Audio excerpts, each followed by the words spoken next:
and I am really thankful to the HRDC and this mission people. Sir, your voice is little bit low, sir. Oh yes, yes. As usual, let me check. Let me check my mic so that I can now connect. Now, how about? Yes, sir. Now it is clear, sir. Now it is. That means I have to hold it and then speak. Welcome all these 80 participants I am looking at on this Zoom meeting. It's a huge number, in fact, and I am really thankful to you as well as the organizer, director, for giving me an opportunity to share my experience of MOOCs and SWAYAM.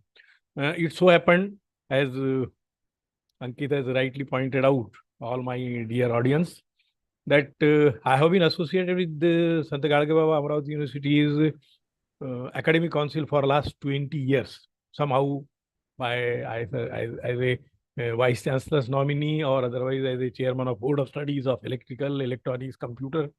Sometimes I was part of MOOCs and SWAYAM committee.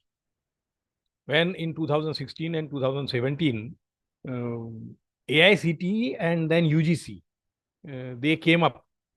And then there was another regulation in 2017 and 2018. So at Sant Gadge Baba Amravati University, we formed a committee. I was honored with the chairperson of that committee, wherein we tried to find out how these MOOCs and SWAYAM courses, they can be integrated to the course curriculum of every course, whether it is BA, BSc, BCom, BE engineering. For engineering and technology, it comes from All India Council of Technical Education, AICT. But for other than non-technical courses, other than technical courses, means non-technical courses, it comes from UGC. So both the regulations we have studied. I was chairing that committee when there were dignitaries with me, all principals and from science and arts and commerce areas as well. And at that time, it was only 20% of the MOOCs courses should be included in the curriculum. Today, it has been enhanced to 40%. And when we were working for that committee, I will just give you the background on that we were interested with the responsibility. The terms of reference of my committee was to see how it can be incorporated into our curriculum. And those credit can be included in the subjects taken by the learner, by the students. And it was indicated that if per semester you can have at the most 20% courses, which can be given as option to the students to take the course from MOOCs or SWAYAM. SWAYAM is a platform through which MOOCs courses are being presented. Likewise, for engineering courses, it is NPTEL. I will brief you on that. So there was a representation from so many faculty members saying, "Ke, sir, when UGC and AICT has come up with such kind of facilities, which is a regulation. Regulation means it has to be followed. It has to be implemented, not guidelines." Some of the teachers, they try to divert our committee saying that it is a guideline. So guideline is to be either incorporated or not incorporated. But then we said that, Baba, it is a regulation. 2016, 17, 18 amendment and all, they are the regulation. They are the regulation as there are regulation for PhD. PhD regulation is there from UGC. In what manner PhD candidate should be registered, how research center should be there, how supervisor should be registered, what should be the criteria, all and all.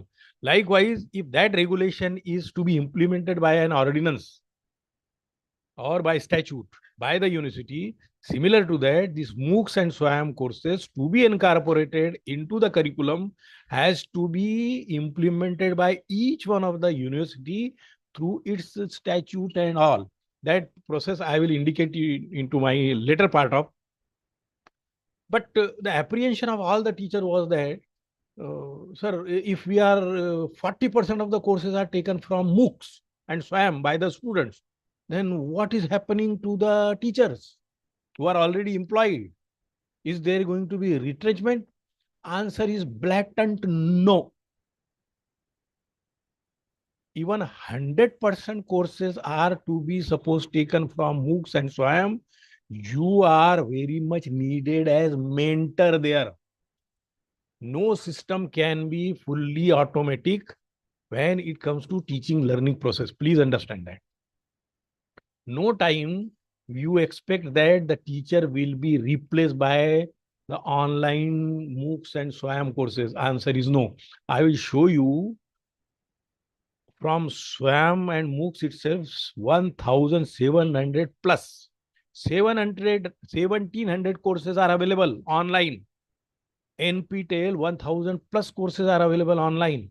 How many students opt for it? When it is going to be made compulsory, they have to.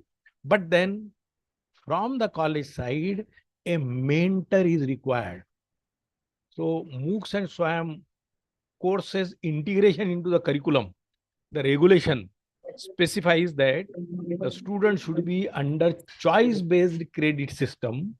Under choice-based credit system, students should be allowed to take the courses from MOOCs in lieu of the sum of the courses in that semester, and they can go at the most in 1 year 40%. Now they are saying that it could be 40%. Means earlier it was 20%. That means in a semester, suppose there are 5 courses, one of the courses can be taken from MOOCs, rest of the 4 courses should be taken from the 4 subjects should be taken from the syllabus. But even today, when this has been made to 40%, don't get scared or feared. Okay, what will happen to my job? Your job is much more secure rather, because there is a mentorship required. A teacher has to mentor that candidate, even if he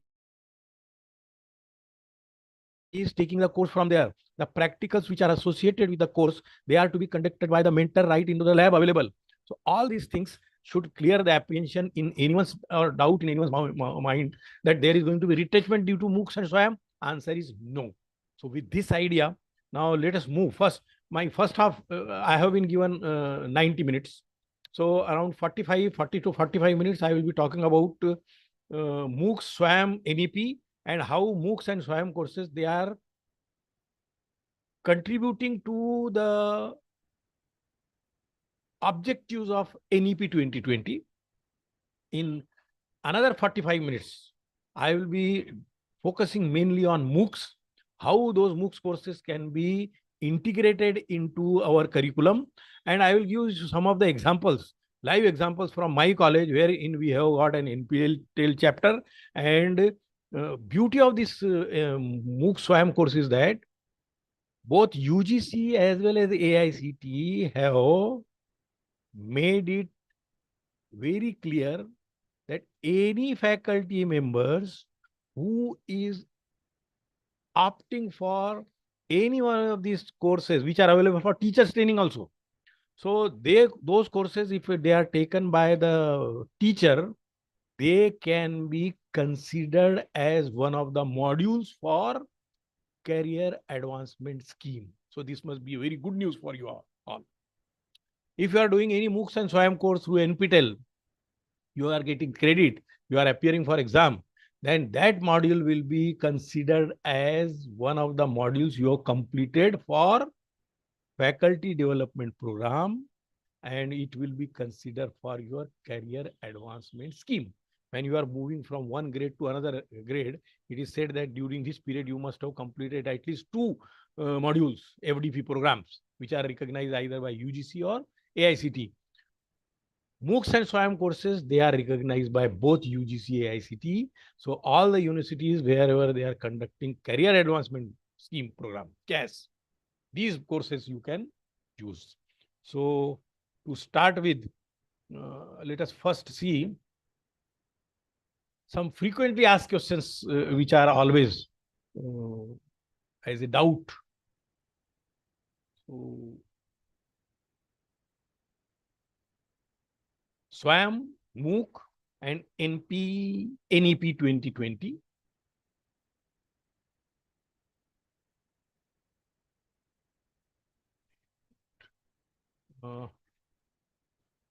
I will close my video because it takes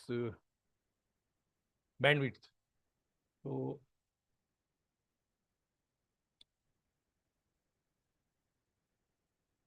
Well, my screen is available. What is NEP?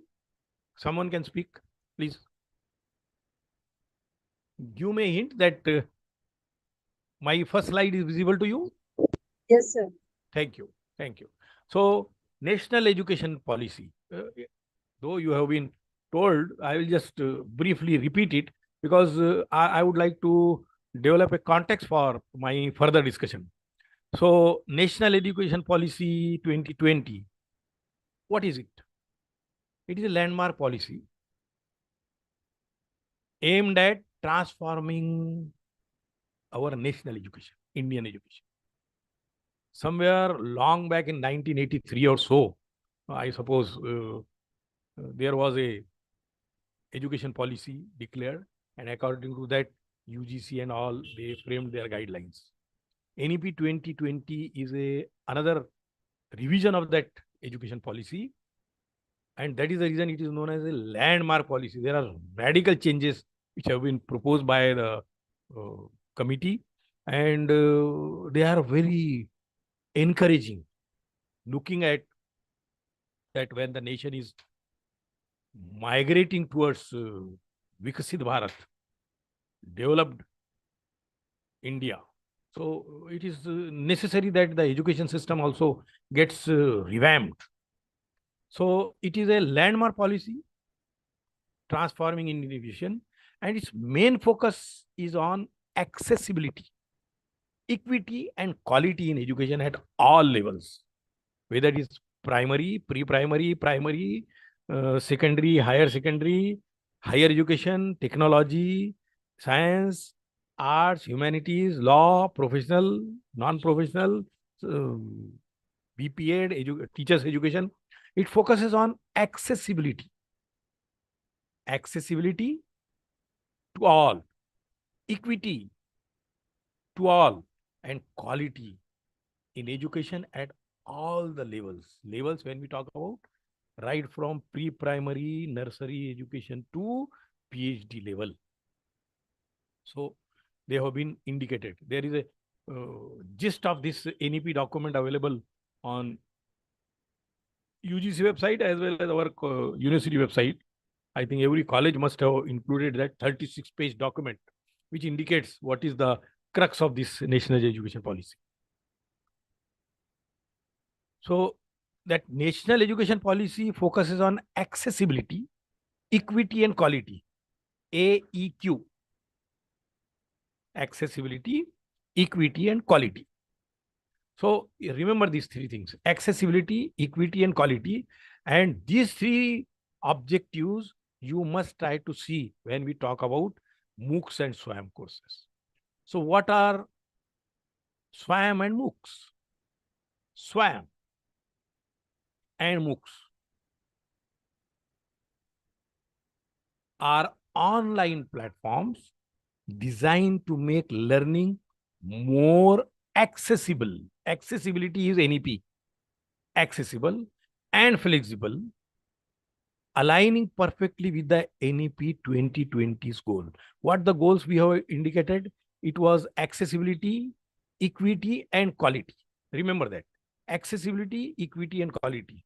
Though these are the simple words, but when it comes to their significance and implementation, it requires huge efforts. And those efforts have already been taken by Ministry of HRD, now Ministry of Education at central level, to have regulation on the SWAM and MOOCs and imposing on every university, every affiliated college, every university, whether it is private university, it is a state university or central university, to incorporate SWAM and MOOC courses into their curriculum. Online platform designed to make learning more accessible, flexible, aligning perfectly with the NEP 2020's goals. How they are aligning with NEP 2020's goals? By providing inclusive and accessible educational opportunities to a diverse range of learners. What is the meaning of that? SWAM and MOOCs align seamlessly with NEP 2020 by providing inclusive and accessible educational opportunities to a diverse range of learners. When we talk about learner, inclusivity, equity, accessibility, that is to any person, anywhere in the country, with any language, rural area, urban area, and because of internet connectivity nowadays available everywhere, because of this cell phones and G5 available everywhere, no one can have an excuse that I have seen in the interior portion of the villages, ATM machines are available. If technology can reach to finance, why technology can not reach to education? So SWAM and MOOCs align seamlessly with NEP 2020 by providing inclusive and accessible educational opportunities to a diverse range of learners. It improving the teachers' training. An important aspect of NEP is enhancing teachers' quality. SWAM and MOOCs offer numerous courses for professional development, ensuring our educators are well equipped. So now no one can complain, sir, this was not available to me. So how should I access it? I will just show you here itself. This is a link. When I say improving teachers training, let us go to this online courses.swam2.ac.in. Just a preview you like. Is it visible? Hello? Swam? Hello? Yes, sir. Now you can see BES 123, a course which I have been just arbitrarily selected. It is on learning and teaching. And it is offered by Indira Gandhi IGNOU, National Open University, by Dr. Gaurav Singh. Learners enrolled 8,133. You can just see people are taking full advantage of it. Course status, when it was indicated, it has been completed. It is a core type. It was a 16 weeks duration program. It was basically for teacher education. Credit points were 4. It was undergraduate level, and starting date was 1st of July 2020, and enrollment ended on 14th of October 2020, and the exam was conducted right in the month of December. Normally, so for such kinds of courses, the exam is, which is included from, it is started in the month of June, July, then it will be examined in December, and the course which starts in the month of Jan, that will be examined in the month of June.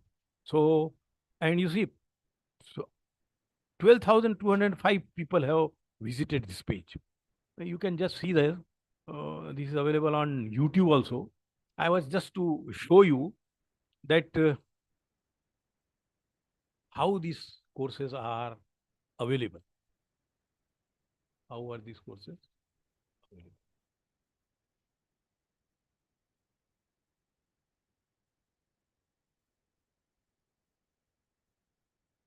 Effectiveness for vocational education. BVoc and MVoc and PhD in vocational courses has been offered by UGC. And in Amaravati University also, initially, it was a funded program. BVoc courses for grant in aid colleges. It was a funded program of to the tune of 2 crore. That if you are effectively utilizing that grant, then there are so many colleges. Part of committee I was, wherein vocational courses have started, and BVoc degrees are being offered by our Sant Gadge Baba Amaravati University also. So vocational education's effectiveness is also one of the parts of our NEP. Vocational education course, soft skill development, most sought after courses people are interested in. Though I have selected, you can go for, I will show you later on, or you can directly go on this SWAM website and identify the currently running courses that I will show you later on if time permits. This particular course which I have indicated here is 32,059 learners have enrolled on this course. Soft skill development and communication skills and communication skills 2, and these are the course content. And Professor Priyadarshi Patnaik, Professor V.N. Gri, and Professor D. Swar, IIT Kharagpur. They are from Humanities and Social Science Department. It was completed. It was a elective type of course having credit points to undergraduate as well as postgraduate. It was applicable. It started on 23rd Jan 23, ended on 17 March. Enrollment ended on 6 Feb, and examination registers was on 20th February, and exam date on 26th of March 23. Observe here. This is particularly, I have taken this example for making you, this is an AICTE approved FDP course.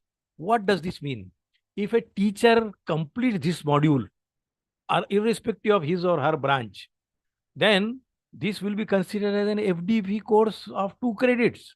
And then you can utilize this for your career advancement scheme. So this was a very nice, actually, I will show you some of my faculty members, they have registered for this course.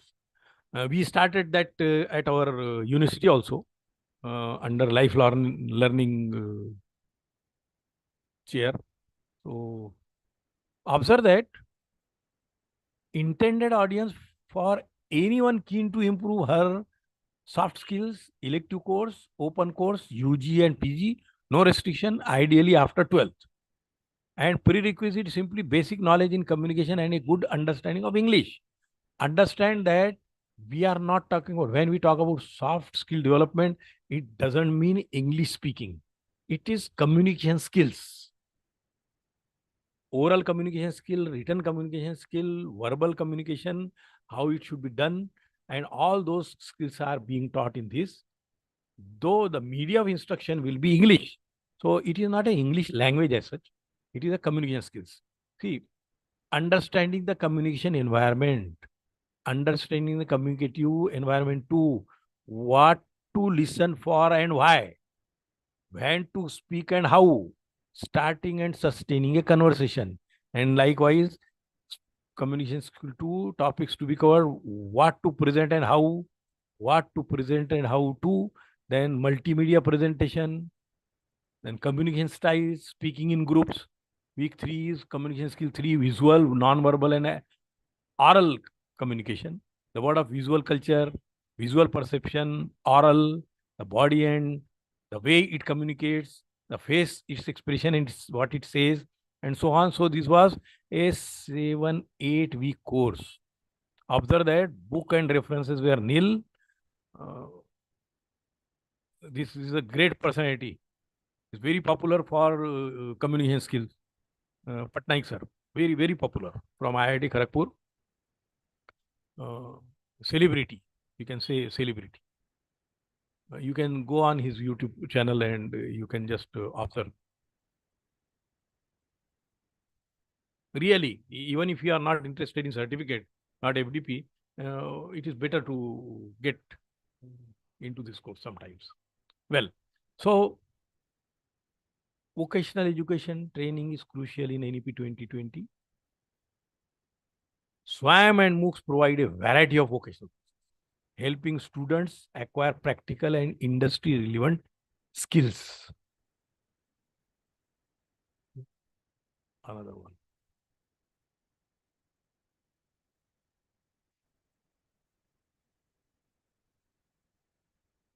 Yes, it's same one. Same one. I think it is also same.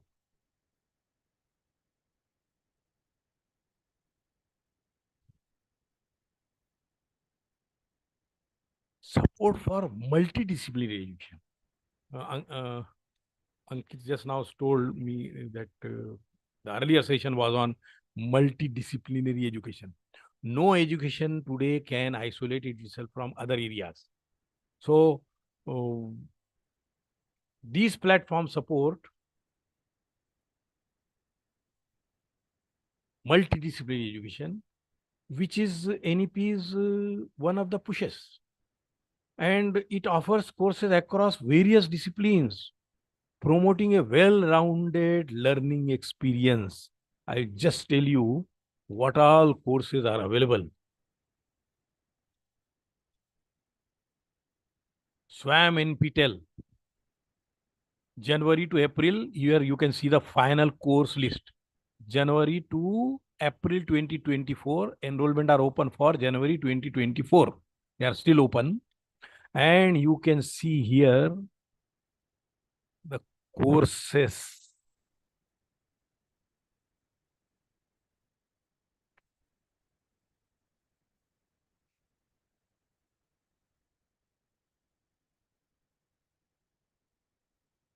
Category, I will just indicate just for our sake of understanding. We will go for something. See, you can see his school, NPTEL domain, maths and science, management and commerce, annual refresher program in teaching, ARPIT. Yes, let us look at ARPIT if there is something.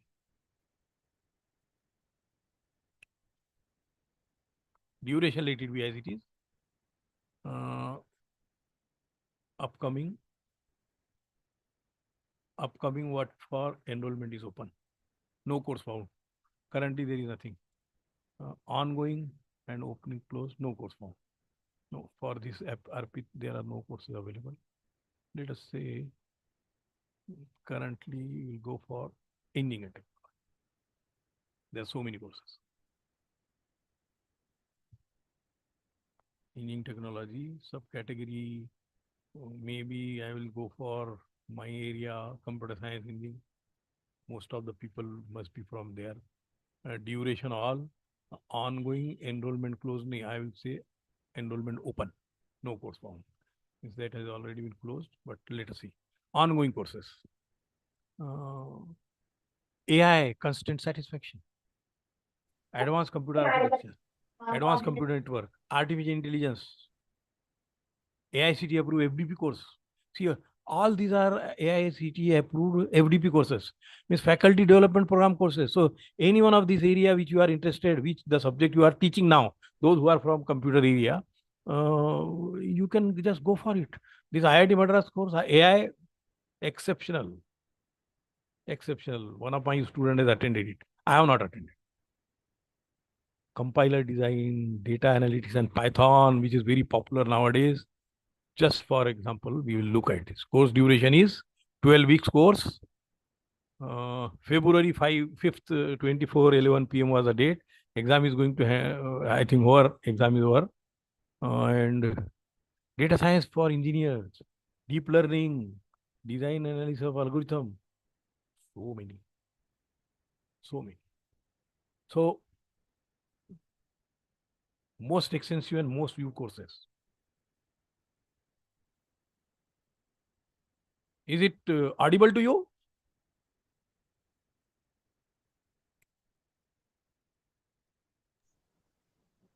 Yes, sir. Sir, I just have one 1.5 question. million subscription, you can see. For faculty development program, sir. Hello.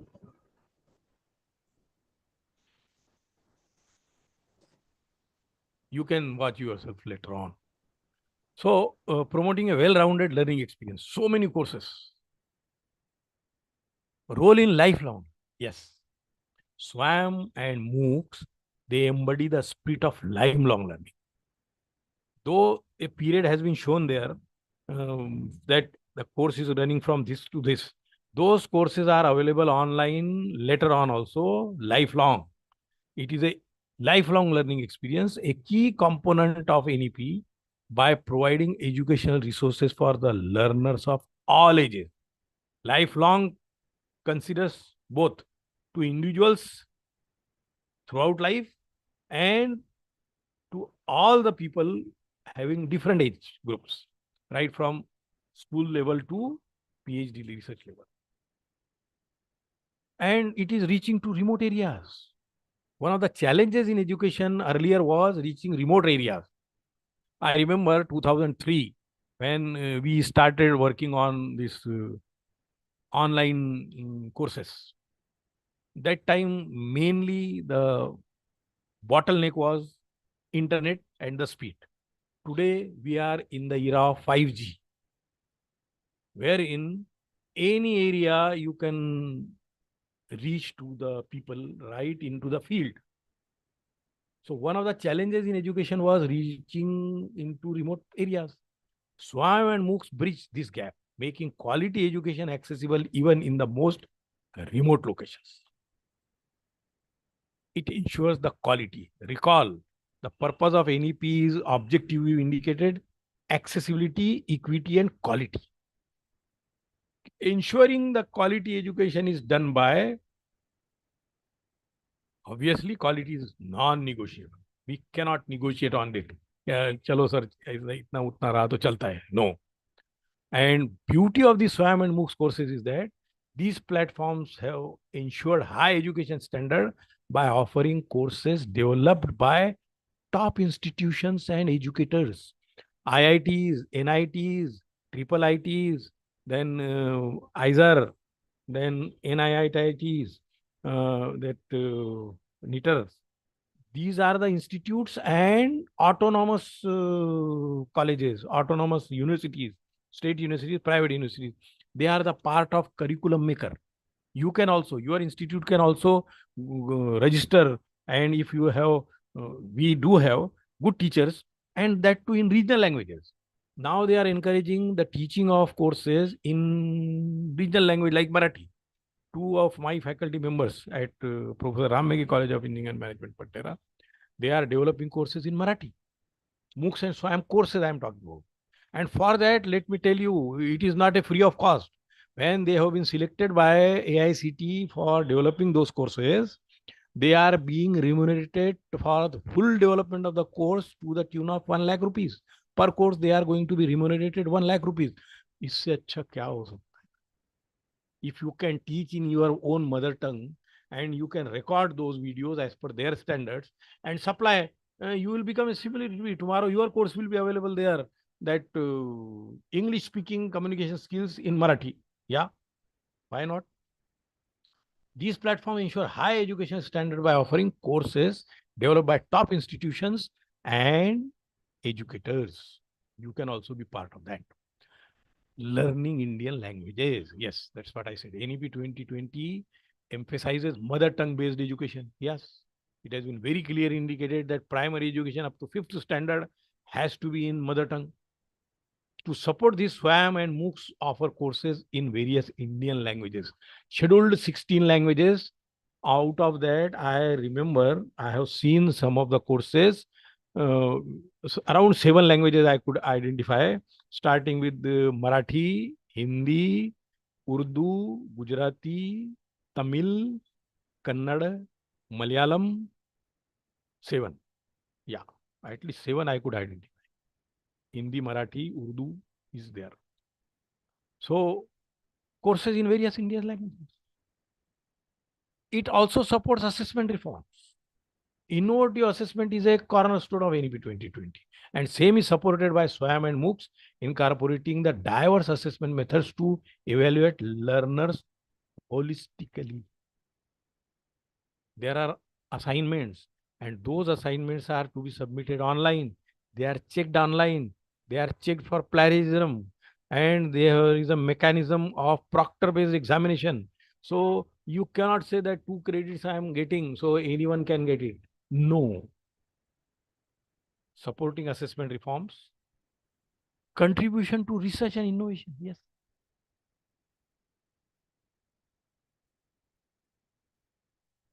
Research methodology. Research and innovation. Most of you have registered for PhD, or most of you, as a supervisor, your candidates have registered for PhD, where they would like to go for research methodology as one of the core requirement, course requirement. Dr. Bajpai is from this University of National Law University, Delhi. It's a very popular course. 5,219 candidates you can see. You can attend this course sometimes as a maybe, and because it is from law college, much more is covered. The 15 weeks duration offered under humanities and social sciences.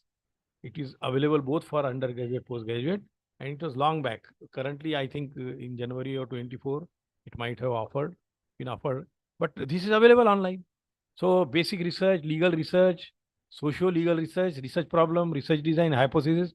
So it talks about qualitative research and data analysis, quantitative research, qualitative research, both research proposal, review of literature, measurement, scaling, up to plagiarism, citation pattern, everything.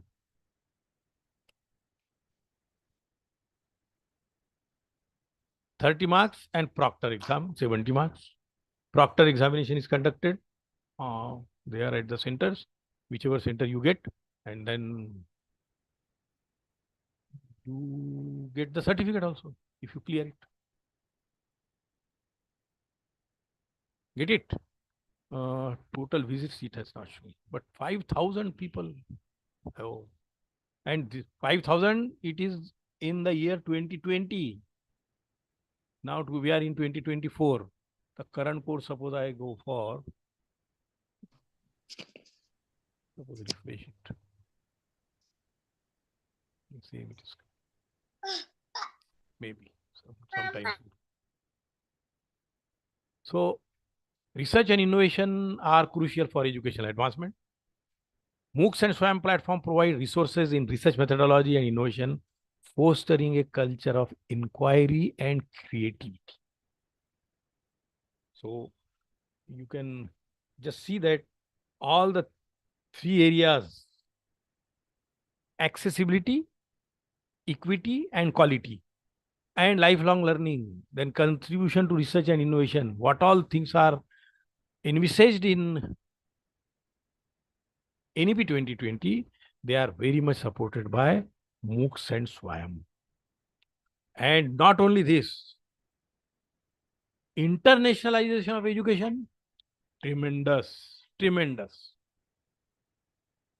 NEP 2020 encourages global integration, and for that purpose, SWAM and MOOCs facilitate this by enabling collaboration with international universities. I will show you this. OCW, Open Courseware from MIT, not India, MIT, USA. Open Courseware. Open Courseware. MIT Open Courseware.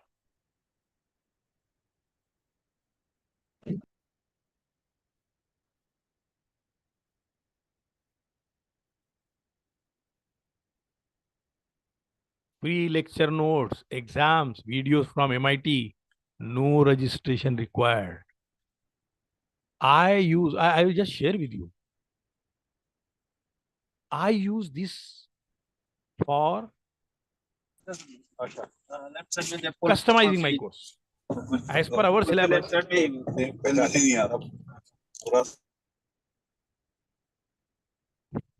Any one of that. Introduction to Art and Geographical Information, GIS, Women and Global Activism, Art, Media and Politics, Introduction to Computer Science and Programming using this is a very, very popular course. And I will just click on it. Why I am clicking on this is to show that such type of courses are readily available. Full course is available. What you have to do is simply pick it up as a teacher and customize it to your syllabus. Prepare on that rather than wasting our time on preparing the PPTs and writing each and every sentence of the PPT. See, we talk about smartphones. We talk about smart cities. We talk about smart people. Three things I have indicated: smartphone, smart cities, and smart people. See, a phone will be really smart if it is in the hand of a smart person. A city will become really smart city if the citizens residing there, they are smart. Otherwise, just having a remote control and now not knowing how to operate it, there is no point in. Now look at this introduction to computer science and programming using Python. This is a basic course which is available for first year engineering. It was offered in fall 2022. Syllabus also it indicates the calendar also, it indicates reading, what are the course material, material by lecture and material by type.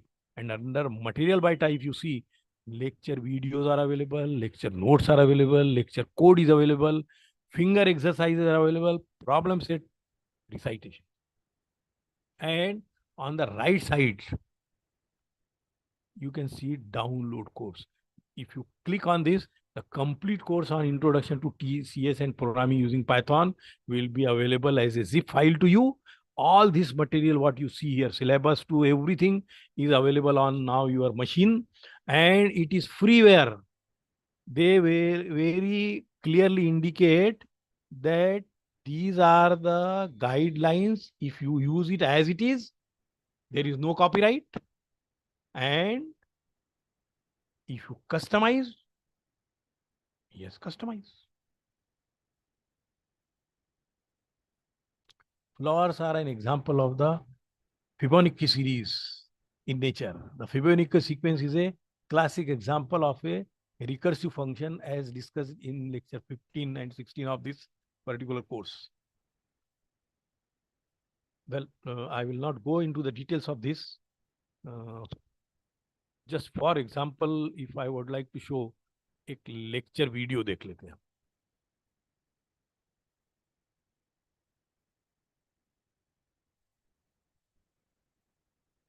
It's a live lecture.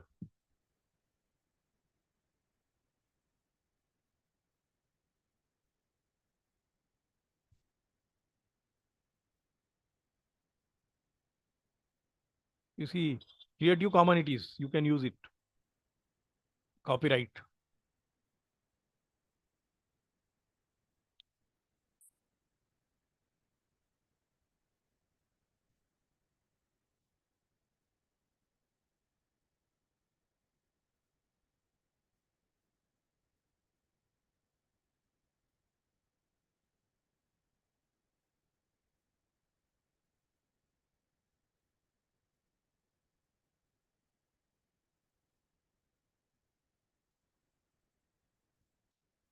Can you listen to that? Is it audible also? No, I am sir. playing a video on. No. No, We sir, can it's not only audible. Not audible? We can only see it. Okay. But Not audible. not audible because it is available to audible to me because I am running it. Anyway, but this is an example. You can go on your own. Okay. Okay.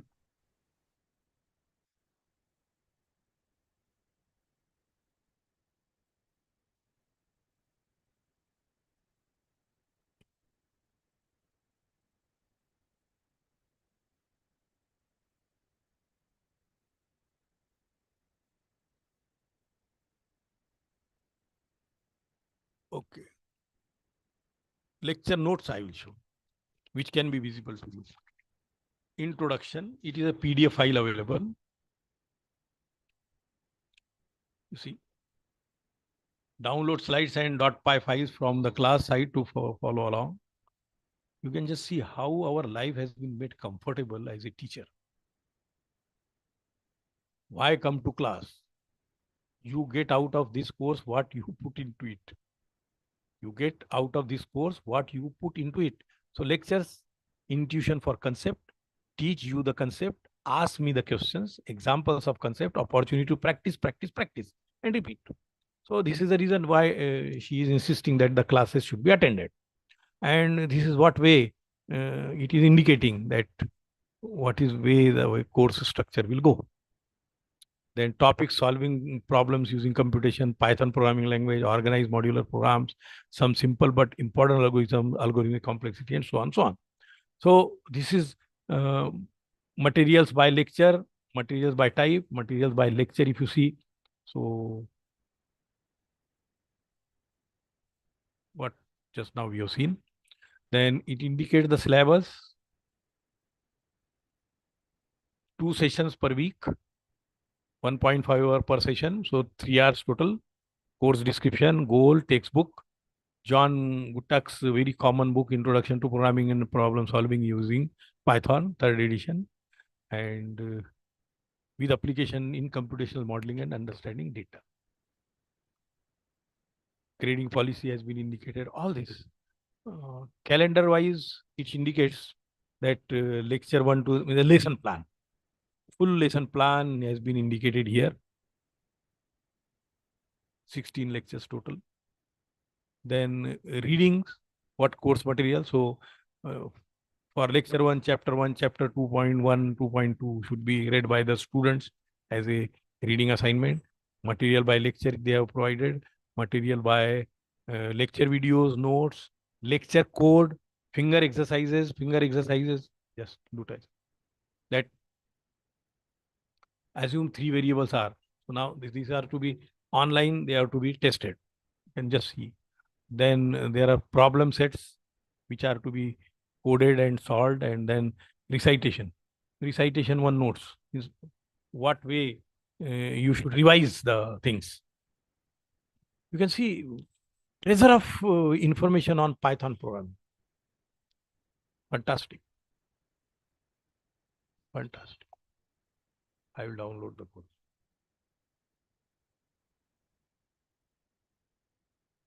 Okay.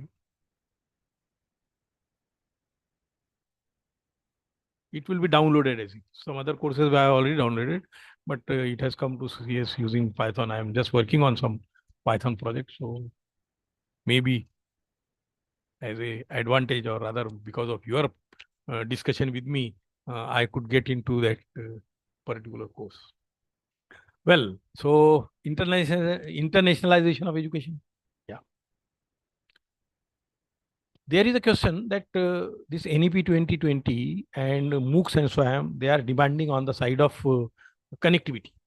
So we have to bridge the digital divide. This division does not remain.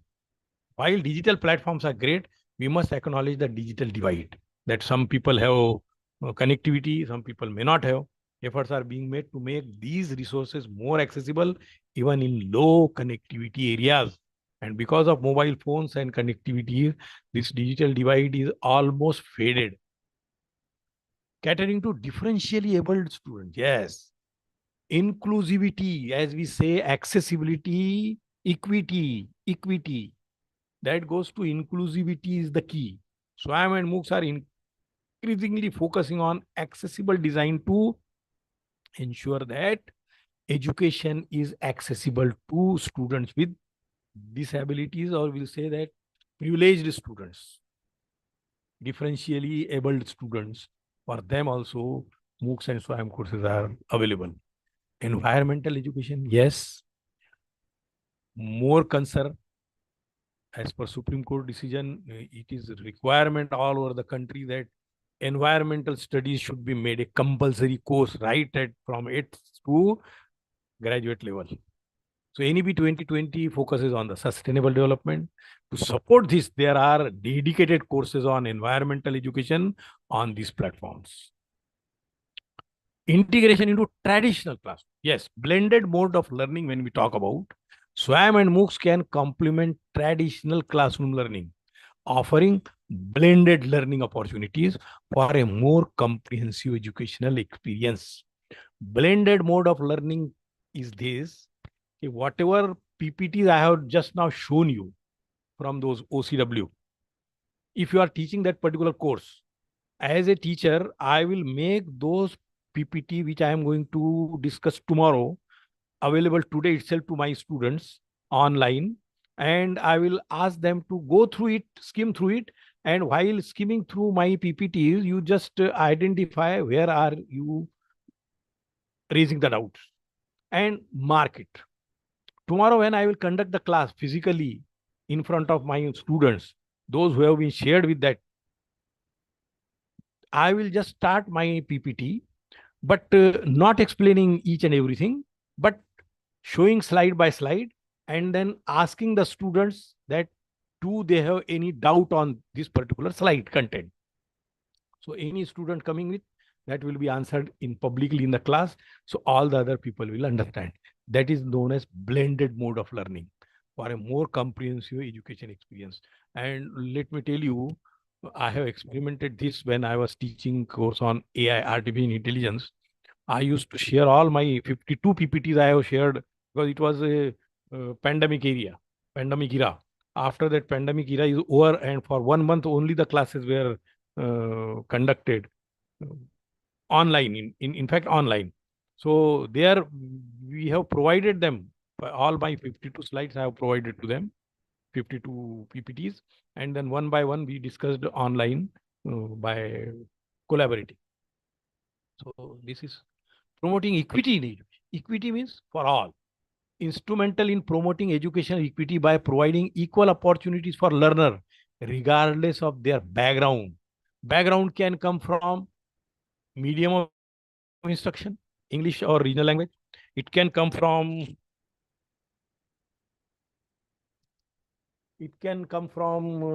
age group. It may come from rural or urban background. So equity means providing equal opportunities for learner, irrespective of their background, rural or urban, English or non-English, and economy also. Adapting to future education. The flexibility of SWAYAM and MOOCs ensures that they can quickly adapt to future education trends and needs, keeping education relevant and up to date. What is the current requirement? Emerging technology. We talk about science and technology, and particular to that, if we talk about education technology, we used to use multimedia and other things in our PPT, PowerPoint presentation, right into the classroom. Because of pandemic and otherwise, now online classes have become very common. Even today, what we are doing is online. Of course, people use it the other way, but then I can see have full faith in these 112 participants who are attending this course at this moment, that they are attentive on this, they are engaged into this. Though there are examples wherein people start the mobile, start this PPT and sleep. On this side, Ali sir's lecture is going on, and on the other side, I am enjoying it as a post-dinner sleep. Well, adapting to future education needs, the flexibility of SWAYAM and MOOCs ensures they can quickly adapt to future educational trends and needs, keeping education relevant and up to date. Some example course which were beneficial under NEP 2020. I just show you.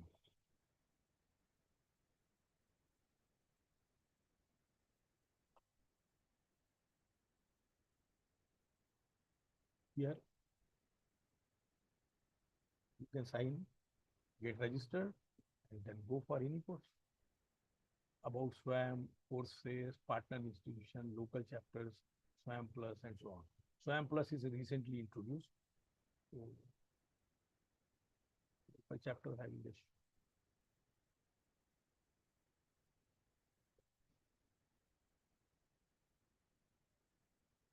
I feel that all of you people, you can please talk to your authorities at your college and get yourself registered for local chapter. It's free of cost, and it gives you the stars.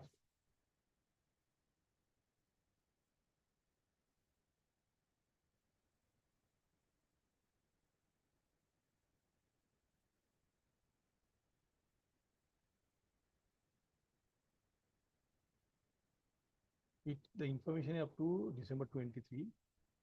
NPTEL domain scholars are 130. NPTEL superstars are 68. NPTEL evangelists are 79. And motivated learner, enthusiast, discipline stars, and NPTEL believers, these are all role-based. You can just see 16,000 plus. Certified count, star certificates. It is very encouraging to be part of this.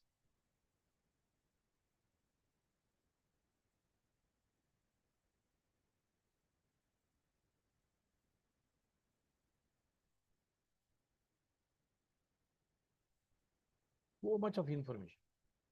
So much of information is available online. A MOOC on artificial intelligence aligns with NEP's focus on contemporary subject and equips students with skill relevant to today's tech development. Most of the students who are, or teachers who are interested in updating their knowledge into AI, which is very common nowadays because it's LLMs like ChatGPT, then Gemini from Google, and Gemini Advanced, and plus now Copilot from Microsoft. These are, and recently I heard that, what is that?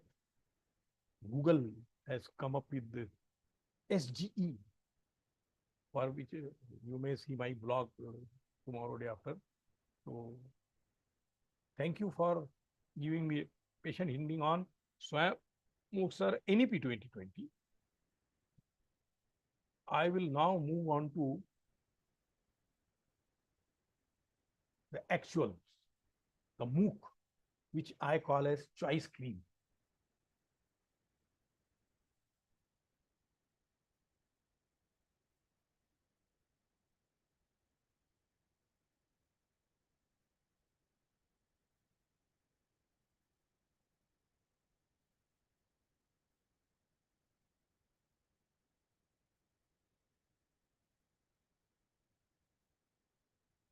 I call it as choice screen.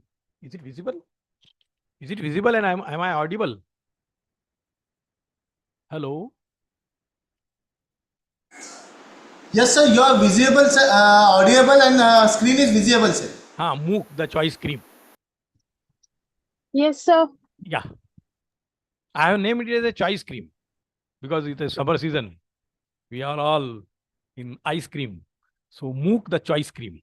Because when we talk about choice-based credit system, MOOC becomes the best choice cream.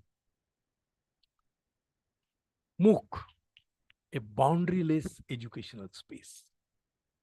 Several times I was using MOOC. So, but I didn't talk about long form. Intentionally, I wanted to keep the curiosity on. MOOC stands for massive open online courses. MOOCs we write it. Massive open online course.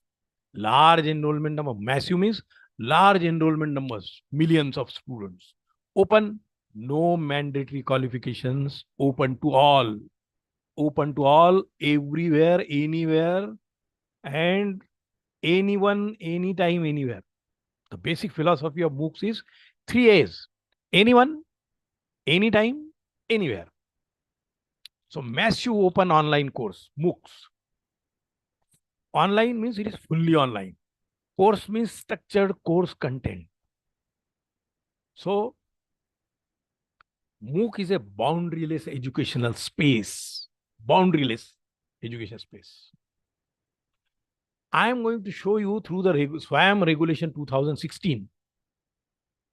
AICT and UGC, they have come with MOOCs and courses through SWAM Regulation 2006. Because it is a regulation, please understand, I don't know how many of you are aware of that.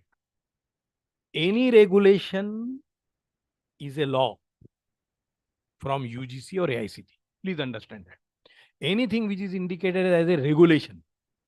For example, your 6th pay was a regulation. Your 7th pay was a regulation from UGC or AICT. And be it being a regulation, it is under the UGC Act or it is under the AICT Act. This is little bit on the side of enforceability.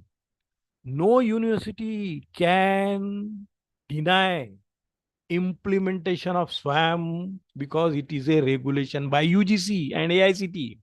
What it means is that every regulation passed by UGC or AICT is gazette notified and it is placed before both the houses of parliament. Understand, it is a legislation. Both Lok Sabha and Rajya Sabha, it will be presented once it is gazetted, notified. It is mandatory on the part of both UGC and AICT that whatever regulations are promulgated, they should be placed before both the houses of parliament under the UGC Act. I don't know the section there, but AICT Act section 24 mandates it for the Ministry of Education place these regulations before the Lok Sabha as well as Rajya Sabha, so it becomes a law. So any university which is denying this, you as a student or you as a teacher can take that university into the court of law and ask them to implement it. वो घड़ी आती नहीं है because the moment it was included as a regulation, immediately I remember 16-17 only 2017 a committee was formed at Amaravati University for which I was the chairman, and we indicated how these MOOCs and SWAM courses, if you see your choice based credit system which has been implemented from 2020-21, therefrom you can see that MOOCs and SWAM courses are very much included. Now it was issued in July-August of 2016, first by UGC, then by AICT. And it talks about learning courses, online learning courses be available on SWAM. So there was a notification and there will be notification every year. SWAM to notify courses on June 1 and November 1 every year. So it is the mandate for SWAM to declare what all courses are going to be there in next semester. That is the reason they declared it in the month of November and they were available. Now, credit transfer, yes. Academic Bank of Credit, ABC, you must have heard. So credit transfer is also the conditions in SWAM regulation. Courses on SWAM permitted for credit transfer. If any course is done and it is extra than your curriculum, then that credit will be transferred into Academic Bank of Credit to your account, and then you go to some other course that I will indicate to you how it can be done. So credit transfer is possible through ABC. And choice of courses. Now this is my old one based on 2016. In SWAM Plus, they have made it 40%. Up to 40% courses in a program can be on SWAM. So suppose you are having 40 courses, 40 subjects all across 4 years of engineering, suppose first year to final year, suppose there are 40 courses, then 16 subjects can be taken from MOOCs, SWAM. 16 out of 40 can be taken by the student. If there are 30 subjects, 12 subjects can be taken from MOOCs and SWAM. So,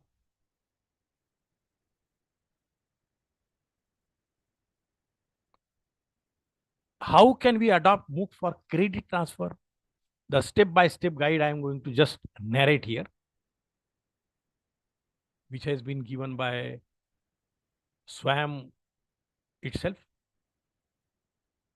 First and foremost, as you can see, for which we have already gone, the universities through their competent authority like Management Council, Academic Council, Board of Studies should make amendments in their ordinances, rules, regulations, statutes to incorporate the provisions for transfer of credit for MOOC as per UGC AICT regulations. That is step 1. So, got it? Universities have to make provision through statute, ordinances, rules, regulations. Your syllabus is also an ordinance. Please understand. The syllabus is also published under an ordinance. So, this regulation rules.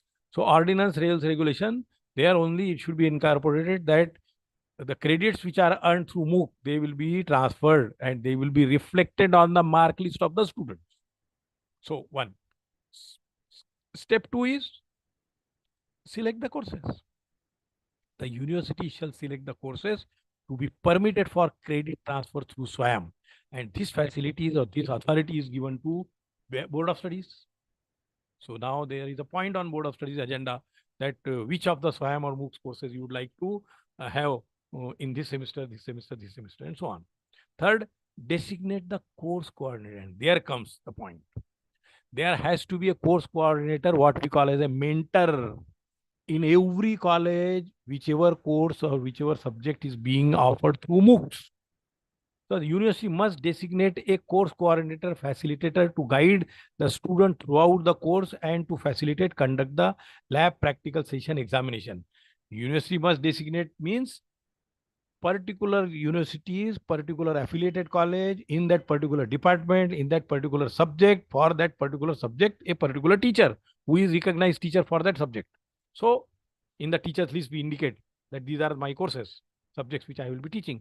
So that course coordinator. So if suppose a particular course on research methodology, for example, research methodology is being offered on 400 colleges all across the university, 400 colleges. There will be 400 teachers at 400 different colleges who will be designated as course coordinator at their institute. Sorry. So this goes as step 3. Step 4 is disseminate the information. The university should widely disseminate information about selected courses to faculty members, notice boards, student groups, and they should be made known to the students. Then you need to facilitate registration of the student, mandatorily for MOOCs course as per syllabus. Then the host institutions evaluate the student register for MOOC courses. Then 7 steps is the university shall incorporate the mark grade communicated by the host institution in the final mark sheet of the student, which counts for the award of degree diploma. However, the university shall evaluate the student for the practical lab component and incorporate these marks grades in overall mark sheet of the student. So the coordinator at the institute level will be responsible for this practical lab component and their evaluation, everything. So there is no retrenchment of the faculty when MOOCs courses are implemented by the university. And then finally, a separate certificate is also going to be provided by the host institute. Host institute means from which institute. Just now I have shown you the example. The course was from research methodology was from University College of Law. Likewise, another course on communication skill was from IGNOU. So those courses are the host institutes. So they will provide the certification. So on receipt of MOOCs completion certificate, the university shall give equivalent credit weight up to 20% for the credit earned through SWAYAM. So this way, it is requirement on the side of university to see that MOOCs and SWAYAM courses, they are included as integral part of your curriculum and they are reflected in the mark list as well. There only it becomes typically choice-based credit system. Clearly and precisely, when we talk about choice-based credit system, there only it becomes when we make the SWAYAM and MOOCs courses available to the students as per their choices. No university, this is a warning, you observe, this is the part of that regulation. Step-by-step procedure to be adopted by university for adopting MOOCs and SWAYAM. No university shall deny to accept the transfer of credits earned through the MOOCs courses. What it means is that remaining in Sant Gadge Baba Amaravati University, if I earn some extra credits of, let us say, 9 credits, three courses I have done through MOOCs and SWAYAM, and now I migrate for my PG studies to University of Delhi, just for example. And there are certain courses which are having same title, which I did through SWAYAM and MOOCs. Just for example, computer science and programming using Python. I have earned 3 credits. And those 3 credits are available in my academic bank of credit, ABC. When I find that at my PG level at the University of Delhi, I am being offered the same course on Python programming, I will just submit my credit. Okay, this credit I am already having. This course I have already done. So you include it, and then I will be exempted from University of Delhi's course on Python programming. That is the meaning of. So no university shall deny to accept the transfer of credits earned through the MOOCs courses. These MOOCs courses must be extra earned credit. Don't confuse that 20% of the courses into the curriculum I have taken through MOOCs and those will be exempted. Answer is no. See, if my course is of total 160 credits, just for example, over the period of 4 years, suppose my BTech degree is of 160 credits. Out of those 160 credit, 64 credits I have earned through MOOCs and SWAYAM courses, which are reflected on my mark list. Get it? 40% allow किया है ना, so 160 credit में से 40% कितने हो गए? 64. So 64 credits within my curriculum I have substituted by my MOOCs courses.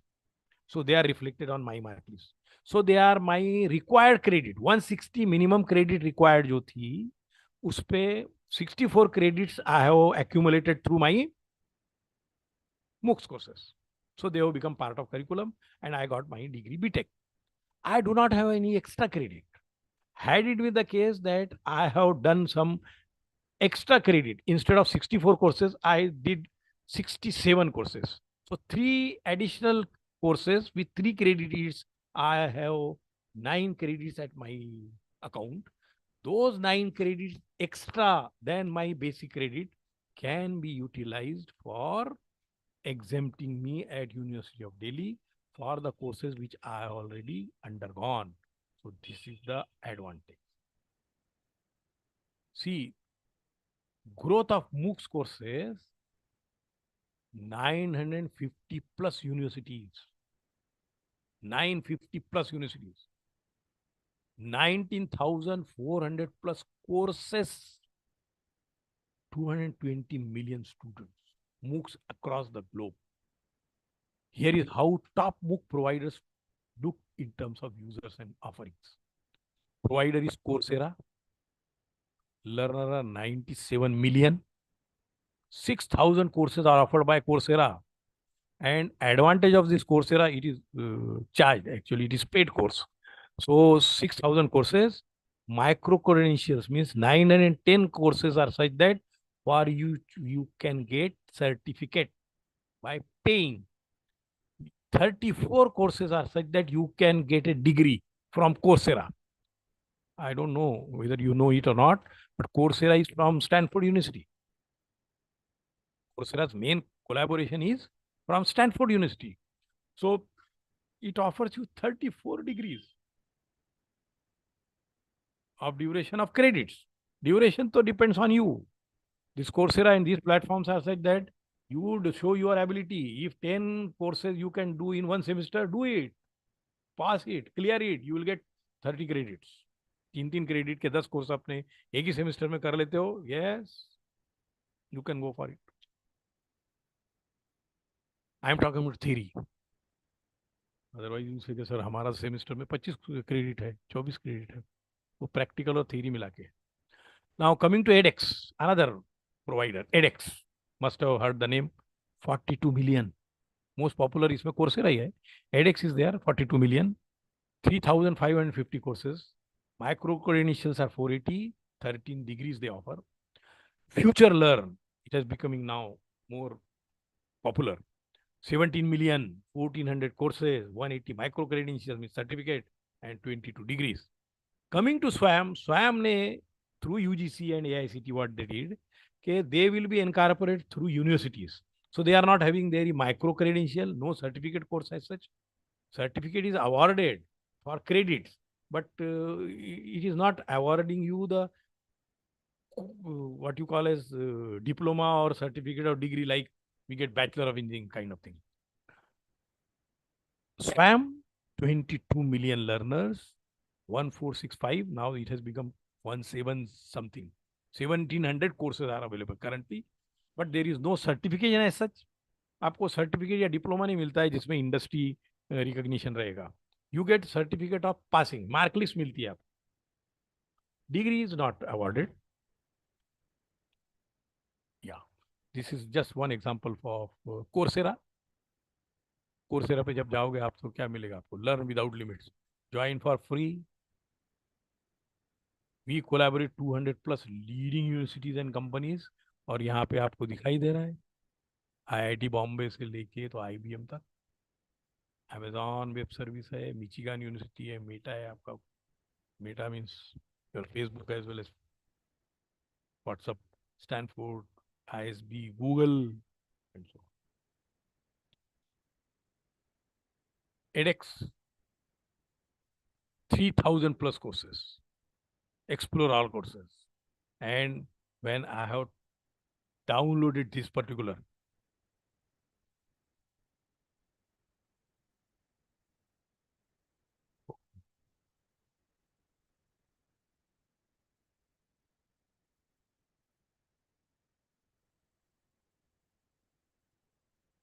four lakh 79,576 people were learning on edX that day. बहुत पुराना है. I suggest that इसमें देखिए बोस्टन यूनिवर्सिटी है, university of system eight Maryland है, Harvard university है, Berkeley है, MIT, Massachusetts institute of technology. Great. Registration is free. You can learn. When you want to have certification, when you want to have degree, yes, then you have to pay for it. And costly. Dollar में price है, euro में price है. Then you will realize how inexpensive our education system is. 30% and now you future learn. 30% of unlimited learning. Unlock your potential with unlimited short courses and digital certificates to boost your CV. And again, you can see King's College London, British Council to Michigan, Accenture, industry, and so on. Open University, all this. Then comes our e-Pathshala. I don't know how many of you PG students or research students have gone to this great site. e-PG Pathshala. You can see यहाँ पे तो यार treasure of knowledge is available. I will not say information, treasure of knowledge. See, 20,000+ textbooks, 19,000+ videos, 3,200+ experts, 30,000+ quizzes available, ready-made available है. 70 subjects and 723 papers, research papers they are talking about, because this is e-PG Pathshala. Pick up anything of your requirement, customize it according to your requirement, and then use it. That is how this treasure of information. And then comes SWAYAM. Yes, my favorite.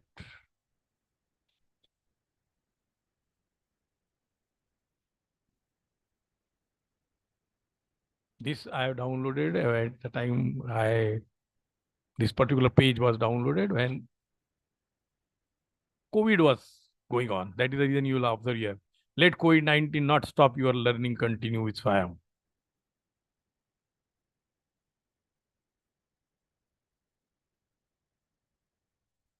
That was. Another part on the engineering side is National Program on Technology Enabled Learning, NPTEL. And it is mainly governed by IITs like Bombay, IIT Bombay, Delhi, Kanpur, Kharagpur, Madras, Guwahati, and Roorkee. So you can just see. In addition to that, NIT is also joined there. Now NIITs and ISER and other institute. एक थोड़ा सा ये आपको देख लेना आपने बाद में.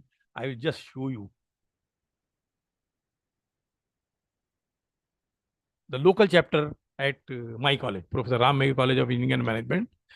We have opened this local chapter in the year 2016, NPTEL local chapter. Our college ID is 365 there, and 19th of Jan 2016 we started. So almost 8 years. 79. The lady whose photo you see here, she is Dr. Mrs. Supriya Bejalwar, college librarian, and she has been awarded with the best NPTEL coordinator in the year 2022. She was awarded the best NPTEL coordinator, SPOC, single point of contact, and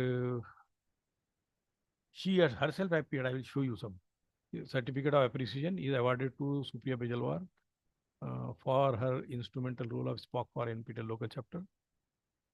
Active SPOC based on performance and participation of candidate for the July to December 2017 semester. This was for last one. The recent one she has earned for July to December 2022 in the year 23.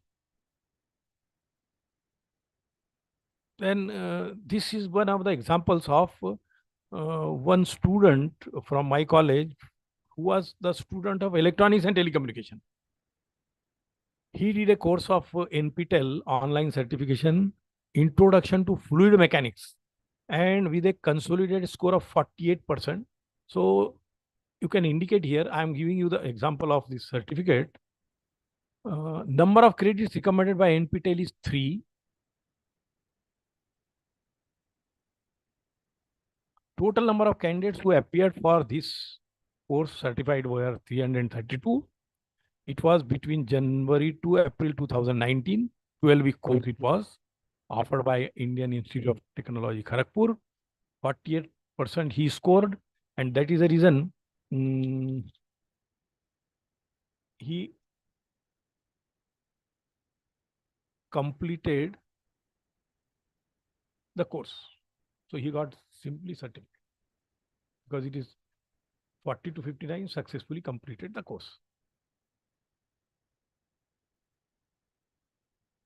For successfully completing the course. Observe this. So these credits are available. Same candidate appeared for Python for data science. It was a 4-week course in 2020. And 2020, I suppose he passed out from the college. So number of credits recommended by NPTEL was only 1 for Python for data science. But observe that the course has been passed. Successfully completed, there it was passed, 71%. He is one of my faculty members, Dr. Beg, who completed Introduction to Research. Sir, sorry to interrupt you, sir. Time is over. Yes, actually our next expert is waiting for us. Just sir, 2 minutes. Yes, please, I will please. just fast go for it. Yes, I just sir. wanted to show a consolidated score of 86. Yes, sir, please, sir. Yeah. So, Sir, you can take my 10 minutes, no problem. oh, my Avinash goodness, Morel my is goodness. with Thank you you. very much, sir. उससे पहले finish करता हूँ. I just wanted to show it is a kind of motivation when आप you 10 see minutes that ले लीजिए sir, no problem. your peers have acquired this and right remaining at Badnera. If someone can do it, anyone can do it anywhere. That was the example. Number of credits recommended by NPTEL was 2. The course was Introduction to Research. And elite it is. You observe, it is elite. Elite means more than 60%, 86%. Elite plus silver it is. This is silver. So 75 to 89 is elite plus silver. So elite plus silver because of 86%. And total number of candidates certified in this course was 1,903. Almost 2,000 students appeared for this Introduction to Research. After that, the fellow at the time, I think it was 2019, that time Dr. Beg has registered at University of Aurangabad for his PhD in physics. So he completed this Introduction to Research, and because of this course completion, he was exempted from coursework of that university. That is the advantage. Miss Supriya Bejalwar, technical English for engineers. She completed this course. Observe that it is elite gold, 92%. 20-hour course it was. And madam has been teaching English communication skills to our students at third year and fourth year, fourth semester, third semester and fourth semester. So she got this elite gold because of 92%. This is another course which has been done through Arpit. Most of the participants have done because it was a compulsion from the NMC to do So the nice. course on research methodology. So I think most of have already बहुत done अच्छे. such courses on NTPL. Yes, very nice, very nice. And those who are not known to it, एक आध भी candidate ऐसा होगा जिसको मालूम नहीं होगा, so this is sir has also given supported that most of the people have done it, and it is a great opportunity. Likewise, all this. Now comes to the last point of academic bank of credit, because this is normally a confusing point. Okay, sir, where should and why should I? It depends on if you are earning the credits more than the requirement of the curriculum, the course you are undergoing. Suppose a person has registered himself or enrolled himself for BA course at Sant Gadge Baba Amravati University, and the total number of credit for that course is 110. So 110 either through MOOC or otherwise he is doing, he or she has to do it. वो extra credit नहीं मानी जाएगी. Extra credit gets deposited by institution 1 through academic bank of credits. This is known as ABC. यहाँ पे college को या students को through university have to get an account number, और वहां पे रजिस्टर करने के बाद में आपके पास में जो कुछ भी क्रेडिट्स है, all those credits are to be deposited. Now when this candidate moves to for some other course at other university institution B, and he find that some of the extra credits are lying in his, ऐसे ही है यार, ये अपन जो क्या करते हैं ना, mutual fund में इन्वेस्ट करते हैं और उसको बाद में रिडीम्शन करते हैं, it is a kind of credit. So you deposit the credits, and those credits are available in academic bank of credits. And when you move to another institute and you find that some of the courses are already covered by you through these credits, you redeem those credits here. So आपको वो particular course के through double से जाने की जरूरत नहीं. So this ABC is available, enabling student mobility across higher education institutes, and helps in seamless integration of skills and experience into a credit-based system. This has also nowadays become compulsory as long as you go for NAC or NBA. NAC और NBA में गए आप तो आपको AICT ने तो compulsory कर दिया है कि आपके पास में NDA का रजिस्ट्रेशन है या नहीं है, या national digital library and academic bank of credit के आप member हो या नहीं हो. AICT has made it compulsory. UGC also has making NAC वगैरह में तो दिखाई देता है. So it is to be explored. So thank you, so nice of you all, my dear audiences. I am really thankful for giving me an opportunity. Thank you, sir. Thank you so much for such a wonderful and insightful session. Participants, if is there any queries or any question with regards to this particular session, you can directly ask to Professor Ali sir, or we shall conclude this session and we'll conduct next session. Go for next session. Is anyone has any queries or the questions? 6 minute तो ले ही लिया मैंने. Sir, your voice is little bit low, sir. मेरी आवाज अभी आ रही है? हाँ, yes sir, yes. Yes, anyone has any questions or the queries?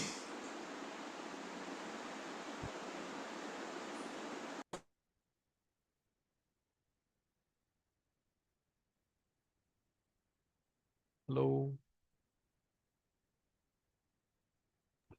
No. Anyway, that is good news. Sir, I think there is no questions or the queries. I always take it positive कि when you finish a lecture and there is no question, so there is one thing, either nothing has been understood or everything has been understood. So I will always go on the positive side. I am optimistic. So that everything is understood, because it was so simple, and all my audiences, 104, 105 audiences, they are all intelligent. क्योंकि curiosity intelligent people को ही रहती है. Those who have joined here, they are curious. Curious means intelligent. Thank you very much. So nice of you. Thank you so much, Thank sir, you. for being with us. My mail ID is available here. And anyone is interested, I do respond to mails and my WhatsApp. So any query if you are having or any suggestion you have, you can please mail me. Thank you very much. I will just leave the meeting. And who is next speaker? I will just welcome him. Professor Mohoril sir is Are Dr. Moril sir, please, please. Sir, so nice of you to allow me to snatch away your 8 minutes of time. Thank you. Sir, Thank no you very much. problem, no Goodbye. problem. Goodbye. Goodbye, sir.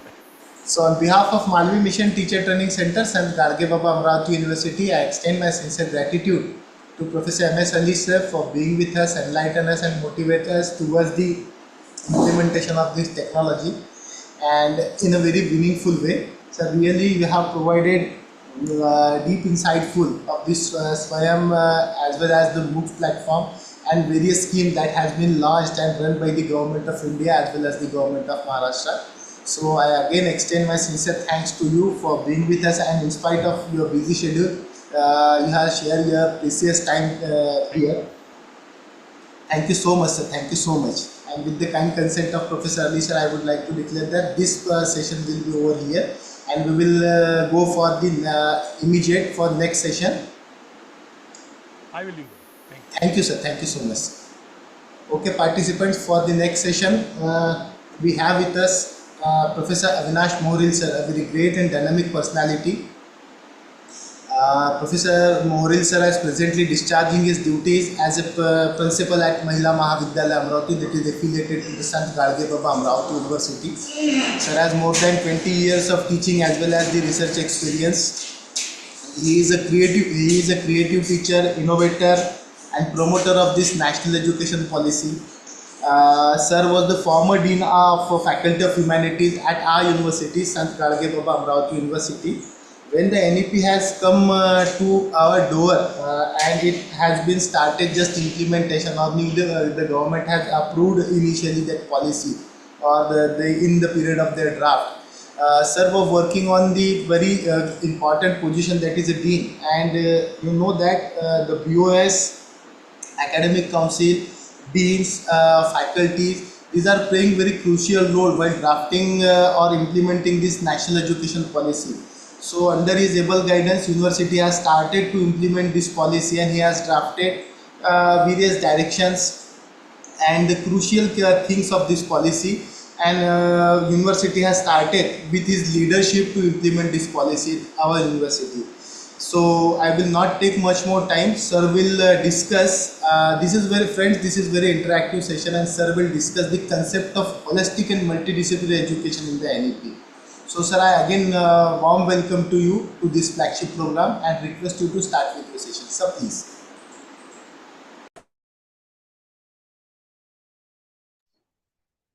Just a moment. I want all of you to get a bit relaxed for 2 minutes, and then we will start.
Participants, sorry for the interruption.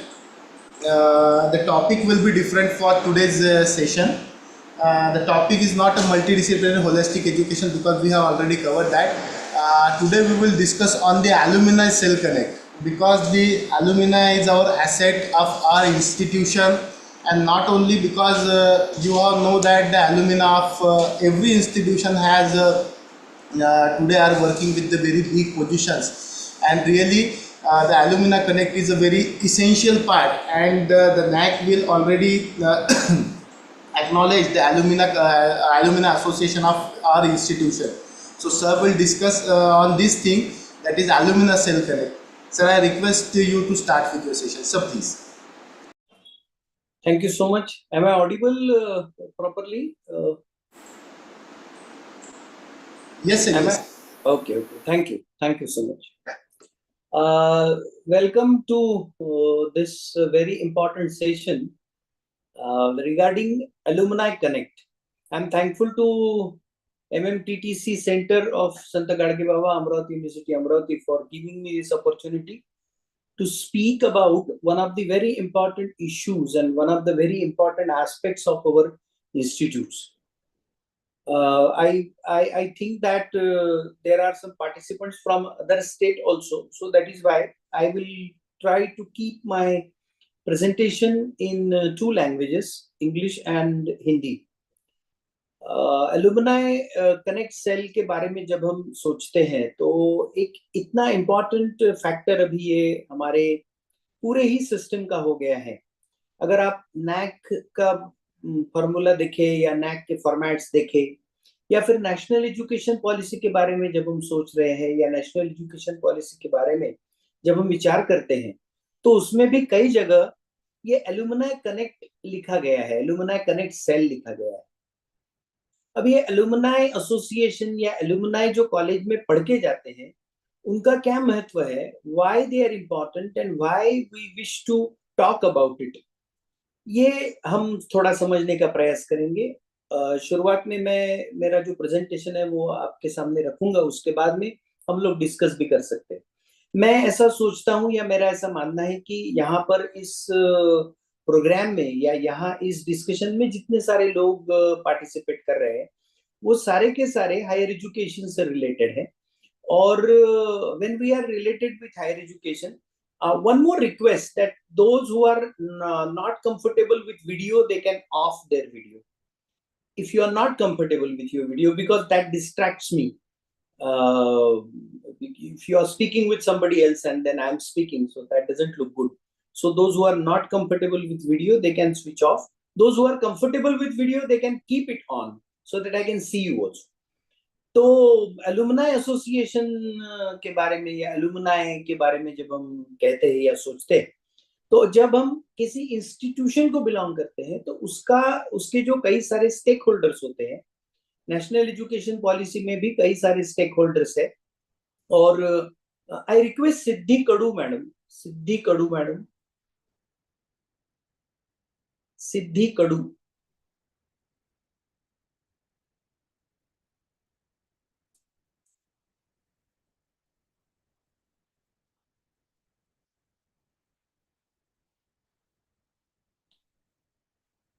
Miss Siddhi Kadu, yeah, no.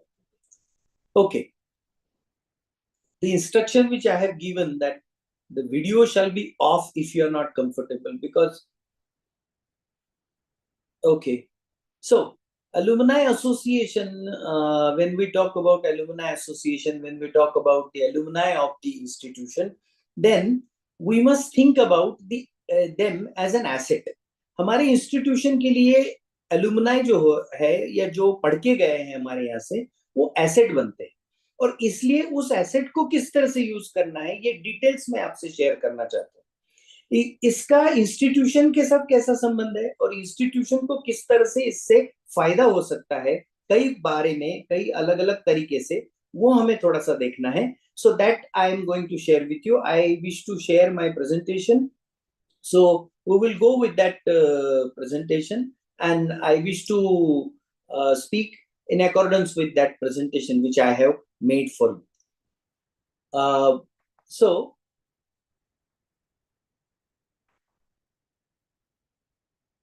I'll share my presentation.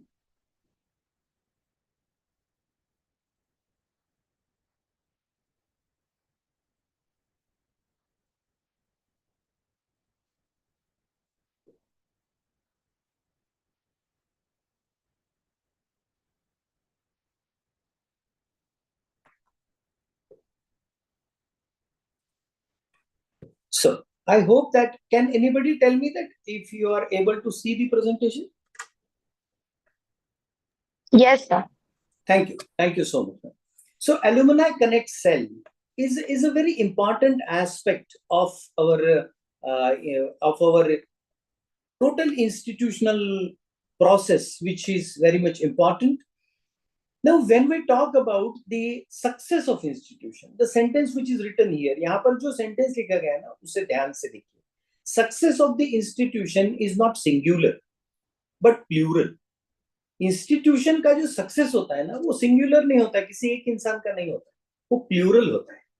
और जब plural होता है, तो उसमें कई सारे लोग जुड़े हुए होते हैं, उसमें कई सारे लोग participate रहते हैं. और फिर इन लोगों को जब हमें देखना है या हमारे इंस्टीट्यूशन के डेवलपमेंट के बारे में इन सब लोगों का सपोर्ट लेना है, तो हर एक का एक अलग अलग रोल होता है. तो उसमें रोल अगर देखें तो first stakeholder is the student. Students play an important role, जो अभी हमारे यहाँ पढ़ रहे हैं, लेकिन उनका जो हमारे तरफ देखने का जो रोल है ना, वो रोल इस तरह से होता है कि वो बेनिफिशियरीज है. हम लोग उनको, we are providing knowledge to them, we are offering knowledge to them, we are providing our courses and everything to them, and they are beneficiaries, and that is why their approach is always rational. Students हमसे जुड़े हुए होते हैं, undoubtedly. Students are part and parcel of this college, but when they are taking education, when they are linked with institution as student, they are beneficiaries, and that is why their approach is very much rational.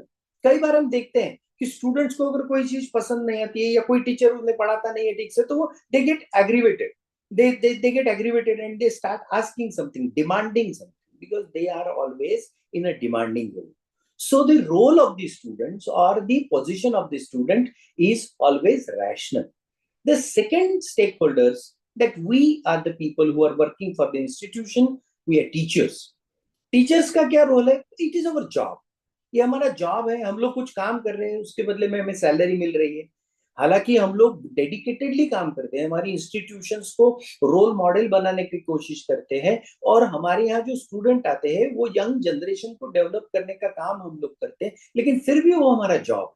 And that is why our relation with the institution is professional. इन शब्दों को थोड़ा सा देखने का हम प्रयास करें तो हमें बिल्कुल पता चलेगा कि why we are heading towards the final stakeholder, which is alumni.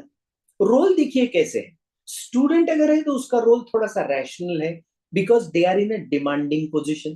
Teacher जो है, we the teachers who are working for our institution, for the betterment of the institution, we are professionals. Our relationship with the institution is professional. Then the next stakeholder who is very much important, parents. आज के हमारे जो students हैं उनके parents, वो भी एक बहुत इंपॉर्टेंट रोल प्ले करते हैं, लेकिन वो क्या है, वो सपोर्टर्स. हमारे जो स्टूडेंट्स हैं जो हमारे एजुकेशन ले रहे हैं, वो उनके सपोर्टर्स हैं, और इसलिए उनका वे जो है वो कमर्शियल है. अब ये कमर्शियल शब्द कभी कभी चुप जाता है या अच्छा नहीं लगता है, लेकिन है commercial, because parents are paying fees of their students, parents are paying fees of their wards. And that is why that relation is commercial, because parents look out is always in a way that if I am paying so much fee of my ward for the to the college, then college must offer something to him.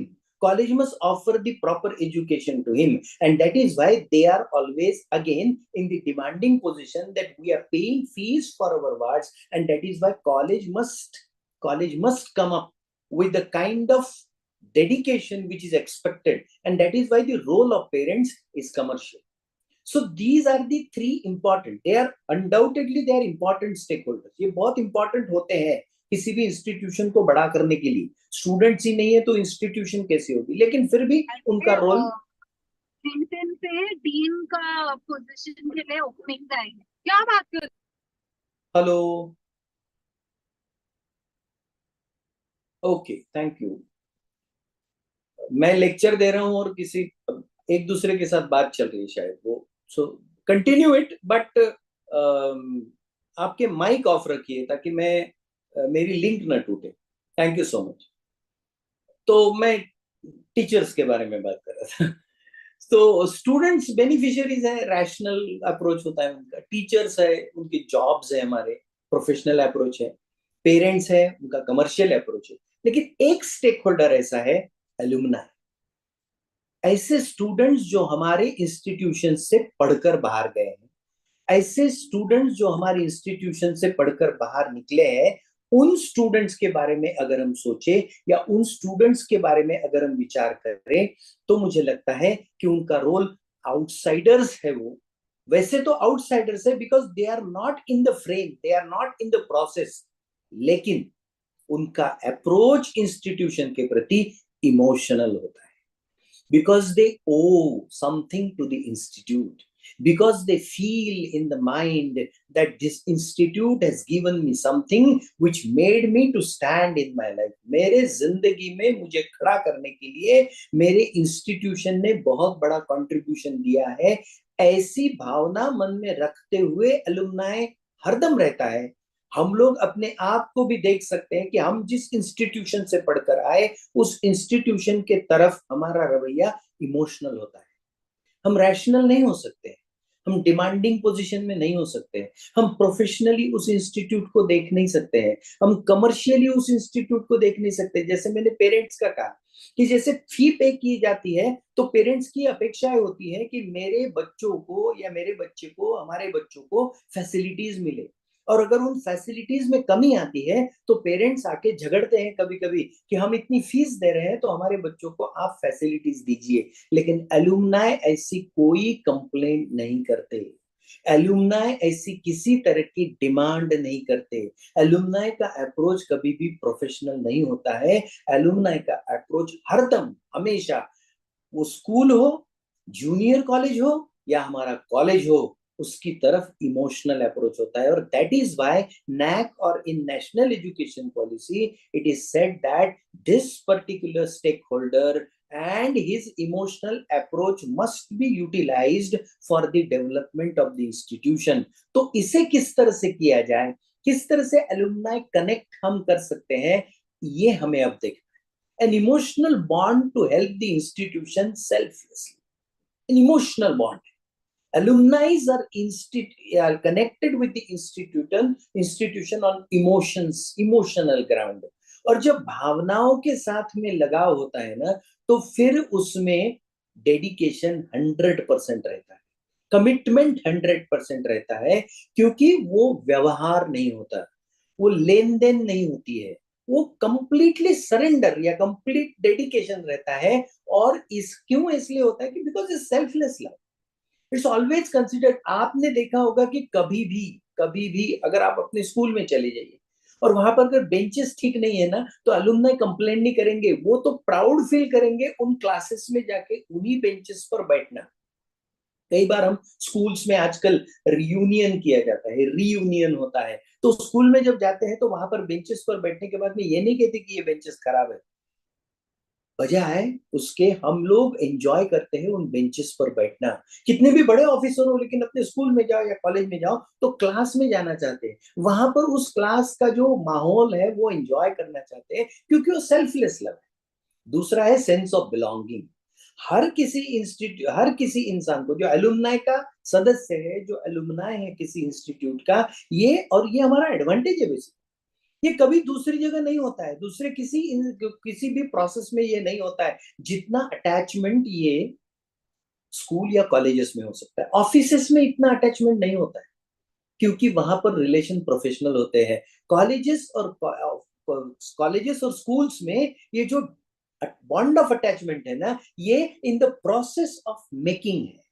मैं वो बताने वाला हूं आपको ऐसा क्यों है। Heartfelt emotions रहते हैं, वहां कोई दिखावा नहीं रहता है, क्योंकि इसका कारण ये अटैचमेंट इन ट्रू सेंस। वो अटैचमेंट जो है स्कूल के साथ में या अटैचमेंट है उनकी कॉलेज के साथ में, वो ट्रू सेंस में क्यों है, together when no identity existed. ये सबसे इंपॉर्टेंट कारण है।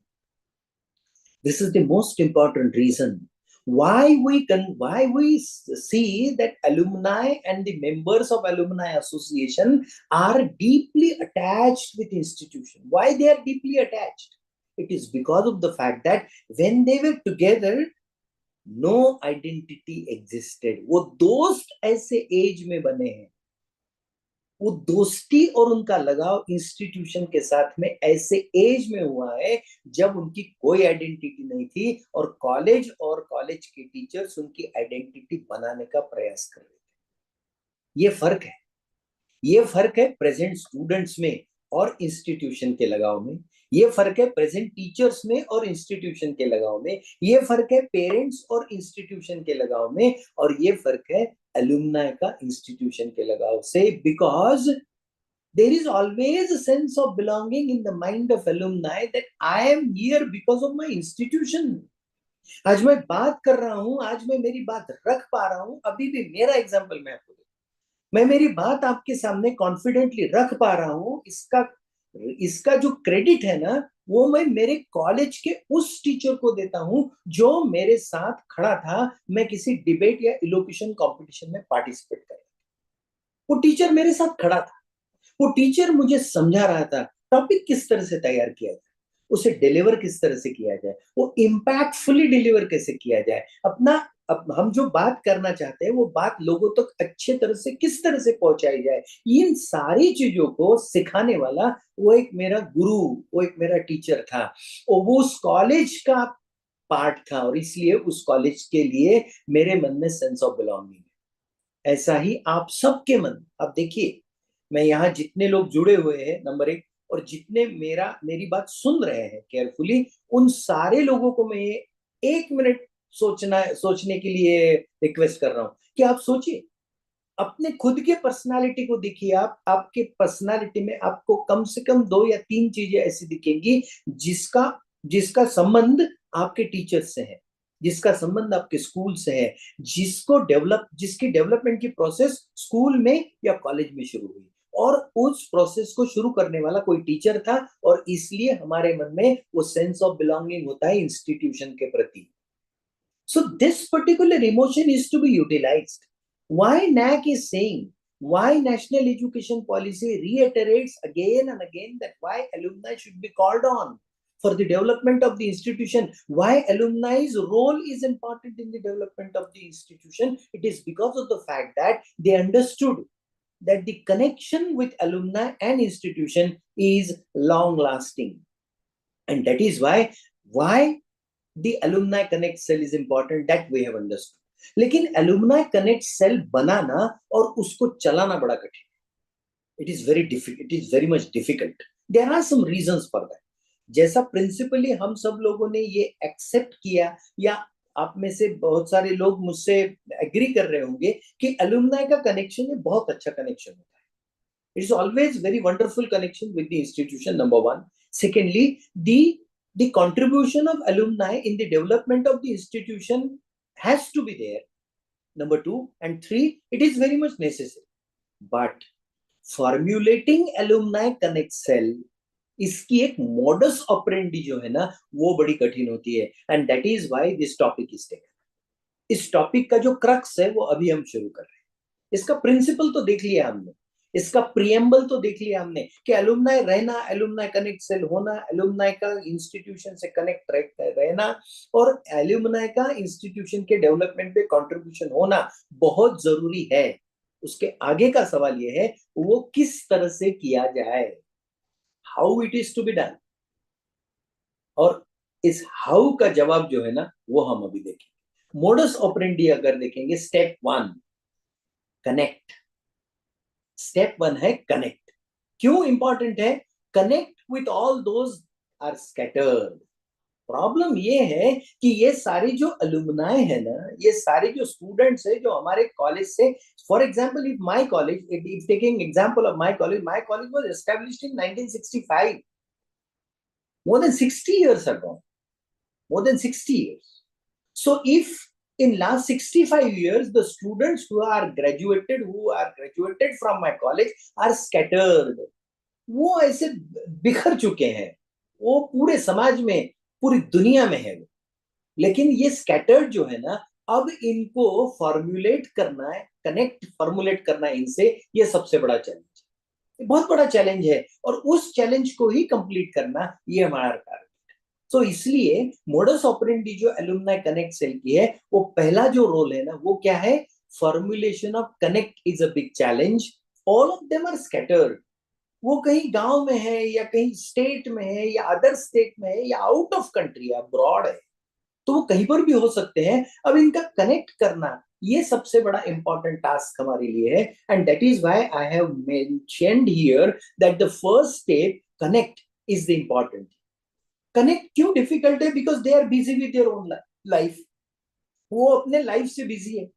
वो भी इस पूरे दुनिया का जो ये एक स्ट्रक्चर बना हुआ है अभी मॉडर्न एज में, जो स्ट्रक्चर हम देखते हैं कि बहुत बिजी हो गए हमारे। पहले जैसे, पहले के जमाने में जैसे एक दूसरे के घर में मेहमान बनकर जाते थे, कई कई दिनों तक रहते थे। अभी धूप काला शुरू हो गया, धूप काले में अपने नाना जी या दादाजी के घर जाते थे, तो वो जमाना पीछे रह गया। अभी कौन जाता है?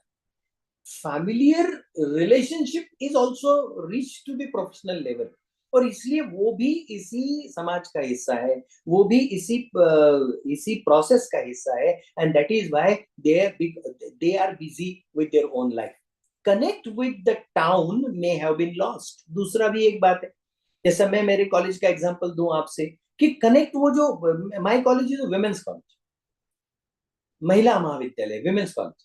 So the women, the girls who had passed from my college in last many years, they are gone at some other place, and their maternal home is no more now. उनके मम्मी पापा नहीं है, अब वो connect जो गांव से रहता था, वो गांव का कनेक्ट खत्म हो गया है, तो यहाँ आना उनके लिए संभव नहीं होता है। इसलिए धीरे धीरे धीरे जैसे गांव का कनेक्ट खत्म होता है, जैसा फैमिली का कनेक्ट खत्म होता है या कम होता है, हम कम होता है कहेंगे, वो कम होता है, उसी तरह से कॉलेज का या इंस्टीट्यूशन का कनेक्ट भी कम होने लगता है। और इसलिए no contact with institution, institution से जो कांटेक्ट है ना, वो कांटेक्ट कम होते जाता है धीरे धीरे धीरे। और इसलिए हमारा पहला जो टारगेट, मैं आपको सारी प्रोसेस बताने वाला हूं जितना समय मुझे दिया गया है उस समय में। प्रोसेस ये, बिकॉज ये बहुत इंपॉर्टेंट है। अगर इस प्रोसेस को आप समझे, आप में से जो लोग एलुमनाई एसोसिएशन या उस तरीके का काम करना चाहते हैं, तो जरूर इसको बहुत बारीकी से ध्यान से देखिए। कई सारी चीजें मैंने इन्वॉल्व की है इसको। इसमें 2 पॉइंट मेरे तरफ से अच्छे ऐसे थे कि एक तो मैं जिस कॉलेज में प्रिंसिपल हूँ, उस कॉलेज में एक एलुमनाई एसोसिएशन है, तो एलुमनाई एसोसिएशन फॉर्मुलेशन किस तरह से किया जाएगा और कौन सी दिक्कतें आती है, ये मुझे पता है, number 1। And my second experience is that the college in which I used to study, the very beautiful college in Amravati itself, Brijlal Biyani Science College. So I am the chairman of the alumni association of that institution. उस institution के alumni association का मैं chairman हूँ। तो दोनों side से वो experience है, इसलिए मैं आपको छोटी छोटी बातें बताने वाला हूँ कि किस तरह से हमें ये करना चाहिए। लेकिन अगर हम ये फॉर्मुलेट करते हैं, मैं आपको दिल से बताता हूँ कि अगर ये अच्छे से फॉर्मुलेट हो गया, तो इससे बेहतर बात, इसे वो नैक का थोड़ा सा बाजू में रख देते हैं, चलिए वो नैक में जो मार्क्स मिलने वाले हैं उसको भी बाजू में रख देते हैं, लेकिन उससे भी ज्यादा एक इंस्टीट्यूशन के डेवलपमेंट के लिए एलुमनाई कनेक्ट सेल कितना इंपॉर्टेंट हो सकता है, ये मैं आपको बताने वाला हूं। और इसलिए इसे प्रोसेस वाइज ध्यान से हम देखते हैं। अब इसको करेंगे कैसा? Data collection and analysis. Now one advantage with us is that we are now technology driven. हमारे लिए एक बात थोड़ी सी आसान इसलिए हो गई है कि हम लोग अभी टेक्नोलॉजी ड्रिवन हो गए हैं। Technology is a part and parcel of our life, and social media is the main source of connection. Connect करने का एक बहुत अच्छा मीडियम हमारे पास अवेलेबल है, वो है सोशल मीडिया। तो it may be WhatsApp, it may be Instagram, it may be Facebook, it may be anything, but due to that it has become easy to formulate connect। लेकिन सिर्फ connect करके नहीं होगा, वो जो डेटा कलेक्ट हम करेंगे, जैसे फॉर एग्जांपल आपने अपने स्कूल, अपने कॉलेज में पढ़कर गए हुए स्टूडेंट्स का कोई फेसबुक पेज बनाया, उस फेसबुक पेज में फिर आपके पास डेटा आया, तो वो जो डेटा आपके पास आता है, तो उस डेटा का कलेक्शन, ये इंपॉर्टेंट पार्ट होता है, और उसका एनालिसिस कर, वो डेटा वैसा का वैसा नहीं रख सकते हम लोग, तो उसका एनालिसिस, प्रॉपर एनालिसिस होना चाहिए। और इसलिए हमें टेक्नोलॉजी, सोशल मीडिया, इसका यूज बहुत बड़े पैमाने पर हम उसका यूज कर सकते हैं। Data to be utilise batch wise, ये एक बहुत अच्छी बात होती है, क्योंकि जो कनेक्शन होता है ना, अभी इसमें इमोशनल पार्ट देखिए, और थोड़ा सा इंटेलिजेंटली हम इसको सोचें कि जैसा मैं I am connected with a college, लेकिन मेरी पहचान किस माध्यम से की जाती है? I am considered, or my nomenclature is with batch. जैसे I am 1993 pass out of Brijlal Biyani science college, तो ये 1993 पास आउट, ये मेरा टैग है। इसका मतलब ये है कि हम लोग जाने जाते हैं अपनी बैच की वजह से। तो डेटा जो हमारे पास आएगा, नाम आएगा, उनका एजुकेशन, उनका प्रेजेंट प्रोफेशन, क्या कर रहे हैं वो, कौन सा एक्सपर्टाइज है, ऐसा पूरा का पूरा डेटा हमें कलेक्ट करना पड़ेगा। उसके लिए गूगल फॉर्म और ये सारी चीजें हम यूज करेंगे, लेकिन वो डेटा यूटिलाइज करने के लिए हमें उसको बैच वाइज करना पड़ेगा, क्योंकि उनका जैसे एल्यूमनाई का इंस्टीट्यूशन के साथ कनेक्ट होता है, वैसे उनका बैच वाइज कनेक्ट होने लगा है आजकल। और ये हमारे लिए एडवांटेज, आजकल टेक्नोलॉजी के जमाने में हम लोग बैच वाइज, हमारे ग्रुप्स है भी, व्हाट्सएप के ग्रुप, और बैच वाइज हम मिल भी रहे हैं, हम रीयूनियन कर रहे हैं, हम कॉलेज के दोस्त एक साथ मिल रहे हैं, फिर 25 साल के बाद में मिलेंगे या 30 साल के बाद में मिल रहे हैं, तो ऐसे सालों साल गुजर जाते हैं, उसके बाद में हम एक साथ मिल रहे हैं, और उसके बाद में हर साल मिलने का वादा करके एक दूसरे को गुड बाय कह रहे हैं, और अभी हर साल वैसे रीयूनियन होना शुरू हो गया है। ये हमारे लिए एडवांटेज। तो डेटा वाइज बैचेस यूटिलाइज करना, ये हमारे लिए इंपॉर्टेंट है। व्हाट्सएप ग्रुप, फेसबुक पेज, इन सारी चीजों को हमें समझकर ये करना है। और एक ये सब करने के लिए, अब आप सब लोग समझ गए होंगे कि ये सब करने के लिए क्या चाहिए? A strong team of institution. एक आप ध्यान में रखिए दोस्तों, आप सबको मैं बताने वाला हूं कि अलुमनाई कनेक्ट एक बेहतर और बहुत अच्छी बात होती है, लेकिन उसको कोऑर्डिनेट करने के लिए, उसको एक्टिवेट करने के लिए कॉलेज की एक बहुत स्ट्रांग टीम चाहिए।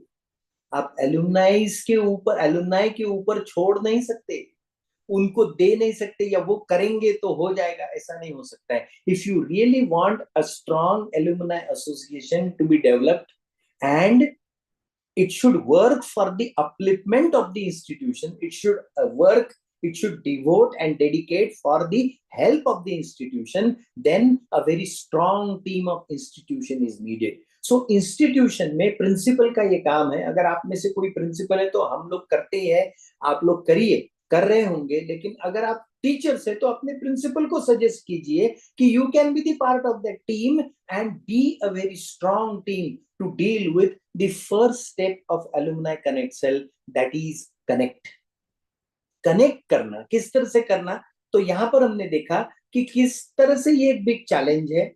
चैलेंज का कारण क्यों है? क्योंकि दे आर स्कैटर्ड, लेकिन there is one benefit that now we all are well accustomed with technology.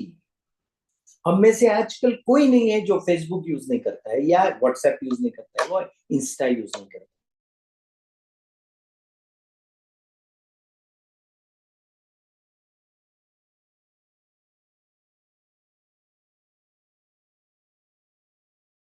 एक स्ट्रॉन्ग टीम इन सारी चीजों को इसको प्रोपोगेट करेगी, एक स्ट्रॉन्ग टीम इसको मोटिवेट करेगी। तो कॉलेज की जो टीम है वो इस कनेक्ट के लिए बहुत काम में होती है। अदरवाइज क्या होता है?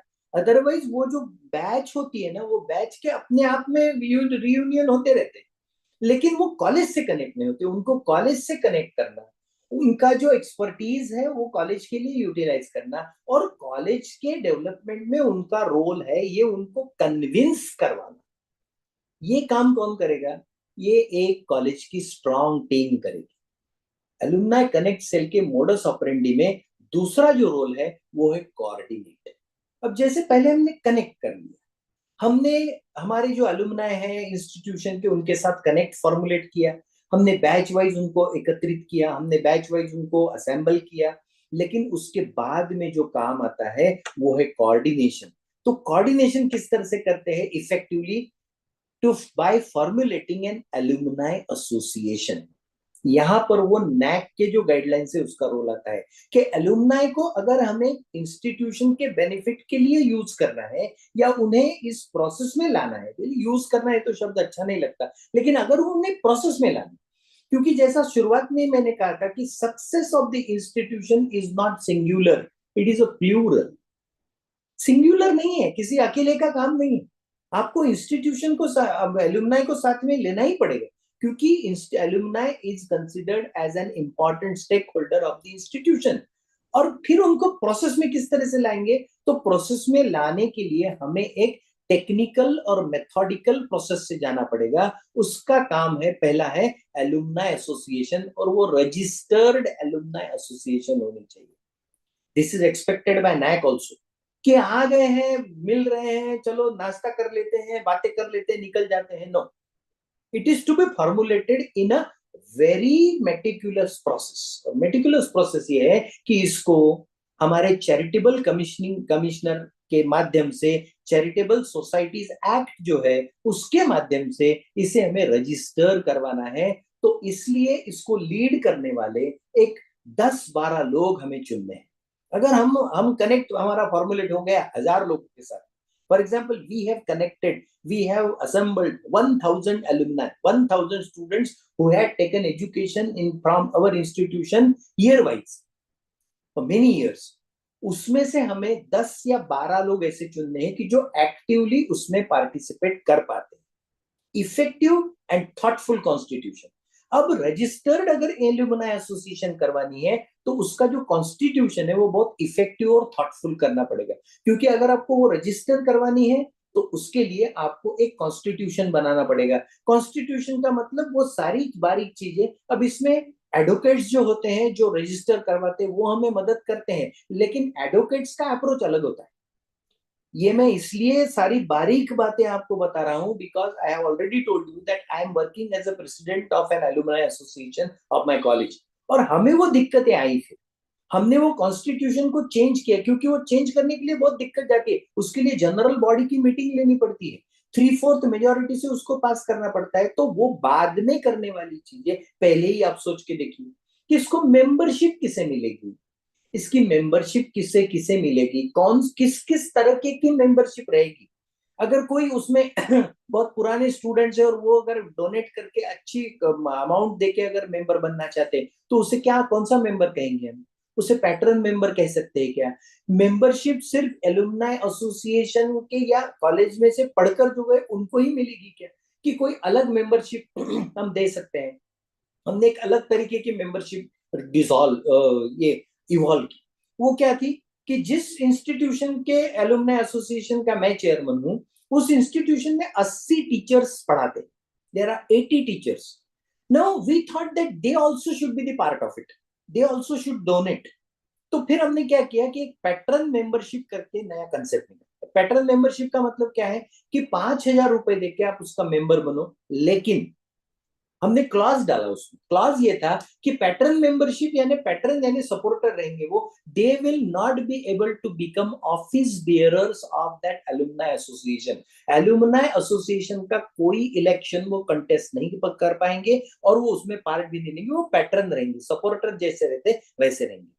तो अपने अपने इंस्टीट्यूशन के हिसाब से हम इसको मोल्ड कर सकते हैं, चेंज कर सकते हैं। लेकिन अगर if you are really want to go for registered alumni association, the constitution must be thoughtful. जो वकील ये कर रहा है काम, हम 5000 रुपए दे देते हैं या 8000 रुपए दे देते हैं, वो सब करवा के लेके आता है, लेकिन जब वो वकील कॉन्स्टिट्यूशन बनाएगा तो आप में से जो लोग बहुत सीरियसली इसके ऊपर विचार कर सकते हैं, आप लोगों ने वहां बैठ के सारी चीजों को देखना चाहिए। We must go a 1-to-1। How many office bearers shall be there? 1 president, 3 vice president. तो कौन कैसे रहेगा ये भी हमें देखना पड़ेगा। Selecting office bearers most from local place, एक ये इंस्ट्रक्शन मैं दे रहा हूं। वैसे तो हमारे जो एलुमनाई है वो पूरी दुनिया में है, सब जगह फैले हुए हैं, लेकिन ऑफिस बेयरर्स जब हम सिलेक्ट करेंगे तो मेरा ये सुझाव है कि मोस्ट ऑफ देम, ज्यादा से ज्यादा जिस गांव में हमारा इंस्टीट्यूशन है ना, उस गांव के ही लोग उसमें लेना अच्छा होता है। कुछ लोग बाहर के ले सकते हैं जो बहुत रेपुटेड है और बहुत कंट्रीब्यूट कर सकते हैं, तो उन लोगों को वाइस प्रेसिडेंट या ऐसी पोस्ट देकर या मेंबर करके हम हमारे इसमें रख सकते हैं। अब इसका कारण क्या है, हमारे उनके प्रति कोई प्रॉब्लम नहीं है। The problem is that the people who are living on to other places, they are not sometimes or most of the time they are not able to attend the meetings. वो किसी function के लिए आ सकते हैं, लेकिन routine meetings जो होती है एग्जीक्यूटिव की, उसके लिए वो आ नहीं सकते। तो इसलिए एग्जीक्यूटिव मेंबर्स, स्पेशली मैं 3-4 पोस्ट जो बताता हूँ, एक तो president should be from that town only, उसी टाउन में का प्रेसिडेंट होना बहुत जरूरी है, क्योंकि प्रेसिडेंट के अटेंडेंस के बगैर एग्जीक्यूटिव मीटिंग होती नहीं। दूसरा है फाइनेंस जो संभालता है, वो कोषाध्यक्ष जो होता है, वो he also should be, and secretary. So secretary, treasurer and president, these 3 posts must be given to the students who are still living in the town where the college is located. क्योंकि जब आपको कोई financial matter करवाना है, कहीं finance आपको कोई check लिखना है, तो उसके ऊपर सिग्नेचर लगती है।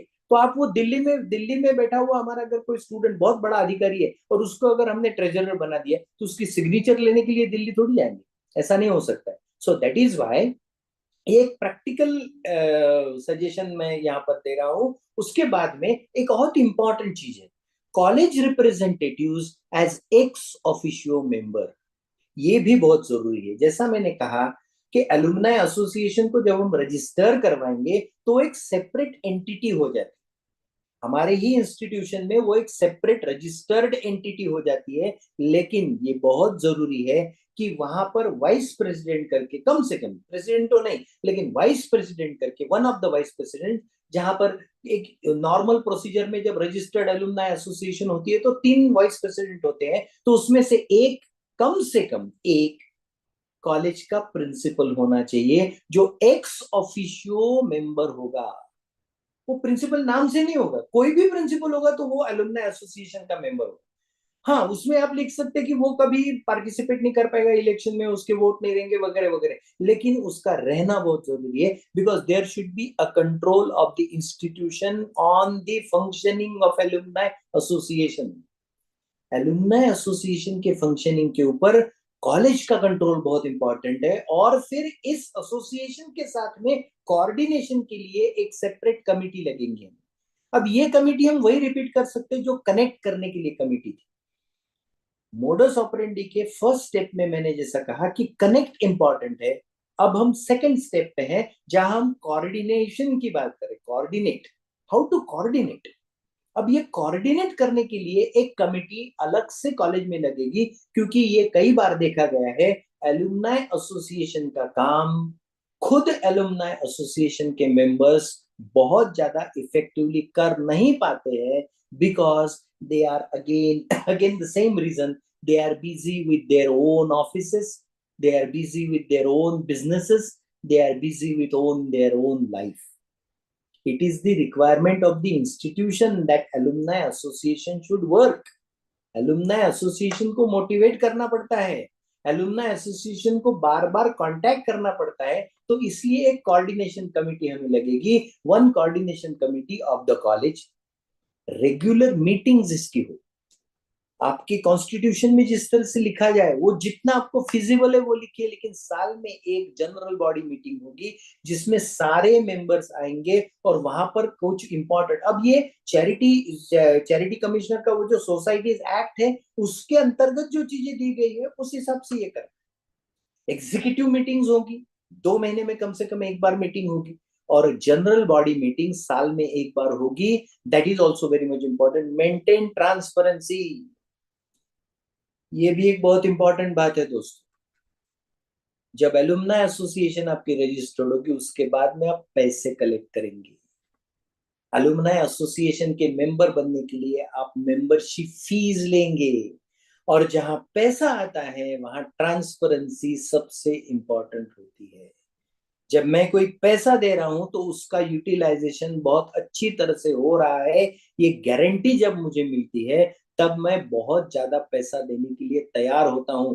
लेकिन मुझे ट्रांसपेरेंसी चाहिए, फाइनेंशियल ट्रांसपेरेंसी, और इसलिए प्रॉपर अकाउंटिंग एंड एक्सपेंडिचर ये बहुत इंपॉर्टेंट हो जाता है। जितने पैसे हमने जमा किए हैं उसका हिसाब हो, उसका ऑडिट हो, वो ऑडिट एलुमनाई एसोसिएशन के या कॉलेज के वेबसाइट पे डिस्प्ले हो। आजकल सारी चीजें हैं, छुपाने के लिए कुछ नहीं है और छुपाना है भी नहीं।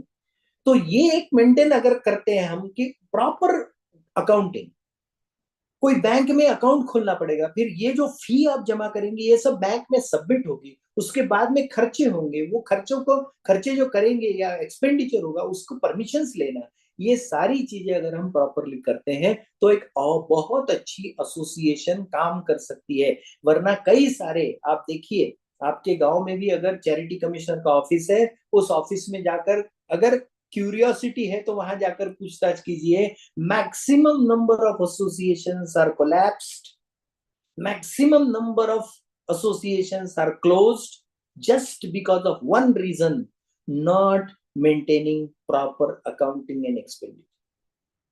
पैसों का हिसाब अच्छे से न रखने की वजह से कई सारी एसोसिएशंस चैरिटी कमिश्नर ने पिछले साल देश भर में बंद कर दी, क्योंकि प्रॉपर अकाउंटिंग ही नहीं। ट्रांसपेरेंसी अगर मेंटेन करनी है तो प्रॉपर अकाउंटिंग और एक्सपेंडिचर, और इसलिए मैं ये सजेस्ट कर रहा हूं कि जैसे ऑडिट होता है, पैसा आया है 5 या 6 लाख रुपए आपके पास जमा हो गए, तो वो 6 लाख रुपए को आप एक्सपेंडिचर अच्छी तरह से कीजिए, जितना एक्सपेंडिचर करना है उसका एग्जीक्यूटिव की उसकी परमिशन हो, और वो सारी चीजें, ये सारा बजट, ये सारा ऑडिट, ये सारा अकाउंटिंग, ये सारी की सारी बातें वेबसाइट पर अपलोड की जाए, ताकि दिल्ली में बैठने वाला, मुंबई में बैठने वाला, न्यूयॉर्क में बैठने वाला, जापान में बैठने वाला, इंग्लैंड में बैठने वाला, या किसी देहात में रहने वाला आपके कॉलेज का एलुमनाई एसोसिएशन का मेंबर यानी आपके कॉलेज का स्टूडेंट उसके मोबाइल पे कॉलेज के एलुमनाई एसोसिएशन का हिसाब देख पाए, जो उसके लिए अवेलेबल हो जाए। This is the way in which the transparency is maintained. This is the way in which proper accounting and expenditure is done. Maintaining record is the institution's responsibility. और इसलिए मैंने कहा कि coordination committee क्यों चाहिए?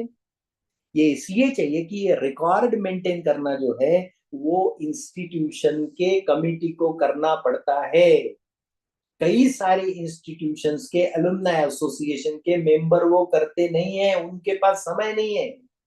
वो इंस्टीट्यूशन में आएंगे, इंस्टीट्यूशन को मदद करेंगे, सारी चीजें, रिकॉर्ड वगैरह रखने का काम वो कर नहीं पाते क्योंकि उनके पास टाइम नहीं रहता है। और कई बार ऐसे देखा गया। I am working in higher education from last 27 years, and what I have faced and what I have seen is that most of the alumni associations are collapsed just because of not maintaining record, because the college has given the responsibility to alumni association. And alumni association members are busy. अब वो जानबूझकर नहीं कर रहे, वो busy हैं। तो इसलिए alumni association अगर हम फॉर्मुलेट करना चाहते हैं, जो मैंडेटरी है अब हमारे लिए, नैक के हिसाब से भी मैंडेटरी है, उसको मार्क्स भी बहुत ज्यादा है, और सिर्फ मार्क्स नहीं, हमारे कॉलेज के डेवलपमेंट के लिए, प्रिंसिपली भी हमारे कॉलेज के डेवलपमेंट के लिए भी ये बहुत जरूरी चीज है। तो उसे अगर फॉर्मुलेट करना है, तो अगर हम एलुमनाई एसोसिएशन फॉर्मुलेट करते हैं तो उसके साथ में कोऑर्डिनेशन कमेटी बिल्कुल जरूरी है। अगर ही हम करते हैं, so then the step 2 is completed. First step connect था, सेकंड स्टेप कोऑर्डिनेट था। कोऑर्डिनेट किस माध्यम से? एलुमनाई एसोसिएशन के माध्यम से। अब इस मोडस ऑपरेंडी का तीसरा पार्ट देखिए, इस एक सेशन में हम लोग एक पूरा एलुमनाई कनेक्ट सेल किस तरह से खड़ा किया जाता है और किस तरह से इफेक्टिवली काम कर सकता है ये देखने वाले। शुरुआत हमने की कनेक्ट से। पहले तो हमने ये समझा, हमने ये माना या समझने का प्रयास किया, हमने ये मानने का प्रयास किया कि एलुमनाई हमारे कॉलेज के डेवलपमेंट पे या इंस्टीट्यूशन के डेवलपमेंट में एक इंपॉर्टेंट रोल प्ले करता है, ये हमने पहले समझ। दूसरा, फिर हमने मोडस ऑपरेंडी देखना शुरू की। उसमें पहली बात थी कनेक्ट, एलुमनाई को कनेक्ट करना, किस तरह से करना ये हमने देखा। उसके बाद में इसको कोऑर्डिनेट करने का प्रोसेस क्या है, कोऑर्डिनेट करने का तरीका क्या है। कोऑर्डिनेट करने का तरीका ये है कि हम लोग उसे एलुमनाई एसोसिएशन के माध्यम से कोऑर्डिनेट कर सकते हैं, रजिस्टर्ड एलुमनाई एसोसिएशन के माध्यम से कोऑर्डिनेट कर सकते हैं, और उसके कोऑर्डिनेशन के लिए एक कोऑर्डिनेशन कमेटी कॉलेज की होगी जो इस पूरे वेंचर को सपोर्ट करेगी, जो इस पूरे वेंचर का रिकॉर्ड मेंटेन करेगी और उसके बाद में उसको डिस्प्ले करेगी ताकि इसको अच्छे से प्रोड्यूस किया जाए। अब हम आगे बढ़ते हैं कोलैबोरेट। अब कोलैबोरेट किस तरह से करना है? एलुमनाई एसोसिएशन तो तैयार हो गए, ओके। उसके बाद में हमने कोऑर्डिनेशन कमेटी भी तैयार की, वो भी हो गया।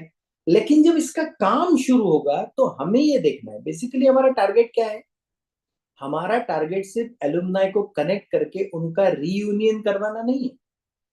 एक दिन उनको बुला के गाने वाने गा के उनको उनका फील देख के वो खत्म करना, ऐसा नहीं है। हमें उनको हमारे कॉलेज के डेवलपमेंट के प्रोसेस में लाना है। हमें उनको हमारे कॉलेज के डेवलपमेंट के प्रोसेस में पार्टिसिपेट करवाना है, और उनके पास जो है उसका फायदा हमारे आज के स्टूडेंट्स को हमें देना है, ताकि वो एक चेन तैयार हो। जो आज के स्टूडेंट है वो आने वाले दिनों में एलुमनाई बनेंगे, और एलुमनाई बन के फिर हमारे यहाँ हमारे स्टूडेंट्स को सपोर्ट करेंगे। तो ये सपोर्ट करने का जो प्रोसेस है ना, ये एक साइकिल जो है ना, वो बहुत अच्छी तरह से चलता है। तो ये करने के लिए हमें अब इसको कोलैबोरेट करना है। वो किस तरह से करें? Motivation to connect. पहला तो बात है कि मोटिवेशन लगता है कनेक्ट करने के लिए। फीलिंग्स मेरे मन में मेरे कॉलेज के बारे में है, अग्री। मेरे कॉलेज के प्रति मेरा सेंस ऑफ बिलोंगिंग है, अग्री। लेकिन कॉलेज में जाकर कुछ करने के लिए मैं ये चाहता हूं कि मेरा कॉलेज मुझे बुलाए, मेरा कॉलेज मुझे सम्मान से बुलाए। That is my requirement. अब देखिए, आप सोच के देखिए, आप अगर आपके कॉलेज के लिए काम करना चाहते हैं तो आपकी एक्सपेक्टेशन है कि कॉलेज बुलाए आपको। तो वो जो मोटिवेशन है कनेक्ट करने का, वो पहला है। शुरुआत तो एकदम काम से नहीं होगी। आप उनको बोलेंगे कि एलुमनाई एसोसिएशन फॉर्मुलेट हो गए, आप मेंबर हो गए, अब दीजिए 1 करोड़ रुपए दीजिए, ऐसा नहीं होगा। शुरुआत कहां से करेंगे हम? Batch wise get togethers. ये जो बैच वाइज व्हाट्सएप ग्रुप हमारे बने हैं ना, तो इनको, इन सारे बैच को, एक एक बैच को किसी एक दिन मौका देखकर कॉलेज में बुलाइए। उनको उनके क्लासेस में बैठने दीजिए। उनको वो जो सब वातावरण उन्होंने एक्सपीरियंस किया था, let them experience that beautiful emotions and feelings and time which they had lived in the college and developed themselves. So let them enjoy that. Organize some party for them, organize some cultural program for them, and then so batch wise get together. One more concept, ये concept college में हो सकता है। एक किसी college में, college तो नहीं था, स्कूल था वो, एक्चुअली स्कूल में वो और अट्रैक्टिव होता है, लेकिन कॉलेज में भी ये कर सकते हैं कि एक दिन का कॉलेज होगा, और सारे जो स्टूडेंट्स है, जो एक एलुमनाई है, वो स्टूडेंट्स बन के आएंगे। मैं आपके साथ ये शेयर कर रहा हूं, मैं जिस इंस्टीट्यूशन में प्रिंसिपल करके काम करता हूं, हमारा ही एक स्कूल है और उस स्कूल को 100 साल पूरे हो गए पिछले साल। तो इस साल हमने वो 100 साल पूरे हो गए, इसलिए उसकी सेंटेनरी हम मना रहे हैं। तो वो सेंटेनरी मनाने के लिए हमने एक बहुत ही यूनिक आइडिया की कि हमने क्या किया, एक दिन का स्कूल अरेंज किया। रविवार का दिन था, तो वो ग्रुप बने थे, उसमें 4-5 हजार स्टूडेंट्स कनेक्ट हुए थे। तो हमने उनको बोला कि एक दिन स्कूल में आओ, लेकिन स्कूल में किस तरह से आओ? स्टूडेंट बन के आओ। मैं आपको बताऊं, I have lived that experience so wonderfully, and I have seen that the kind of attachment is again regenerated in the minds of those students.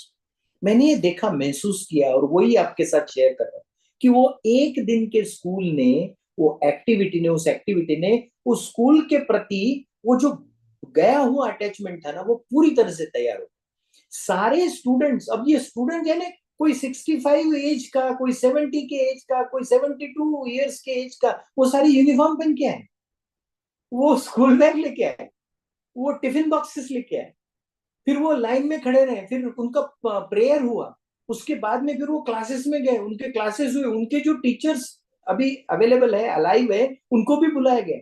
उन सारे टीचर्स को उन्होंने पढ़ाया, टीचर्स ने स्टूडेंट्स को पढ़ाया, पूरा आनंद लिया उन्होंने, ग्राउंड पे गए, पीटी पीरियड किया, ये सारा उन्होंने। अब ये स्कूल में, मैं ये मानता हूँ कि ये स्कूल में थोड़ा ज्यादा एक्टिवली हो सकता है, लेकिन कभी कभी कॉलेज में भी हो सकता है। हम देख सकते हैं कि एक दिन का कॉलेज, और सारे उनको बुलाइए उनको। और आजकल इतना फोटोग्राफ निकालना, शेयर करना, ये इतना होता है। मैं आपको बताऊं, अमरावती शहर में जब ये एक दिन का स्कूल हुआ ना, सारा मीडिया आ गया, सारा मीडिया।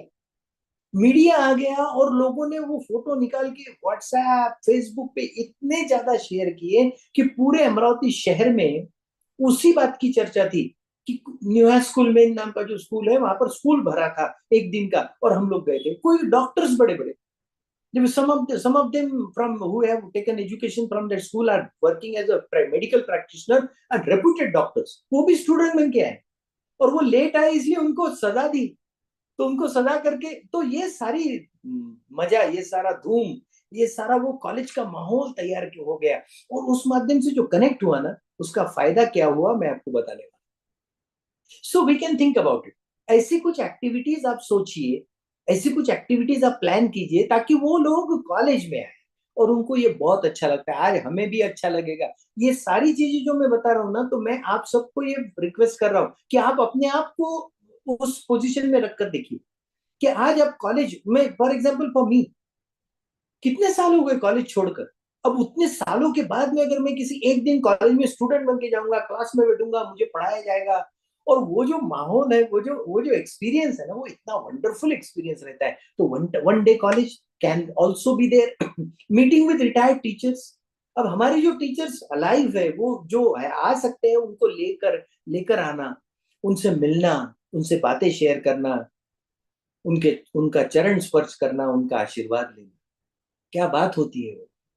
जिस स्कूल का प्रोग्राम मैं बता रहा हूँ ना, मैंने खुद आंखों से देखा, और मैं क्या कहूँ आपको, मैं बोल नहीं पाता हूँ। वो जो टीचर थे ना, 89 ईयर्स के, उनको लाया गया, वो क्लास में बैठे, उस क्लास में जा जाके स्टूडेंट, और उनके हाथ से वो स्केल हाथों पर, उनको वो बोल रहे थे कि सर हमें वो एक बार सजा दीजिए। वो स्केल हाथ पर मारी, वो बच्चे थे तब, वो स्केल मारते थे, वो पनिशमेंट करते थे, तो वो पनिशमेंट खुशी से ले रहे थे, और उसके फोटो निकल रहे थे, उसके वीडियोस निकाल रहे थे कि मैं सर आज पनिशमेंट दीजिए, मैं हैप्पीली आई एम एक्सेप्टिंग। एक आनंद होता है वो। We relive our life. वो जो छूट गया ना हमारे हाथों से, अनमोल दिन होते हैं वो, सब सब प्राइसलेस है।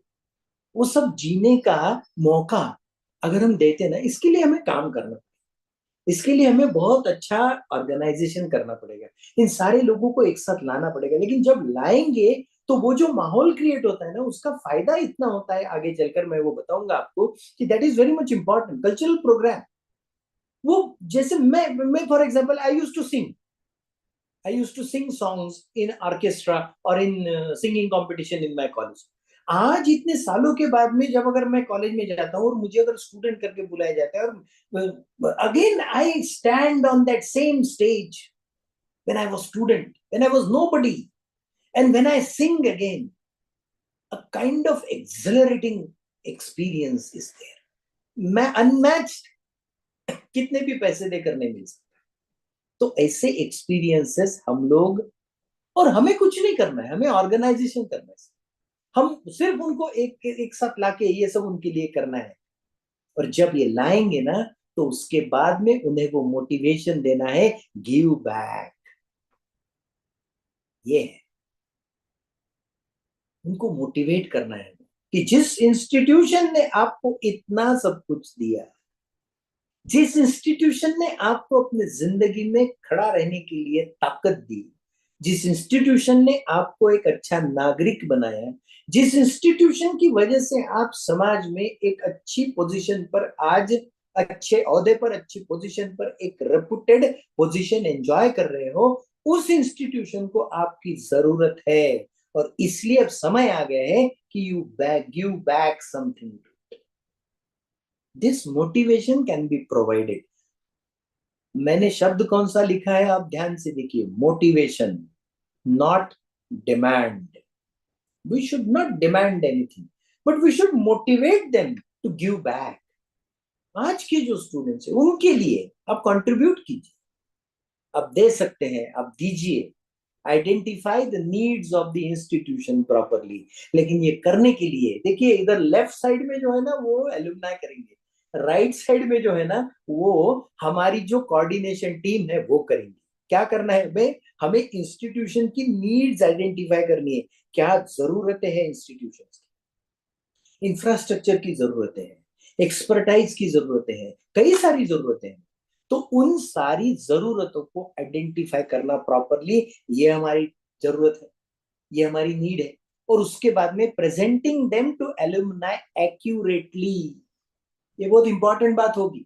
और इसके लिए बहुत अच्छे बोलने वाले, बहुत अच्छा मोटिवेट करने वाले जो टीचर्स है उनको मौका देना चाहिए, वो उनको रखना चाहिए, ताकि जैसे बात रखी जाए ना, तो बात रखी जाए तो दिल को छूनी चाहिए।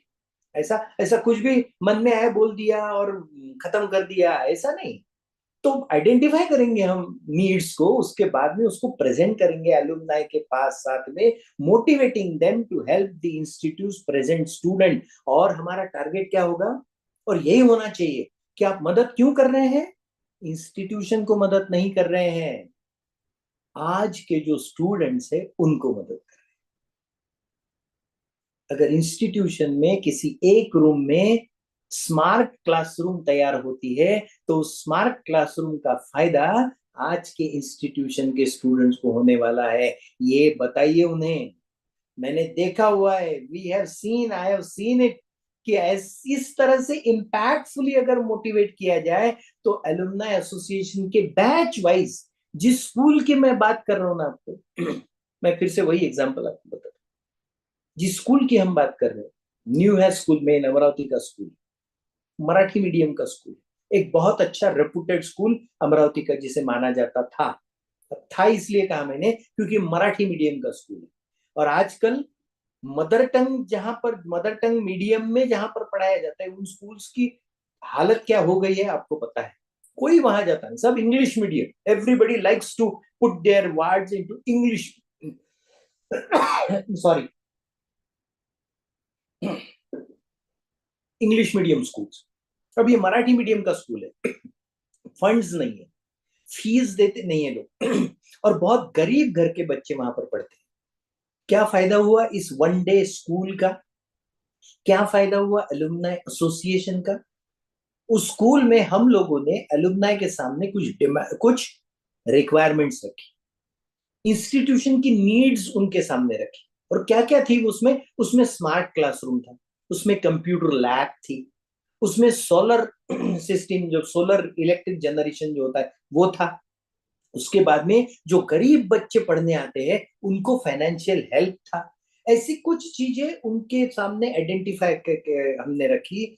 मैं बड़े गर्व के साथ, इसको बहुत ध्यान से सुनिए, मैं बड़े गर्व के साथ ये कह रहा हूं कि उस स्कूल ने इस एक प्रोग्राम के माध्यम से आज के स्टूडेंट्स के लिए 60 लाख रुपीस जमा की, 60 लाख रुपीस। और मैं जमा किए नहीं कहता हूं, it is with the policy of give back. Batch wise 5-5 lakh रुपए, 7-7 लाख रुपए उन्होंने डोनेट कर दिए। और डोनेट क्यों किए? क्योंकि स्मार्ट क्लासरूम बनाना है, ये है, पैसे नहीं दिए उन्होंने, उन्होंने फैसिलिटीज प्रोवाइड की। एक 1975 की बैच है, उन्होंने डिक्लेयर किया कि we all of them are well placed. उसमें से कोई प्रिंसिपल है, कोई बहुत बड़ा ऑफिसर है, कोई कलेक्टर है, कोई बहुत बड़े बड़े ओहदे पर रहने वाले लोग हैं। उनका पूरा ग्रुप जो है वो 45 पीपल है, 45 लोगों का ग्रुप है। वो 45 लोगों के ग्रुप ने तय किया कि we will pay 20,000 rupees per head, 20,000 रुपए हर कोई देगा। और 20,000 रुपए करके उन्होंने एक बहुत अच्छा स्मार्ट क्लासरूम तैयार किया ऐसे बच्चों के लिए जो जिनके माता पिता 400 रुपए फी नहीं भर सकते, गरीब घर के बच्चे, लेकिन आज अभी स्मार्ट क्लासरूम में पढ़ेंगे। अभी क्यों हो पाया? एलुमनाई एसोसिएशन की वजह से। गवर्नमेंट देते नहीं है पैसे, government do not provide you grants because grants are not provided. No, when government grants are not available, we have to bring money from society. अब सोसाइटी में जाके देखिए और मांग के देखिए, कौन देगा? This is the way in which the facilities can be uplifted. तो ऐसे कॉलेज में भी होता है। किस तरह से होता है? तो motivating them present students, develop a sense of belonging among them. ये मोटिवेट करना हमारा काम है, ये कोलैबोरेट करना हमारा काम है, और कोलैबोरेट करके उनको मोटिवेट किया जाए। बैच वाइज इस तरह से किया जाता है, ये कई जगह देखा गया। मैं एक कॉलेज को जानता हूं जिस कॉलेज के एलुमनाई एसोसिएशन ने उस कॉलेज को एक 70-80 लाख रुपए खर्चा करके ऑडिटोरियम बांध के दिया। बहुत जगह थी, कुछ कंस्ट्रक्शन हुआ था, उसको पूरा रिनोवेट करके नया ऑडियो सिस्टम और स्टेज वेज सब बना के 70-80 लाख रुपए खर्चा करके एक नया मॉडर्न ऑडिटोरियम तैयार करती थी अलुमनाई एसोसिएशन। ऐसा कई जगह है, आपको भी ऐसी चीजें पता हो। लेकिन ये कैसे होता है, ये मैं जिस प्रोसेस को बता रहा हूं ना, उस प्रोसेस के माध्यम से धीरे धीरे होता है, slowly and study.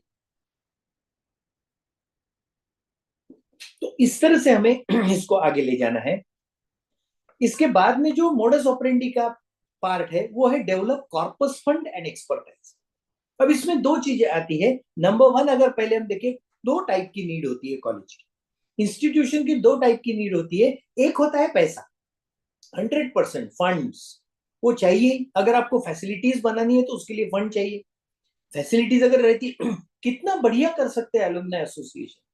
in my college there are 5 sanitary napkin vending machines are implanted and they are by alumni association. कितनी अच्छी बात है। मेरे कॉलेज में जो alumni आते हैं उनको ये समझ में आ गया कि जो लड़कियां मेरे कॉलेज में पढ़ती है they are not able to afford these things, they are not able to do it.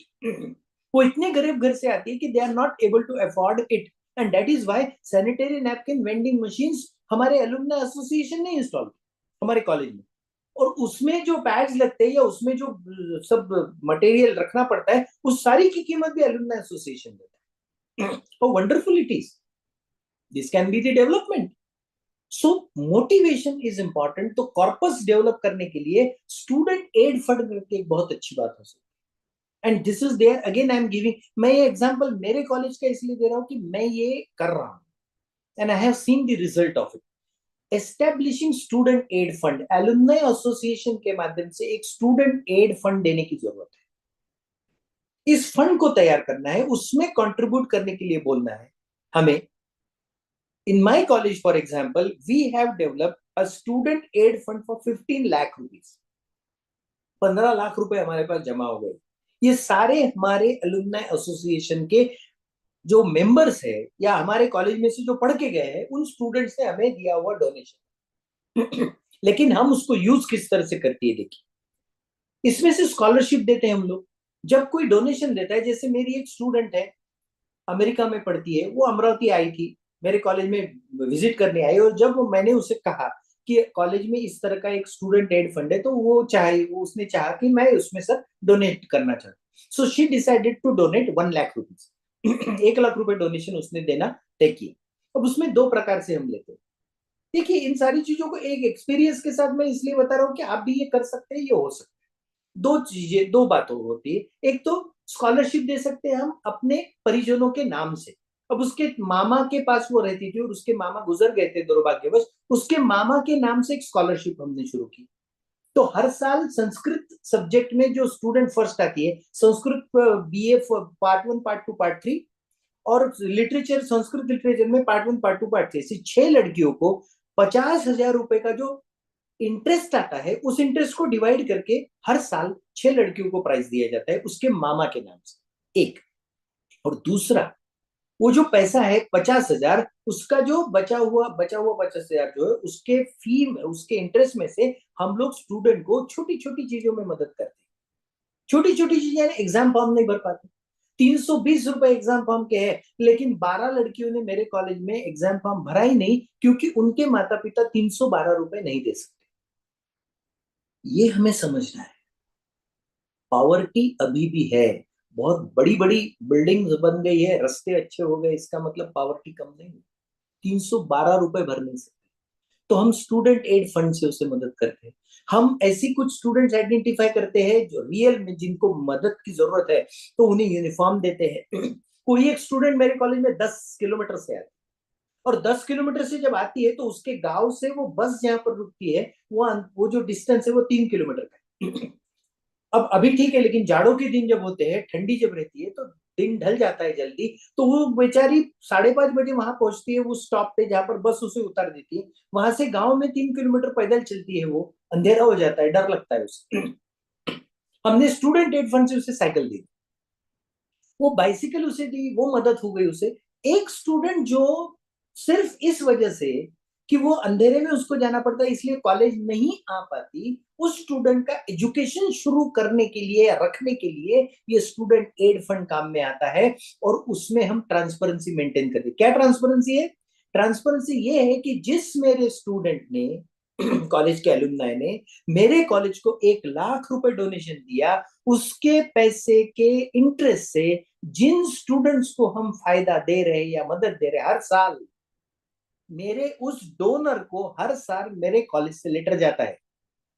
ये इंपॉर्टेंट, 1 लाख रुपए देना इंपॉर्टेंट तो है ही, लेकिन उस 1 लाख रुपए का यूटिलाइजेशन प्रॉपरली हो रहा है कि नहीं, ये देखना कॉर्पस फंड के लिए बहुत इंपॉर्टेंट।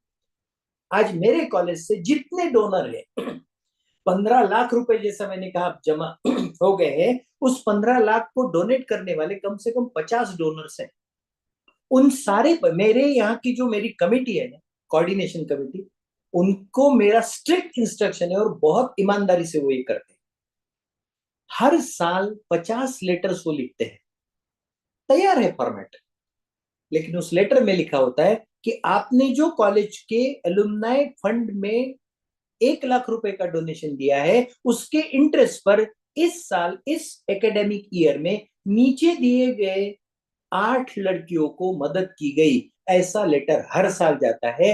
मेरे उस डोनर को बहुत इंपॉर्टेंटली ये कॉन्फिडेंस हो जाता है कि मैंने जो डोनेशन दिया वो अच्छी तरह से यूज हो रहा है। नहीं तो डोनेशन ले लिया और उसके बाद में उसका अता पता हमें पता ही नहीं, ऐसा नहीं होना चाहिए।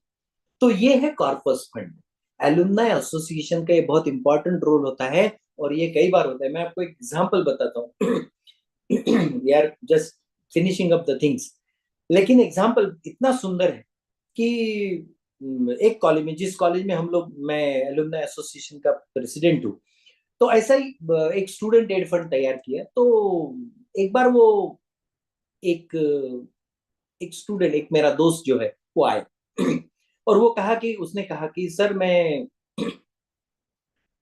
डोनेशन देना चाहता हूँ। तो बहुत अच्छे, वेलकम। तो 1 लाख रुपए डोनेशन देना चाहता हूँ। तो बोले ठीक है, तो 1 लाख रुपए डोनेशन दे। हमने उसको पूछा कि इसे किस लिए यूटिलाइज करना है। देखिए कैसा कनेक्ट होता है ध्यान से सुनिए। तो हमने जब कहा कि 1 लाख रुपए आप डोनेशन, वो बोला कि सर इसको आप डिपॉजिट कीजिए, इसका जो इंटरेस्ट आएगा उससे गरीब स्टूडेंट्स को, जो स्टूडेंट्स किताबें खरीद नहीं सकता है, उस स्टूडेंट को नई किताबें खरीद के दीजिए। और उसने वो लेटर में लिखा था कि the poor student should be helped with new books. अब ये 3-4 बार उसने न्यू बुक्स लिखा था। तो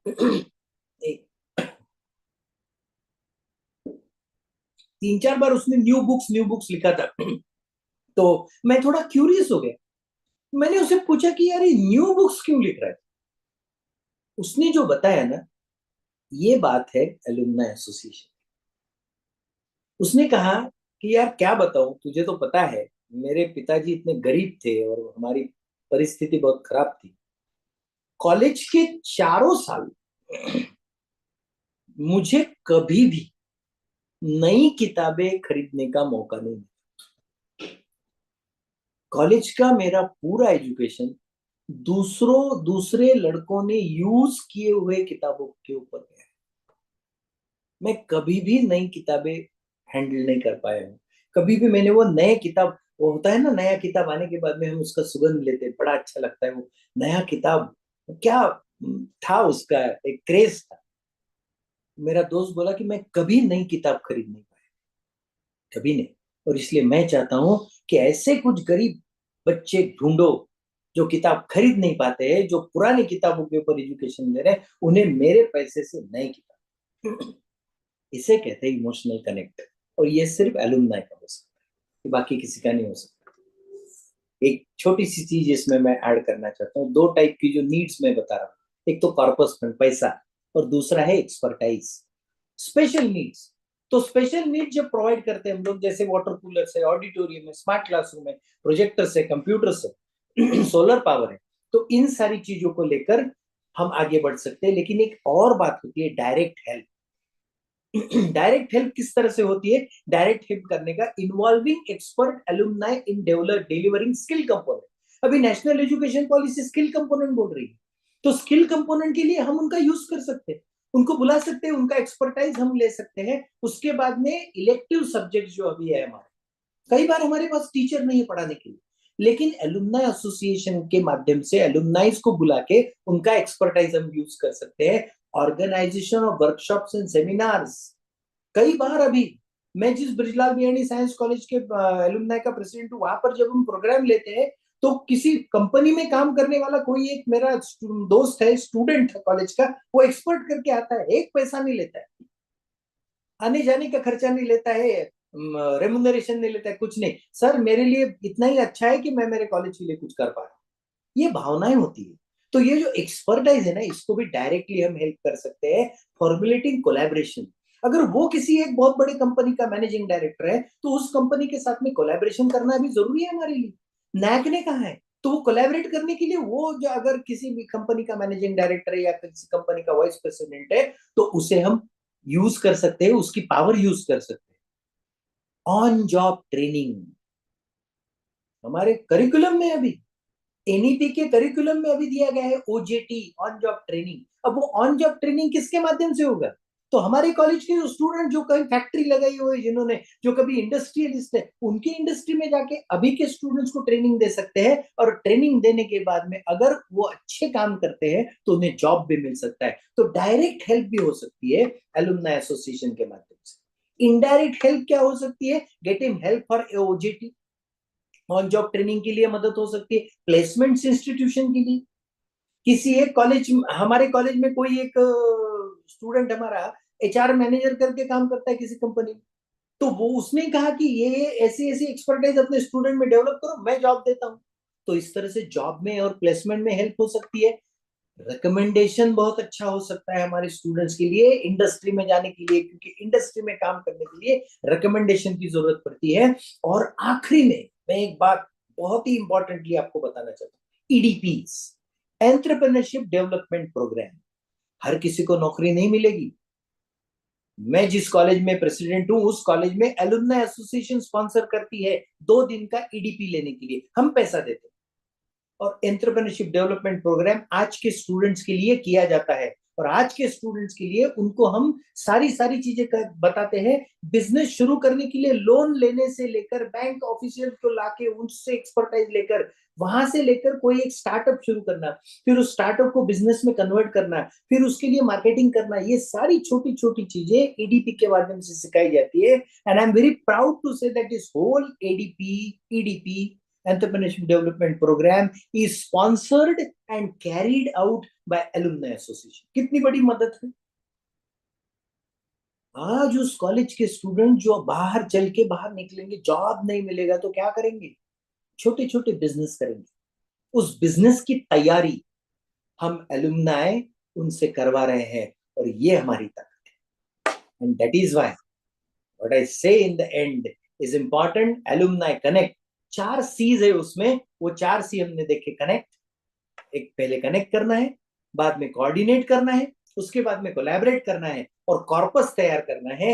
alumni connect cell is the strength of the institution which needs to be mobilised for the development of the institution. हमारी institution को अगर हमें मोबिलाइज करना है, इंस्टीट्यूशन को अगर मोबिलाइज करवाना है हमें, तो उस इंस्टीट्यूशन को मोबिलाइज करने के हिसाब से हमें ये देखना पड़ेगा कि हम एलुमनाई एसोसिएशन को किस तरह से मूव करते हैं, हम किस तरह से उसको कोऑर्डिनेट करते हैं, और एक बहुत अच्छा एलुमनाई एसोसिएशन बनाकर हम हमारे आज के स्टूडेंट को पुराने स्टूडेंट से कनेक्ट करके वो फायदा ले सकते हैं, जिसका फायदा हमें नैक के माध्यम से भी होगा, जिसका फायदा हमें नेशनल एजुकेशन पॉलिसी के माध्यम से भी होगा, और ultimately it will be in the benefit of the institution. This is in all what I wanted to say about Alumni Connect Cell. I'm very much thankful for MMTTC Amravati University for giving me this chance and presenting this topic.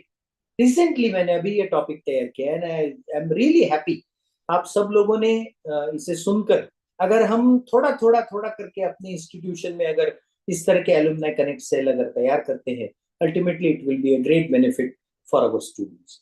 Thank you so much.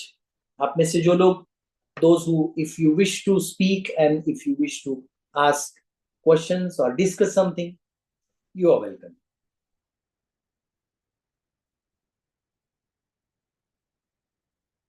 So thank you very much. It was really very insightful, and thanks for sharing your experience and your expertise in handling this alumni committee and cell, and it will really help us in a great manner.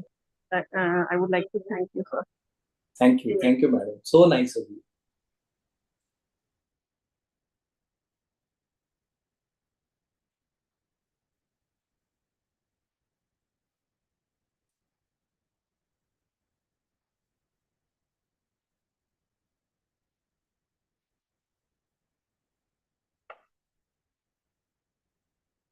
Thank you so much. What I do is that I just type my email ID in the chat box, so that I'll be very happy to know some of your experiences also. अगर आप भी कुछ अच्छे project चलाते हैं alumni association के माध्यम से, तो मुझे बिल्कुल जरूर लिखिए, ताकि मैं हमारे यहाँ भी वो उसको यूज कर पाऊंगा और हमारी भी इंस्टीट्यूशन को फायदा होगा.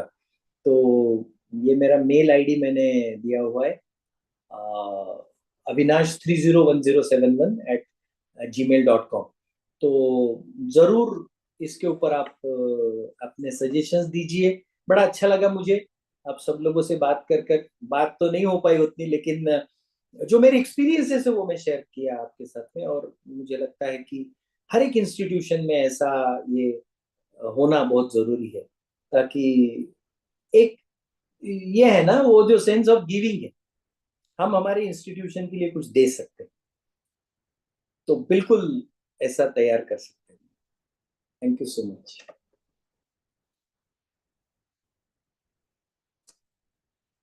6 बज गए मुझे लगता है. Ankit, are you there?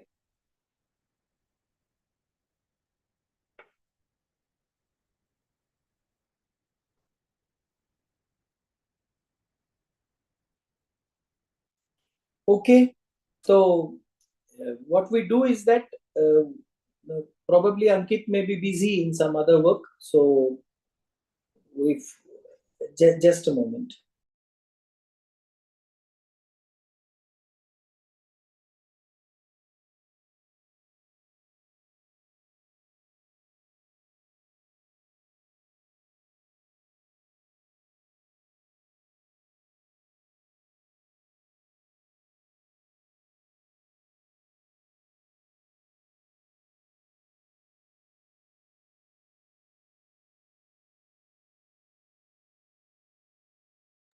Friends, Ankit has told me that he's busy somewhere. So as I am a co-host, I can end the meeting. So thank you so much for being here, and it was lovely talking with you. And I'm very happy. I wish to get your feedbacks. मैं आपसे request करता हूँ कि थोड़े feedback दीजिए, क्योंकि newly topic created है, तो अगर उसमें कुछ एडिशन आप चाहते हैं तो please. Thank you. I am ending the meeting.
Please unmute the speaker. Yes, sir. Within couple of time, sharp 6:45, we will start. Okay, Joshi sir. Okay, thank you. Yes.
Hello.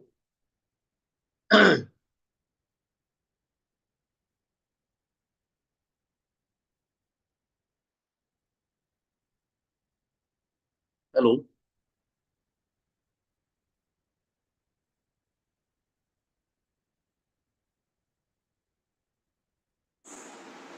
Yes, sir. Good evening, sir. Good evening, Ankit. I think we Sir, should start. sir, within 2 or 3 minutes, sharp at No, 6:45. no problem. No problem. Okay, No sir. problem.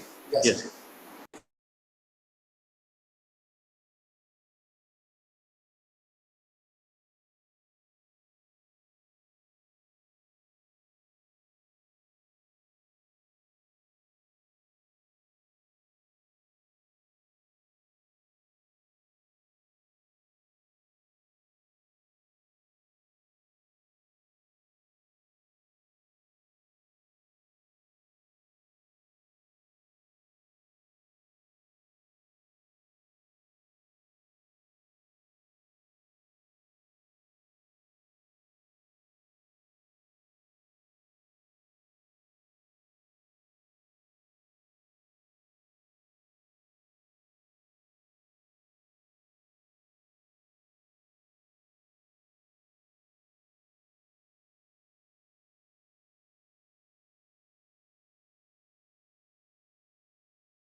Hello, sir. Shall we start, sir? If you could permit.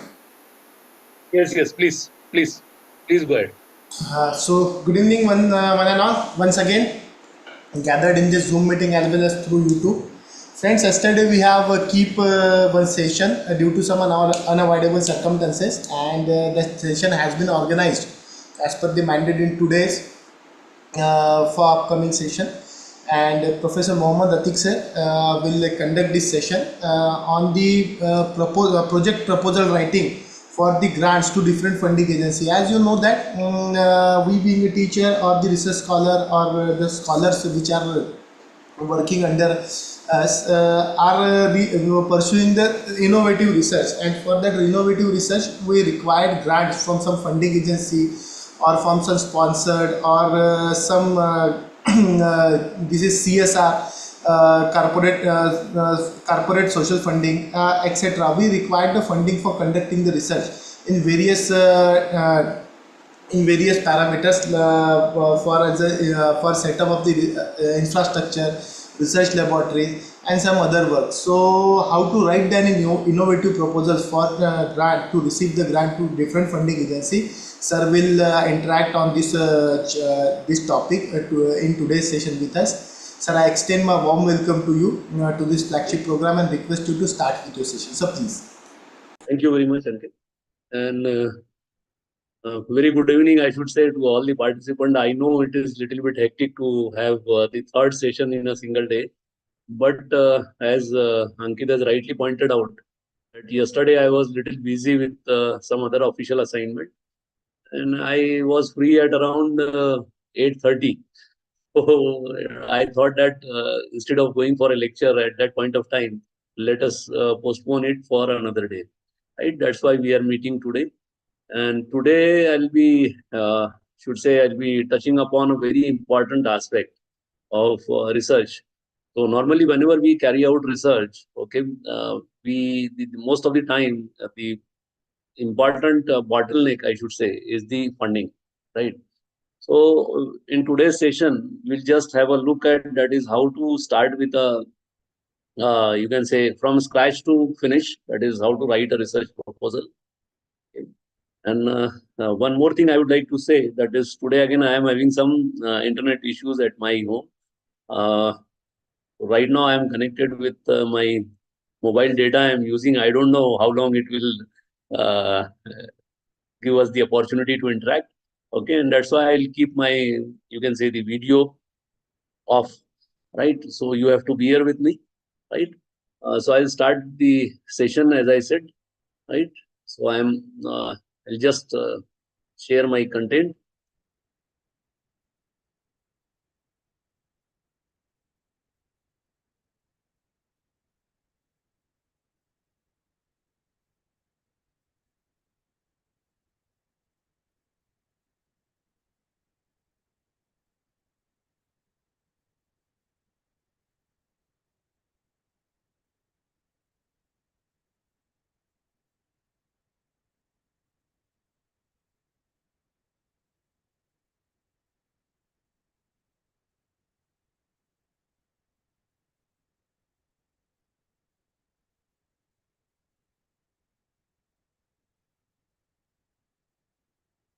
Any one of you just confirm whether the screen is visible to you.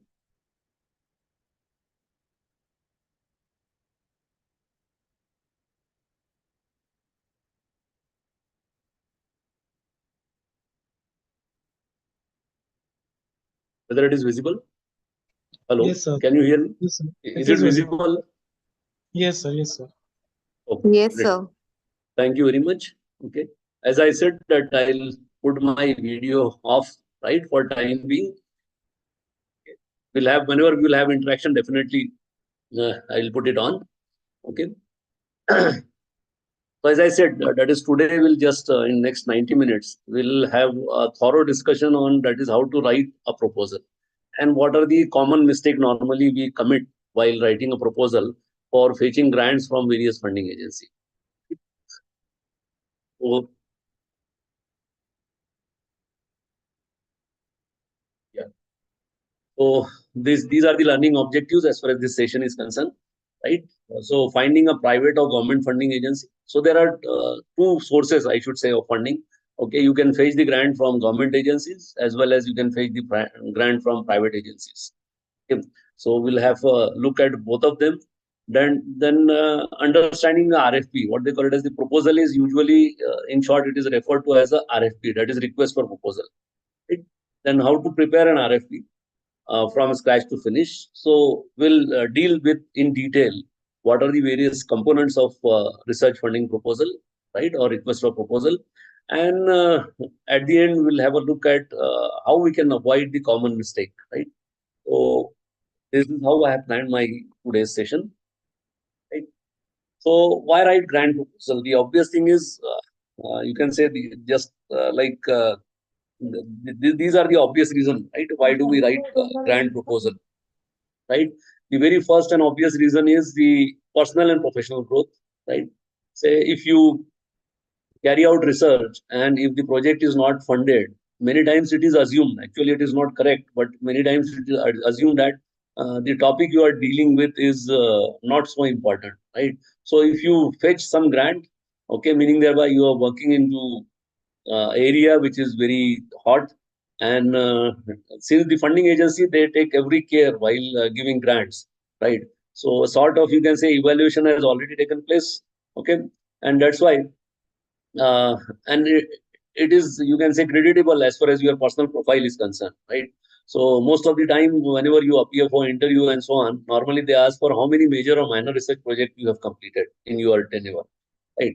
So that gives you an additional advantage, or I should say the edge with the other contestant, right? The another reason is understanding, exploring your chosen field. Okay, if you want to explore the area you are dealing with in a greater detail, definitely you have to have funds with you, right? For again, funds can be fetched for various purposes that we'll have a look at. Okay, then the third reason is building credibility and scholarship. So let's say if you send a paper to a journal wherein at the, you can say, the footer note, if you put that this particular project or this particular work is funded by grant hash number so and so, and then you mention the name of the agency, okay, it gives a greater impact on the, you can say, the publishing team as well as the audience, right? So building credibility and scholarship is the another reason. Then grant writing provides money for, so as I said, that is many times we are short of money because most of the institution, they don't have any provision for providing money for carrying out research, right? So if you fetch your own fund, definitely you can buy, you can say these are the three important components for which that grant can be used. The very first and the obvious component is the equipments. So you can procure certain equipments for carrying out your research. Then hiring of human resources. For example, if you are dealing with a problem which is you can say in the social domain, right? So in that case, you may need to conduct some surveys or field visit, right? So for carrying out those things, okay, it is not possible that you should do each and everything on your own. So you can hire the, you can say, the resource person, right? Maybe you can appoint a research assistant or research associate. So for hiring human resources is the another important thing wherein you can fetch the grant. And the third and the most important component is, let's say if you want to interact with the world community by means of attending conferences or workshop, again you have provision for, you can say, travel grant. Okay, these schemes are mostly available almost by all the funding agency, whether you approach UGC or AICT or DST, they have fund under this particular head. So travel for attending conferences and workshop, etc. Right. So under these three head, normally the funding agency provide funds for carrying out research. Right. So what they call it as the head, right? Budget head or the grant head normally. Okay, while we'll go in little bit more detail, that time I will tell you that is what are the again problem normally you face while executing a project, right? So fetching the grant for a particular research is one part, and executing a research project is another challenging part, right? So many times you face many hurdles. I'll share my experiences because I have carried out, you can say, one major research project, two major research project and one development project, right? So whatever hands-on experiences I have, I'll share during our interaction, right? So, but time being, you have to assume that these are the three major head under which the funding agency normally provide the grant. One is the equipment, second is the hiring of human resources, and the third one is the travel for attending conferences. That is meeting out travel expenses, right? So all these three heads are very important, and it gives you, you can say, a lot of opportunities for interacting with the world community and executing your projects, right? So the very first things which comes to your mind, that is how to identify a funding agency. So there are numerous funding agencies. Okay, this is what I have listed out here. These are the national funding agencies for research grant. Since I am from engineering or science background, right? AICT is one of the, you can say, the major funding agency. Okay, AICT again provides you funds under various schemes. They have got RPS, okay, MODROM, and so on and so forth, right? So you have to go through the entire document, and then you need to find out whether you fits into that or not, right? So AICT is there, then CSIR is there, that is Council for Scientific and Industrial Research. Then DRDO is there, right? Then Department of Atomic Energy, Department of Ayurveda, those who are into medicine, yoga and naturopathy, Unani, right? Siddha and homeopathy, right? That is Ayush, what we call it as. Department of Biotechnology, or DBT in short, right? Apart from that, we have funding agencies like Ministry of Coal, if you are into earth sciences or similar discipline. Then Ministry of Earth Sciences is there. They again provide you a lot of money for executing your project. Then Department of Scientific and Industrial Research, that is DSIR. Indian Council of Medical Research, that is ICMR. Okay, Indian Meteorological Department, if you are into some, you can say, the weather-related issue you are dealing with, then you can approach them. That is India Meteorological Department, IMD, right? Apart from that, this is only a suggestive list. Okay, this is not an exhaustive list, I should say. Only few important funding agencies which I have find out, right? Which will be of, you can say, great help to you. Then ISRO is there. Okay, Department of Electronics and Information Technology. This is under DOE, central government scheme is there. Okay, wherein again they provide you money for executing, you can say, various research projects and so on. Then Ministry of Environment is there. Okay, Ministry of Power is there. Ministry of Social Justice and Empowerment, those who are into social science domain. Okay, Water Resources, Petroleum and Natural Gas. And last but not the least, I should say, is the University Grant Commission. Okay, this UGC is open to all, right? Those who are into HEIs, okay, they can easily approach UGC and fetch the funds, right? So this is what is there, right? So you need to, the very first thing you need to do is you need to identify an appropriate funding agency. Okay, now you may ask me how to identify appropriate funding agency. First of all, you need to identify the area you are into, and based on that, you have to find out what are the various funding agencies are available, right, nationally or internationally, right? These are some international funding agencies, okay, for research grant. Again, they provide you handsome amount for carrying out your research. The very first one is the UNDP, okay, United Nations Development Program, Information for Climate Change. Okay, this is happening at jet speed, I should say, and there's a lot of fund available under this UNDP program. And then SGP channels, financial and technical support for NGOs and OBCs for activities that conserve and restore the environment. So in the environment conservation, okay, environment protection, climate change, these are the areas normally wherein these international funding agencies normally they provide money for executing the research. Then United Nations work for climate change, okay, because as we can see that there are a lot of, you can say, the climate changes are taking place, okay, and that's why it has been given, you can say, huge importance when it comes to international research, right? So International Panel on Climate Change, IPCC is there, FAO is there, that is Food and Agriculture Organization, then World Meteorological Organization, WMO, okay, and a multimedia resource on climate change for environment and development policymaker. Then GEF provides grants to developing countries for projects, right? So there are various ways. There are thousands of agencies, I should say, right? So you have to, based on your problem domain, you have to identify. And there are two parameters based on which you will select the, I should say, the funding agency. The very first parameter is the area of research you are into, And the second important parameter is, I should say, is the amount of grant you want to fetch, right? So each funding agency has got certain cap. Okay, for example, UGC provide you a specific amount for carrying out. They have two broad categories, what they call it as the minor research project and the major research project, right? Minor is only 1 lakh, 2 lakh rupees, right? Major research project you can get to the tune of 20 to 25 lakh, right? And so on. But they have very stringent guidelines. You have to follow all those guidelines.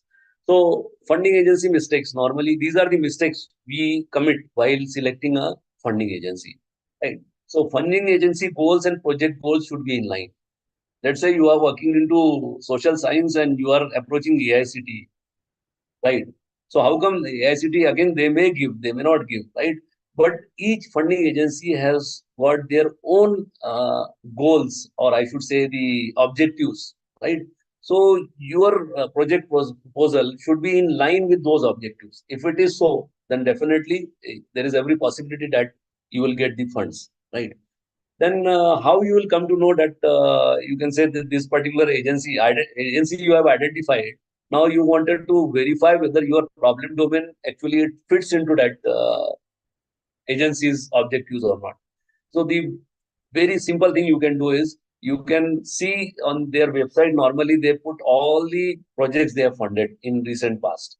So the best way is to visit agency's website, okay, find out what are their past projects, and if their past projects and the area you are into, okay, they are in line, then definitely you can apply, right?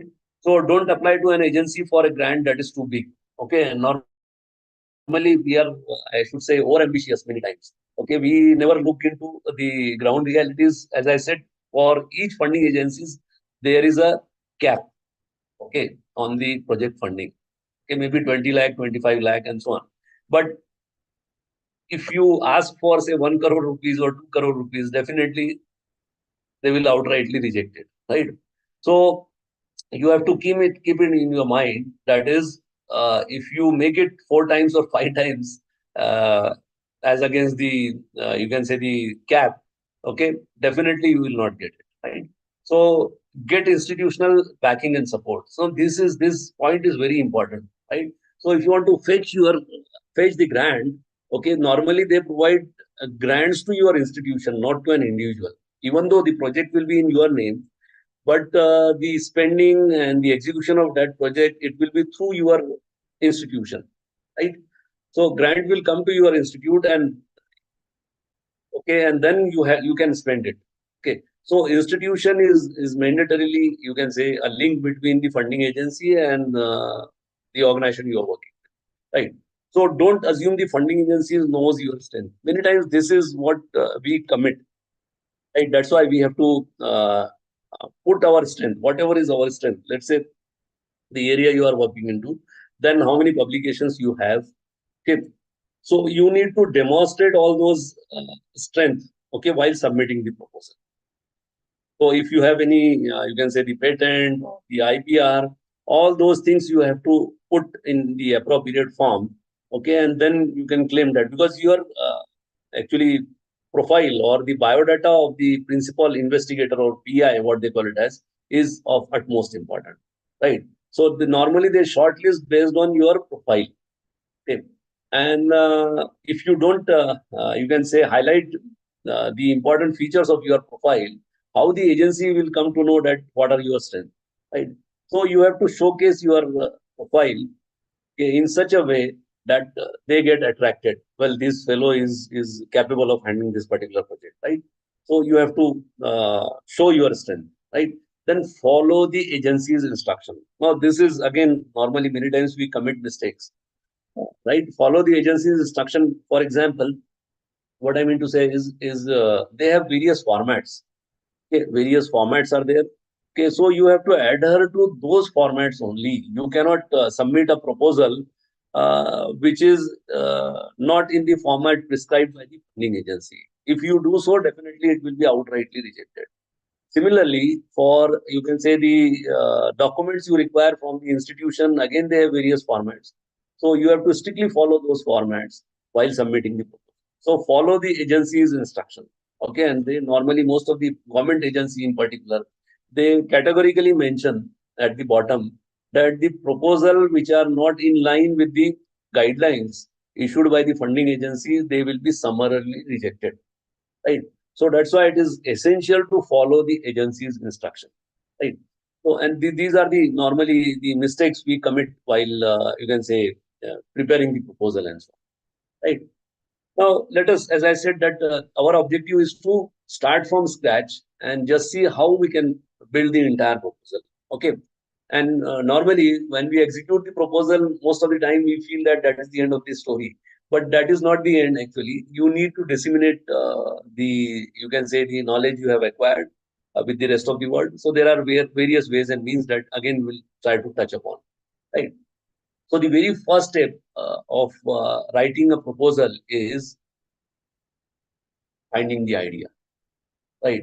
Now, how do you find out the idea? Okay, for finding the idea, definitely you have to carry out extensive literature survey.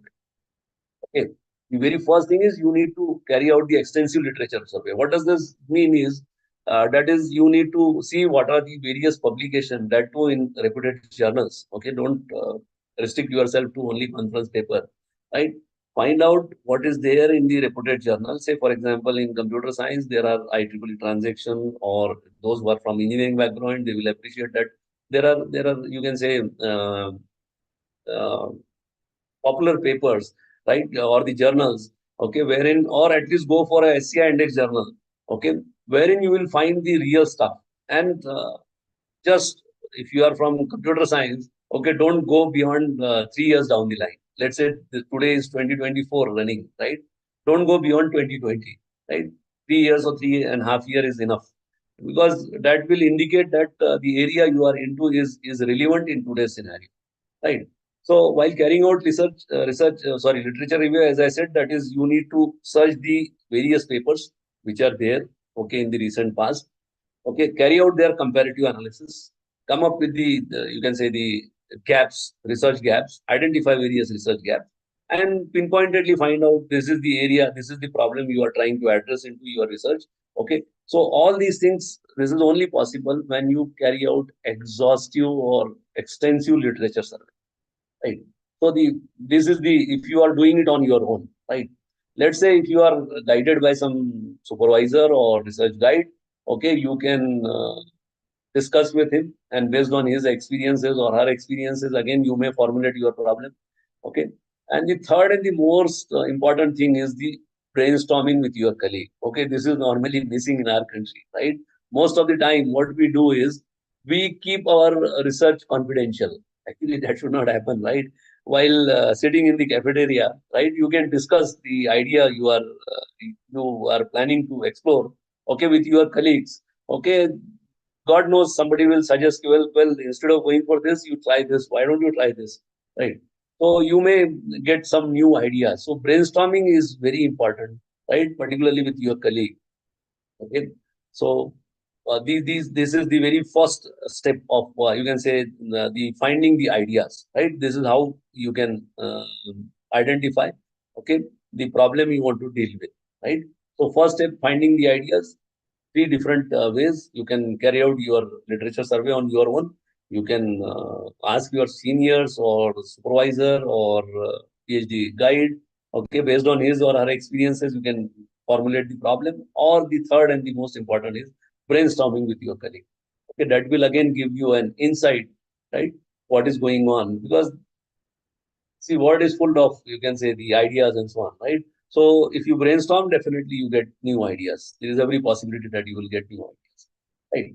Then once you have done this, okay, you have identified the problem. Okay, you need to formulate it. Okay, so in RFP, usually they have various sections, right? Literature survey is there, problem definition is there, and so on. So this is the second part, that is formulate the problem. What problem? See, if you ask these questions to yourself, and whatever is the answer you are getting is nothing but the formulation of the problem, right? What problem am I trying to solve? Okay, what do I need to solve this problem? What is the need? Okay, this is again essentially asked. Okay, in most of the RFP, you will find that problem definition, need. Okay, then what happens when the problem is solved? Okay, in what way it will be advantageous to the society or the research community or whatever, right? So these are the three basic questions if you ask to yourself. Okay, whatever you get as the answer is nothing but your problem formulation, right? So you can formulate your problem by means of asking these three questions to yourself, okay, and then you can go to the next step, right? Now, before we proceed further, okay, we need to understand what is there in a RFP or a request for proposal. So, what are the various components of a RFP? Okay, usually most of this is not, I should say, applicable to all the funding agency, but almost roughly 90-95% you can say that they have got this particular structure, whatever has been listed out here. Okay, usually there is an abstract section is there. Okay, wherein again most of the time most of the funding agencies they put some, rather they impose some number of words limit. Okay, maybe it is 250 to 300 words or 350 to 400 words and so on. Again, I'm repeatedly saying that is you have to adhere to those guidelines. Okay, if you do not follow, then if you write an abstract having say 2 pages, okay, and containing 2000 words, right? So they will simply reject it, right? So abstract is the integral part of RFP. Then introduction, as I said, okay, introduction, background and literature review. Okay, you need to explore the background, how this particular problem you have arrived at. Okay, then you have to substantiate your, you can say, the idea with the help of literature review. Okay, then problem statement, research questions. What are the problems you are going to solve or address by means of carrying out this research? Okay, that is again called as many times as the problem definition, right? Then how you are going to solve it? That is proposed research methodology. Okay, whether you are going to conduct, you can say some surveys, or whether you want to have what should I say, experimental setup. Okay, wherein you will procure certain equipments. Okay, and then you will carry out your experimentation on those equipments and so on. So what is your proposed research methodology? And the most of the agencies normally they ask for what are the expected outcomes and deliverables. See, this is very important, right? So let's say if you got a project from UGC, after every 1 year, they will ask you to submit your progress report, and many times they ask you to go in persons and present your progress.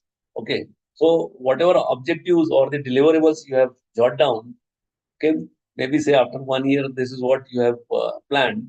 Okay, so you have to be, you can say, very honest, and you have to say, well, sir, this was the objective, and this is how we have met this, right? So after every 1 year, they take a review, okay, what they call it as the midterm review or yearly review, okay, and then they release the further grant. So it is not, let's say, you have got 25 lakh rupees. So in a single go, they will release the entire amount. Most of the time, what do? They give you around 40%, 50% in the beginning, and the rest of the amount they release after, you can say, your satisfactory progress, right? So, proposed research methodology, expected outcomes, and deliverables. Now, deliverables may be anything. It is not necessarily, maybe a research paper is a deliverable, okay? Or a product, whatever you are planning to design, okay, that may be an outcome, and so on and so forth. So typically, this is the, you can say, a generic structure of a request for proposal. We'll go one by one into each and everything, and then we'll have a look at that is how do we, you can start from scratch and how we can prepare a, or rather build a request for proposal or proposal for fetching the grants, right? So project abstract, okay, normally it is the very first part, okay, but this is the, I should say, the most important part of your project. Why I'm saying so is when it goes for evaluation, most of the reviewers, they will read the abstract. Mandatorily, I should say, right? Nobody will evaluate your project or a proposal without going through your abstract. So it introduces your project, okay, its goals. See, look at, you have a very limited amount of space. Normally 300, 350 words or 400 words, whatever, right, based on the guidelines. Okay. And in those 400, 500 words, it is expected that you should write what? You should write the introduction, you should write the goals, Okay, you should write the, you can say, the potential impact to the funding agency, how, in what way it is going to be beneficial for the funding agency. Then return to abstract readers to your proposal gives you, you can say, a good initial impression. Okay, many times what we say is first impression is the last impression, right? First impression is the last impression, right? So it is written to attract the create a initial impression. If your first impression itself is, you can say, wrong, definitely that there is every possibility that you will not be able to face it, right? So project, now what should be the ideal way of writing then abstract? Abstract actually, it should be written at the end and not in the beginning, even though it is it is there as the very first component of the any RFP. It should be written at the end, right? So that you will see later on. So project abstract, write this last. Okay. What are the other things you need to follow while writing the abstract? Abstract should be one page and should be self-contained. What does this mean? You should not write an abstract of more than one pages, as I said many times. And self-contained meaning thereby you should not ask the user to read something else to understand the abstract. Okay, that's why you must have observed that is in abstract. Normally, we don't have any, you can say, the reference numbers, right? Let's say you have written 20 references in your reference sections. Those numbers are not reflected here. So each and every statement, whatever you write, it should be self-contained, self-explanatory, I should say, right? Should not be more than one page. Then return to attract readers to your. Now, how you can attract readers' attention to your proposal? So you have to start with the words or the speech in such a way. Let's say you are interacting with the, you can say, the reviewer. Okay. So you have to emphasize in what way your problem is important and in what way it is going to impact. Rather, what are the societal, you can say, advantages, or what are the advantages when it comes to research community in that domain. Then summary of the contents of the proposal. So it is summary of the content of the proposal, brief but contains sufficient details. See, these are conflictory, I should say. And that's why I said that it is the most difficult part of writing a RFP is writing the project abstract, right? So project abstract is the most important aspect and most difficult, I should say, at the same time, right? So it contains sufficient details about the motivation for the work. Okay, normally we have one complete section on motivation, okay, in the RFP. But here you have to write in one or two statement what motivated to pick you up this particular problem. What are the project objectives, right? Well, you have written the motivation, and what are the objectives? Maybe one or two important objectives you have to highlight here. Then what are the proposed techniques? In what way you are going to solve it, right? So it covers everything, I should say, of your RFP from start to finish, right? All the sections, maybe one or two statement, and that will give you the idea about the entire thing. Okay, that is nothing but the abstract, right? So expected results and conclusion. Even the results are discussed there, right? Okay, let's say you are planning. Okay, then this is what you feel that is, in what way you are going to address this, and this is how it will be fruitful, right? Expected, that's why. Okay, because you have not carried out the results, so we cannot say that it does. These are the results which you have obtained, okay, during experimentation, but this is what you expect, right? So expected results and conclusion. So that's why this is very important, right? So abstract should be written at the end, okay, even though it is the very first part, but it should be written at the end, right? So I hope the very first part is clear to you. Now let's move ahead with the other things. Abstract should include what? Focus of the project. Okay. What is your focal idea you are dealing with? Okay, so focus of the project. Activity to be undertaken. In what way you are going to achieve it? What is the sample path, I should say? Who are the target audiences? Okay, what is implementation plan? Performance measurement, and undoubtedly budget, because everything goes down to money, right? So the abstract must include all these components, right? All these components, okay? And that's why I said it is the most difficult part, even though we write it very casually. Okay, but this should be written with utmost care.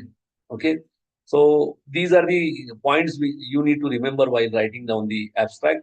It must focus on the project you are dealing with or the problem you are dealing with. Then what are the activities to be undertaken for achieving those things? Okay, then who is the target audience? Okay, whether, let's say, if it is a social issue, okay, whether you are dealing with population which is below poverty level, or you are dealing with the population which is elite class, and so on, right? Okay, then implementation plan, how you are going to achieve this. Maybe 3 years down the line, you have to have a complete concrete plan in your hand, right? And most of the times they ask you, that is, well, these objectives you have written, around 20 odd objectives you have written, right? But how you'll achieve these 20 objectives within a short span of 3 years? So that's why I said, okay, you have to have minimum and achievable objectives, right? So performance measurement, and then the budget undoubtedly, right? Creating abstract.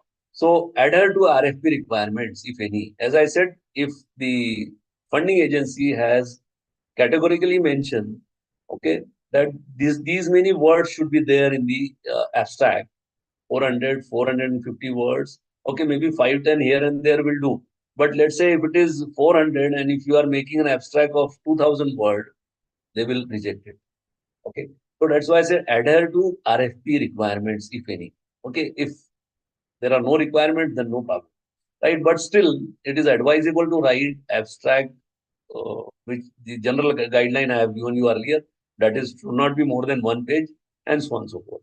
Then address the need of the funding agency. Though normally we write from our own perspective, but here, since you want to fetch the grant from a funding agency, you need to identify their need, and you have to put your problem in such a way that they are in line, right? So address the need of the funding agency, make it engaging and energetic.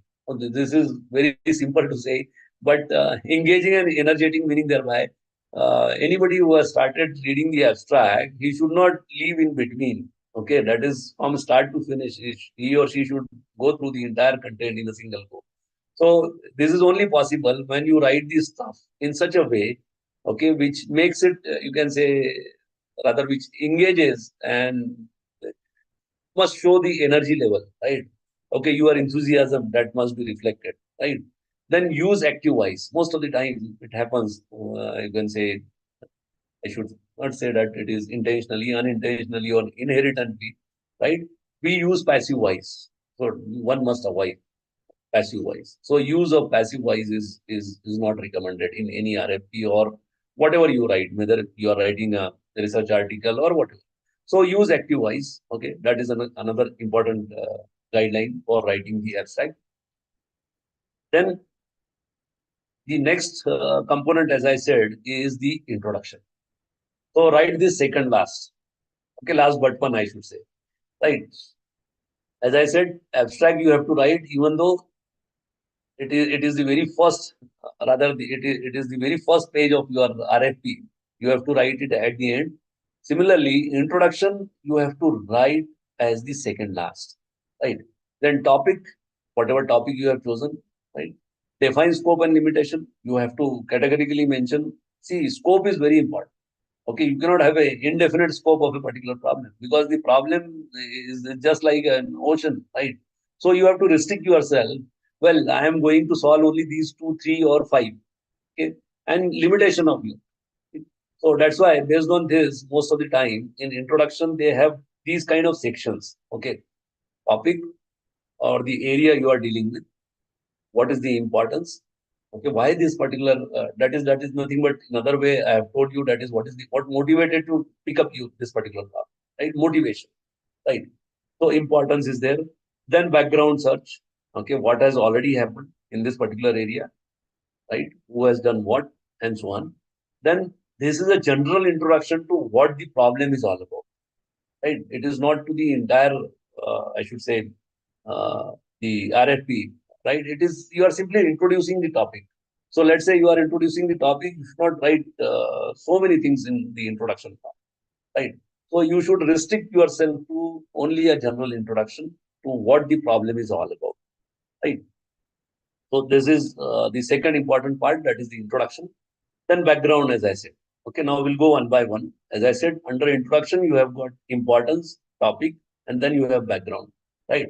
So a brief section giving background information may be necessary. Most of the time, it is essential rather. Right? So your evaluator may not have any experience with some of the material needed to follow your plan.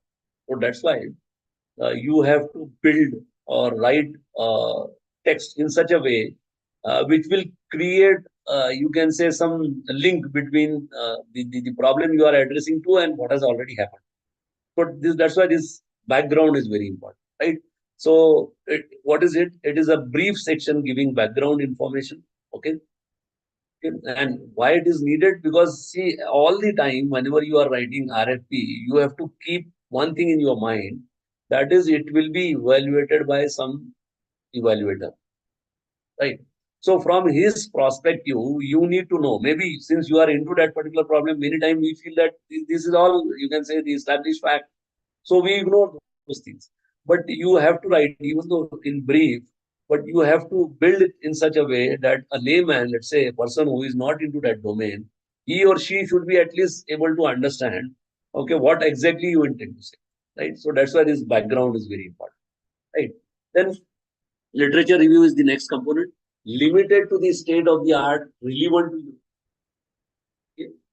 Okay? It is limited to the state of the art, relevant to your problem.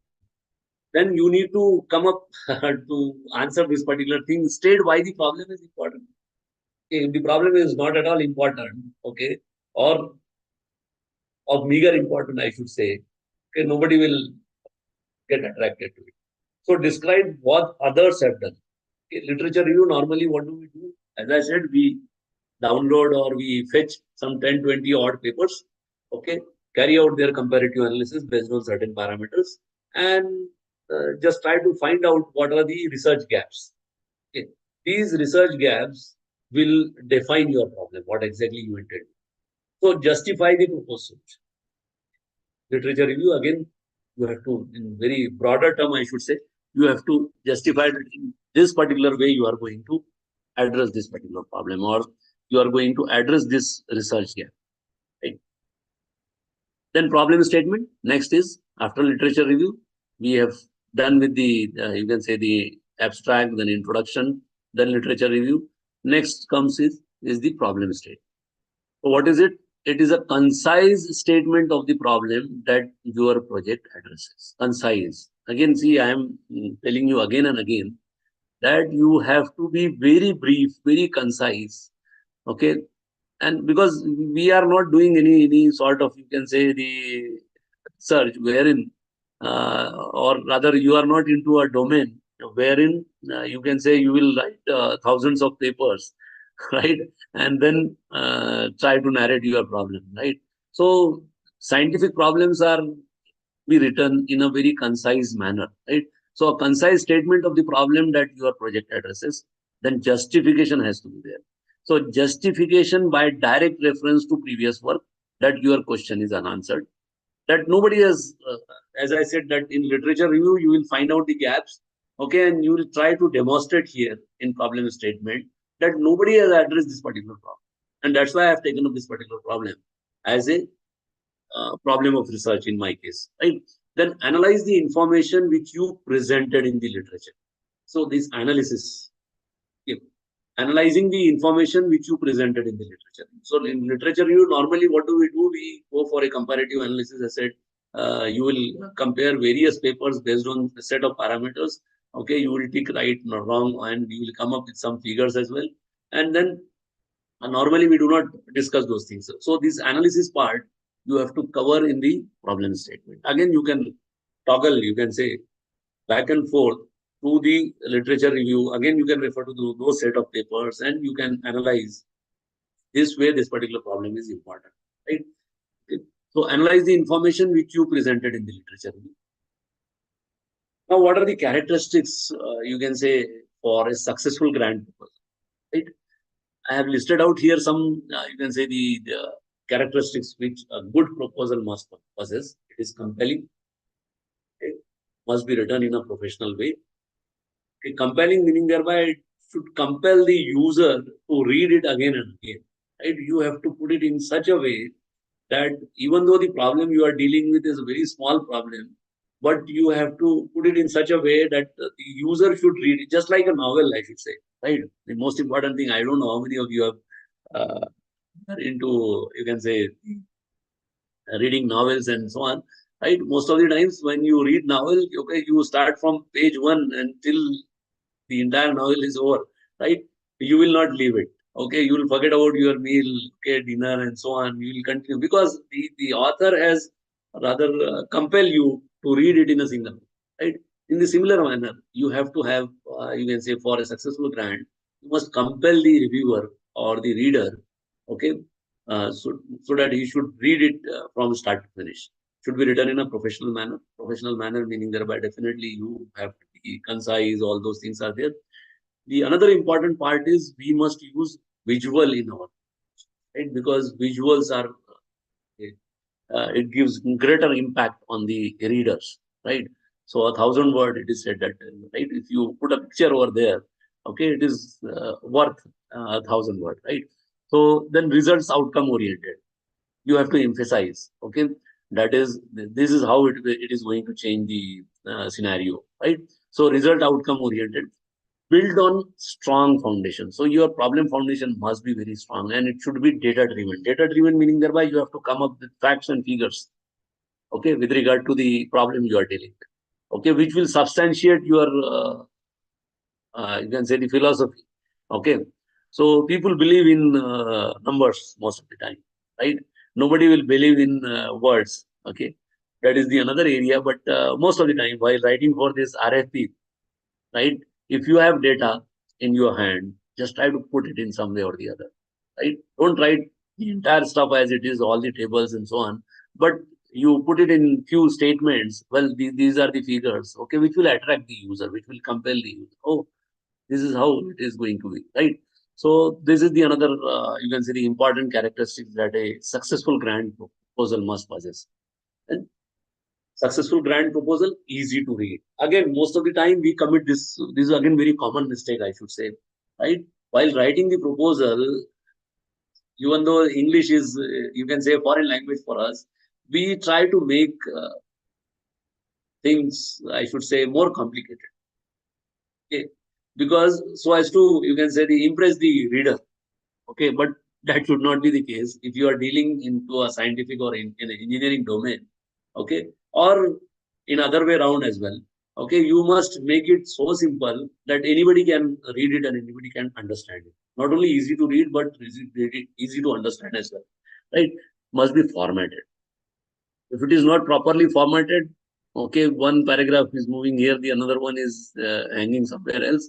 Okay, again, it creates a wrong impact, adverse impact on the reader's mind, right? So do not write too many goals. As I said, that is, every project proposal has got some stipulated amount of time to be executed, right? Maybe 3 years, 5 years at max. Okay, but not more than that. Most of the time, most of the projects fundings are restricted up to 3 years only. And then if you want to continue, okay, or if you have not achieved your goal, you have to approach to the funding agency for the extension of the period. Okay, that is again, most of the time it is denied, right? So do not write. That's why I said do not write too many goals. If you write a RFP wherein you have jot down around 15 goals, okay, anybody will ask you, or the reviewer or anyone, the obvious question comes to anybody's mind is that how you are going to achieve these 15 objectives within such a short span of time, right? So be specific. Don't write too many goals. Okay, be action oriented. Okay, use action oriented words. Right, this is how you are going to do it. Right. Keep in your mind that you are not writing a research article, rather you are writing a research proposal. Now this is very important, right? So many times we mix up the things. Okay, writing a research article is altogether different, even though the components, if you look at, it is more or less same. Okay. Some of the things you can apply to research article as well, whatever we are discussing right now, but not all, right? So there is a thin demarcation line, I should say, between writing a research article and writing a research proposal, right? So that you need to understand, right? So keep in your mind that you are not writing a research article. Research article many times if you are trying to publish your paper in some reputed journals, even they don't have number of pages restrictions. Your article may be of 50 pages or maybe 60 pages or 30 pages most of the time. Okay, the reputed journals, okay, they don't restrict yourself because they wanted to know each and everything about how you have achieved those things, right? So that's why they don't know, right? But in some of the journals, again, the restrictions are there.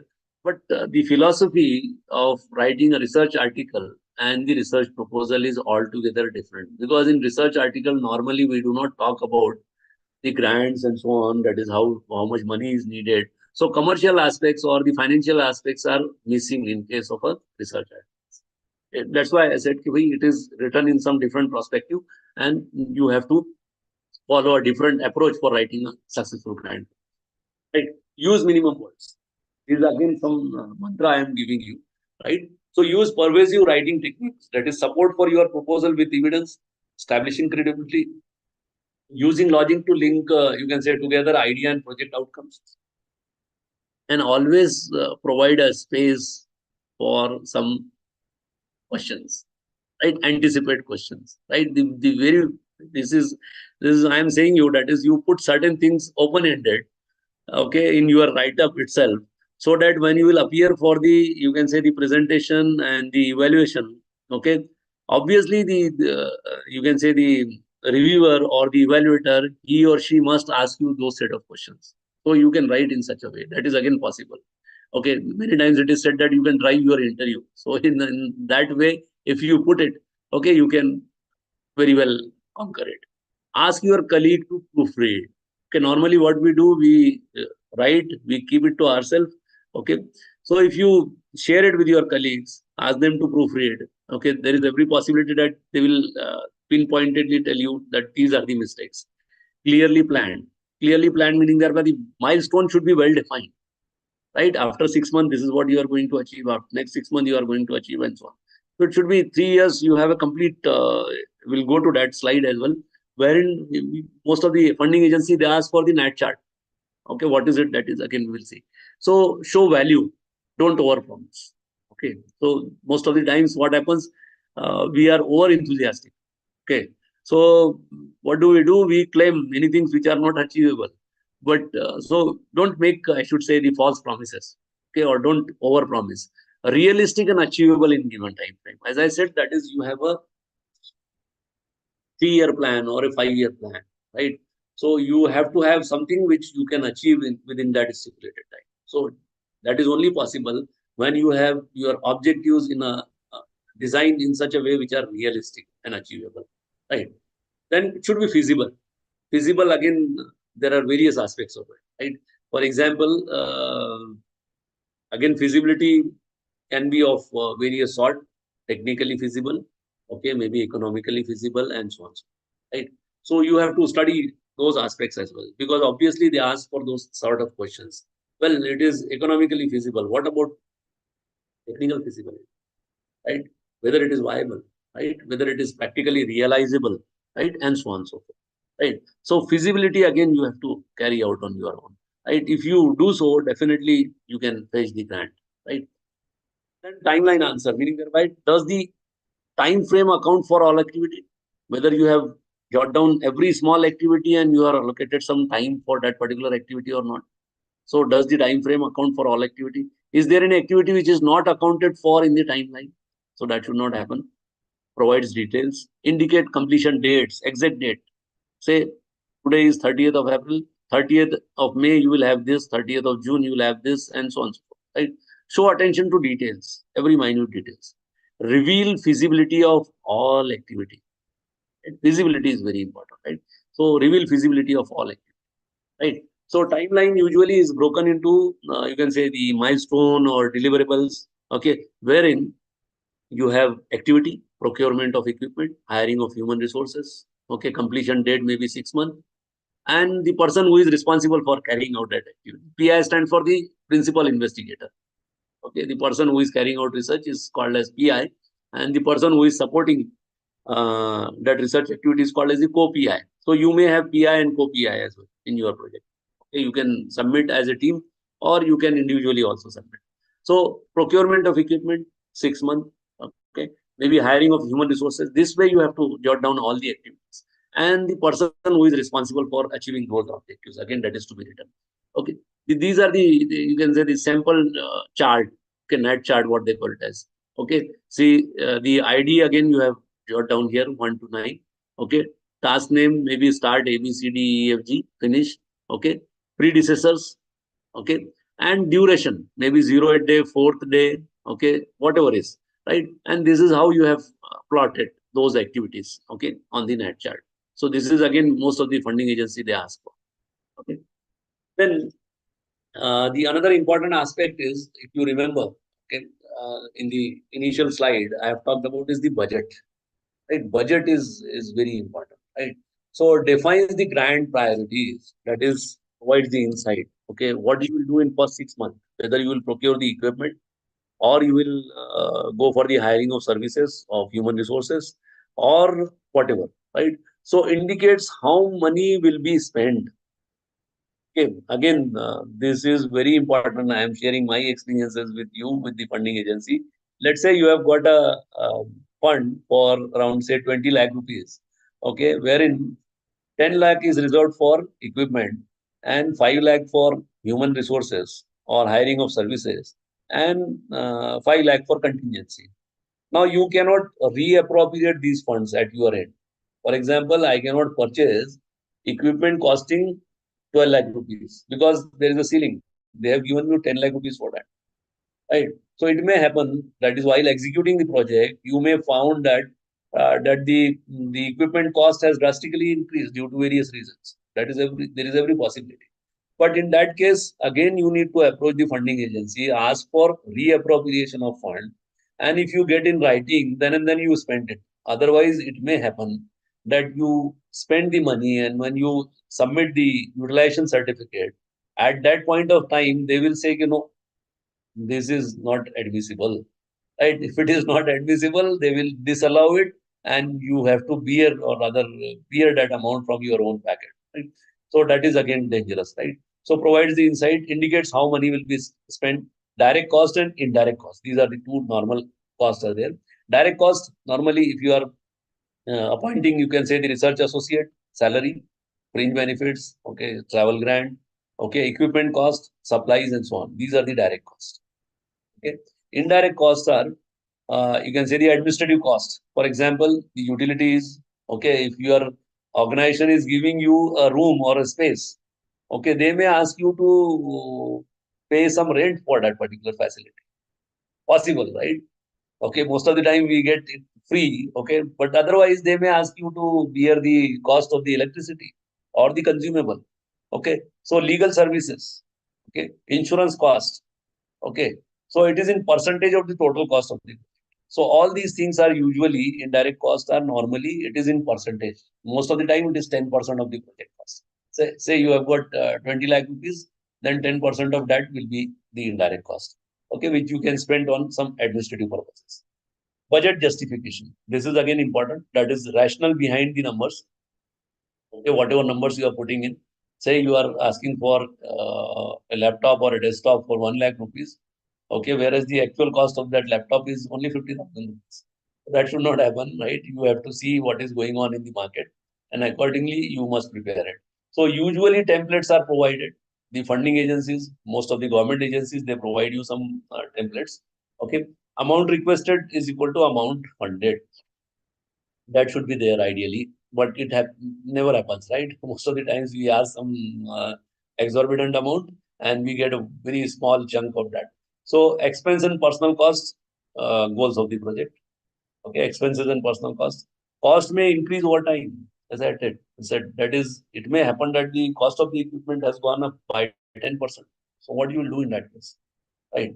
What I have done that I'll tell you, because if you want to take risk, then it is okay. But if you want to adhere to the guideline, okay, you can write them. If, most of the time they do not respond. Okay, they do not allow you for the reappropriation of the fund from one head to the another head. So what the best way is to return that particular amount, whatever has been left. Okay, don't take risk. What I mean to say, because it may lead to, you can say, the difficult situations, right? So cost may increase over time. read and know the funding guidelines inside and out, right? You have to read it thoroughly, many times, again and again, I should say. Okay, so that you will get confidence that is what is allowed and what is not allowed, right? Now, evaluation plan. Okay, normally, let's say you are in a college wherein you have got 10 departments. Okay, so it may happen that for sending to AICT, only 5 projects or 3 projects will be selected from your institution. So you may have some internal evaluation mechanism in place. There is every possibility of having some external evaluator, someone who is not working on the grant, who can provide objective feedback. So it is advisable to have some external evaluator. So colleges and universities not associated with the project. Let's say I'm not associated with you in university, your university wherein you are working with. And so definitely I'll give you an unbiased decision about whether the project is really worth considering or not. Right? So it is better to get it evaluated from a third party who is not, you can say, in any way connected with your institution. Right? Again, there are 2 types of, you can say, the evaluation plan. One is what they call it as the formative, takes place before or during the project, during the execution. Right? Summative takes place after the project is complete. As I said, you have executed the entire project, okay, and there is no, you can say, the midterm evaluation and so on. And after 3 years down the line, when you are submitting your utilization certificate, or you see what they call it as, at that point of time, they are raising some objections, which is very dangerous. If you have not done anything, your performance is not satisfactory, you want to uh, fetch the grant, okay, and that is so you may face some difficulty. So it is always good to have a formative kind of evaluation. You may have some internal mechanism within your university or institution or a formative kind of evaluation, right? Or evaluation plan. Or summative takes place after the project is complete. उस वक्त अगर आप करोगे summative, if you adopt, okay, it will be, you can say, you will face some difficult scenarios. It may happen. Okay. Now, once you have executed the project, I have told you that is how to write a project from scratch to finish. Okay, what are the various, you can say, the common mistake which are there, okay, while writing the project. Okay, then how to avoid them, that is again we have seen. Okay, and we have also seen what is, you can say, the evaluation part. Okay, formative and summative. When you have executed, everything is over. Now you have sent the UC to the funding agency, your file is closed, okay, and you get at the end that, well, this project is successfully executed and there are no issues, but that should not be the end, right? You have to have a dissemination plan. Okay? In most of the developed nation, you will find that they have their websites wherein they put whatever they have achieved during the project life cycle, all those things they share with the rest of the world. Okay, and that is nothing but the dissemination plan. So sharing your success stories and lessons learned with others, that is nothing but the dissemination plan. Okay, so there are various dissemination strategies. Once again, you may have in person, or you may avoid with some written methods like, say, writing research papers and so on. You may use electronic media. You may go for plan and guides. You can conduct some conferences, or you can say the workshops, okay, and YouTube, etc. Right, for the dissemination purposes. Right, so there are various ways and means for achieving this dissemination. What should be there in a good dissemination plan? Focus on user needs. Okay, draw upon existing relationship and include detailed information. Don't hide anything, right? I've seen some beautiful applets. Let's say I'm into AI and so on, right?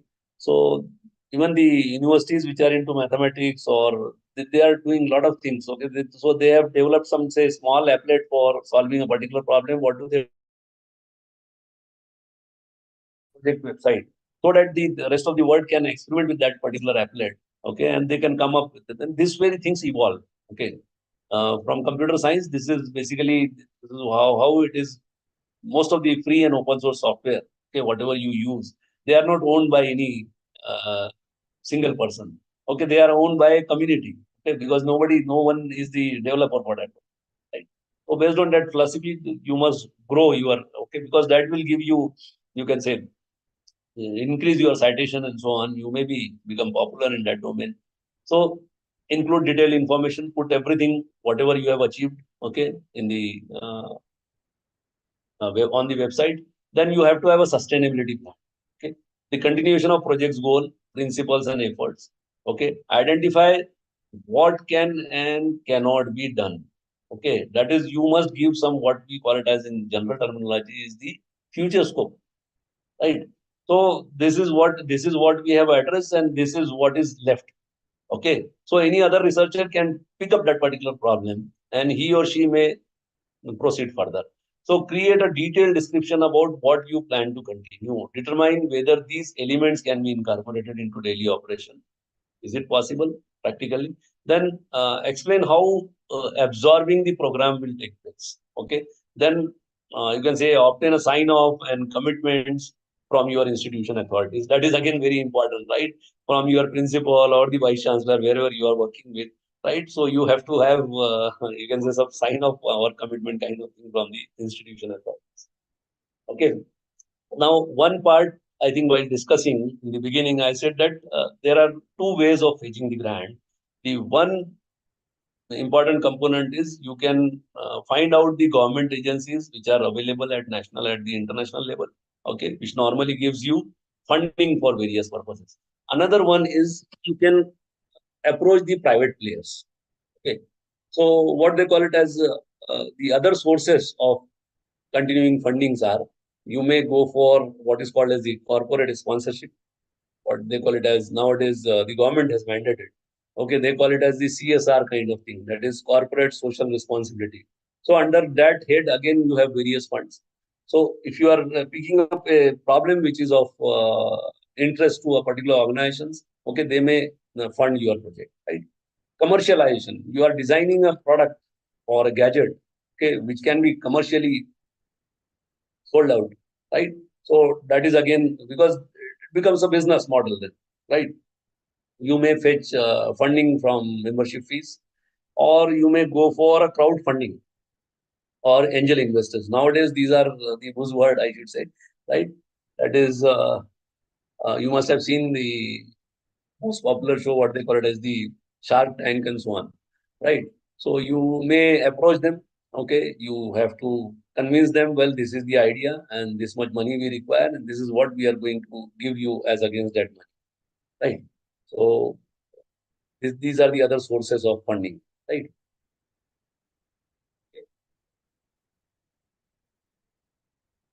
So corporate sponsorship, if the project has value to a local corporation, you may approach the municipal corporation if the problem is, you can say, of local importance and so on. So again, from there, you can fetch some money.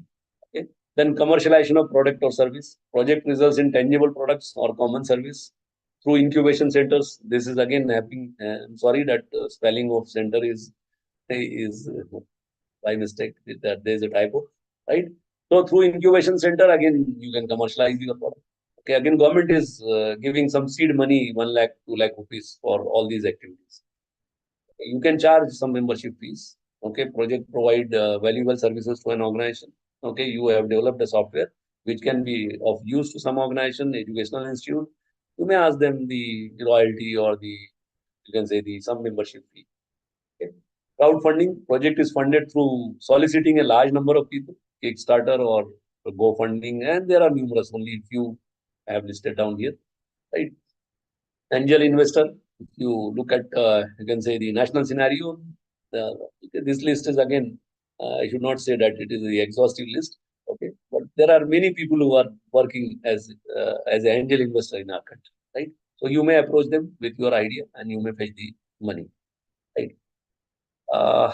This is again there, but this is not relevant to, I should say, the private funding agencies, whatever we have discussed just now. This is with regard to the appendices, okay, which are normally there, which is an integral part of, I should say, the RFP. You have to prepare some appendices, okay. So letter of support, normally, most of the funding agency, they ask for this support from your organization, that they will provide the infrastructure and other facilities, okay, and usually it should be there on the institution letterhead, right? If you take it the same template on a normal paper, they will not accept it, right? So, and again, these documents, if you are into a state government or a central university, okay, require a lot of time, right? And your project deadlines are usually very hard, right? Submission deadlines. So you have to plan it. You have to put simultaneously all those papers for signatures and the permissions from your authorities, various authorities, because in our university, normally if the amount is say 20 lakh rupees, again for execution, it goes to the management council. So fetching nod from a management council is not that easy, right? So it may happen that, so that's why I said you have to plan meticulously and then you can execute it. Otherwise, what happens, you have got the grant, but you are not able to spend it.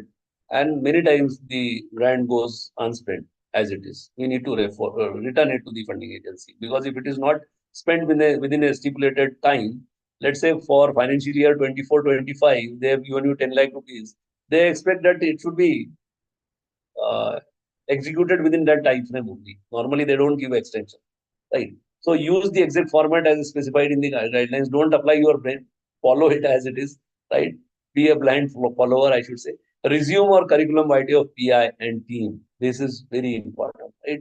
Use the exact format as specified in the guidelines. Don't write your resume or CV, okay, of say 20 or 30 pages, and don't use your own format. Use the format if it has been prescribed by the funding agency. Use it as it is.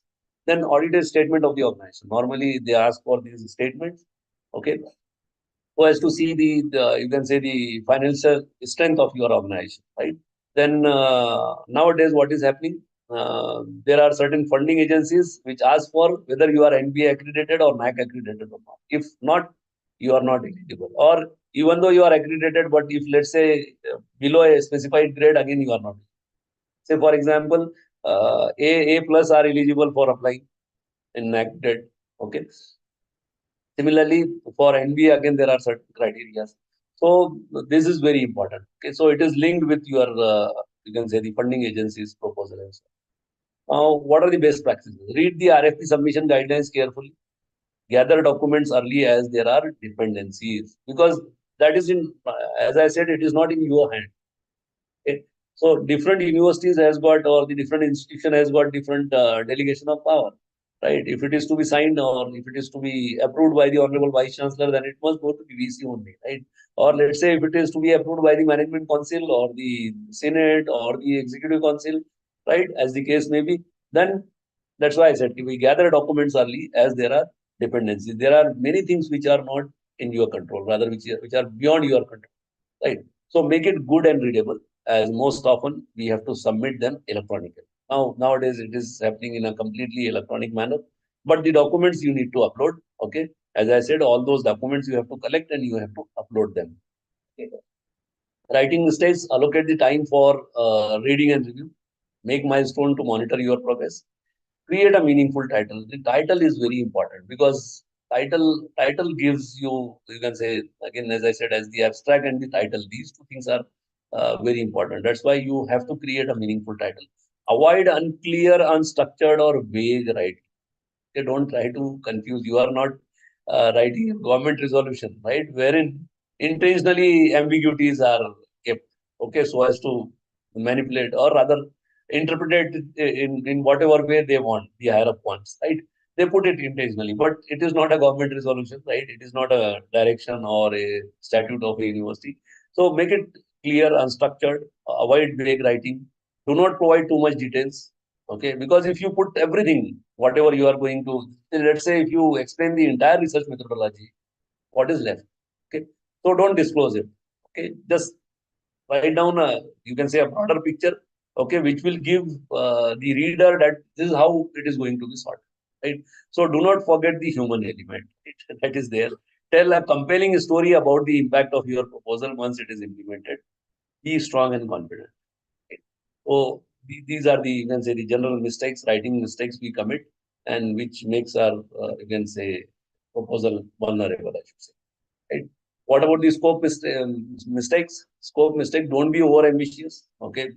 Restrict only 4, 5 or achievable objective, I should say. I will not speak about the numbers, but whatever objectives you are narrating should be achievable. Okay. Must be realistic. Keep your goals reasonable. Keep in mind the duration time frame. Okay, as I said, 3 years, maybe 5 years. So make sure your grants are feasible and measurable. Don't lose focus on the goal.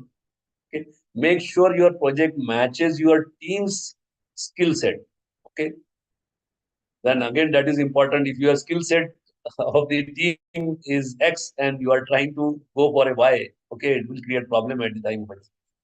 Allocate the time needed. Explain how you will solve it.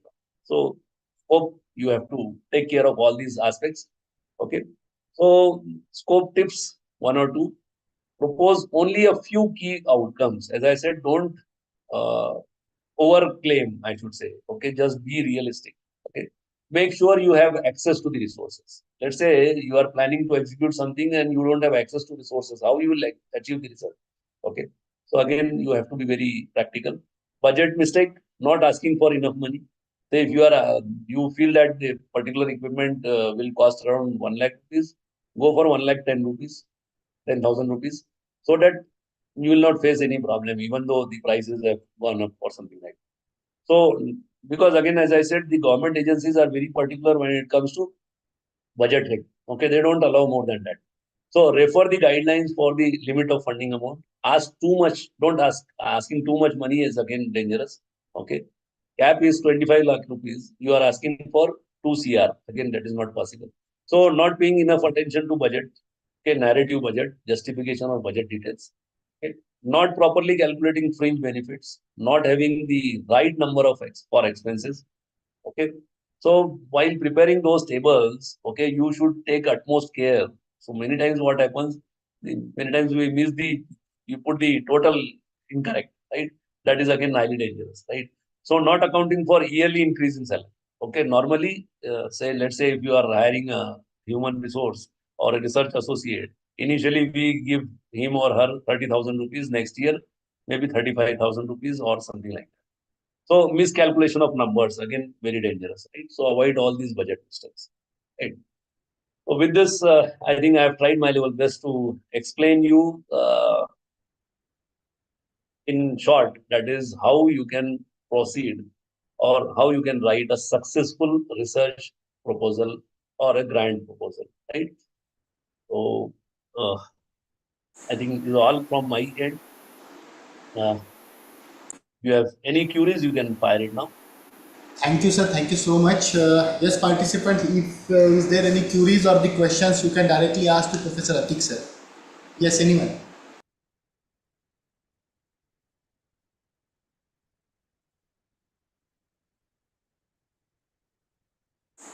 Sir, one question is on YouTube. Yes, sir. The government has launched a National Research Foundation and suddenly closed the fundings from all funding agencies. Is there any possibility to get the grants, because there is no mechanism to get the grants from NRIF till date? Actually, I cannot comment on this issue because this is a policy decision, right? But let's hope for the best, right? I don't think that it will be stopped, right? Definitely, they will come up with certain solution. Actually, what is happening at national level is they are trying to put many things under one umbrella, right? So earlier, what has happened? There were, you can say, a number of agencies were there, right? Their guidelines were different. So let's hope that they will come up with some unified kind of guideline and definitely will get money. I don't think that there will be any problem as far as the, you can say, the money for research proposal is concerned. But as I said, that since it is a policy decision, right, I am not the right person to comment on that role. But I am quite hopeful that definitely will get money. Don't worry. Yes. Anything else? Anyone else who wish to ask something? You can unmute yourself. Okay. Required.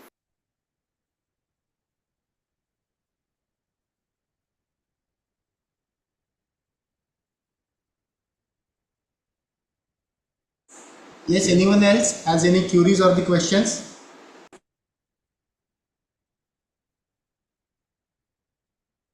Okay, then Ankit, let us stop here.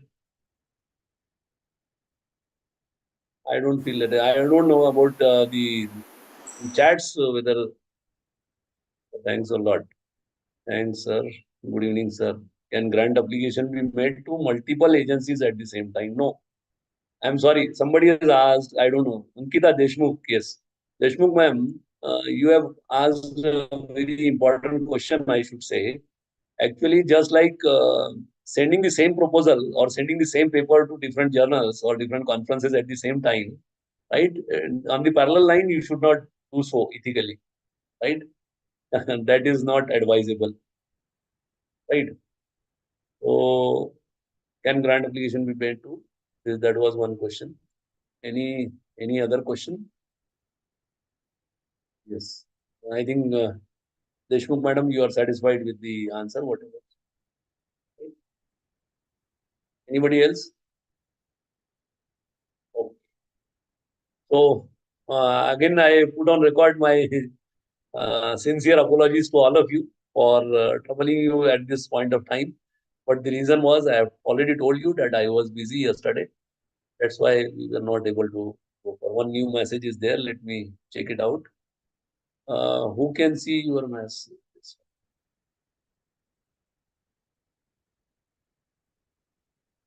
Informative, you are commenting. Okay.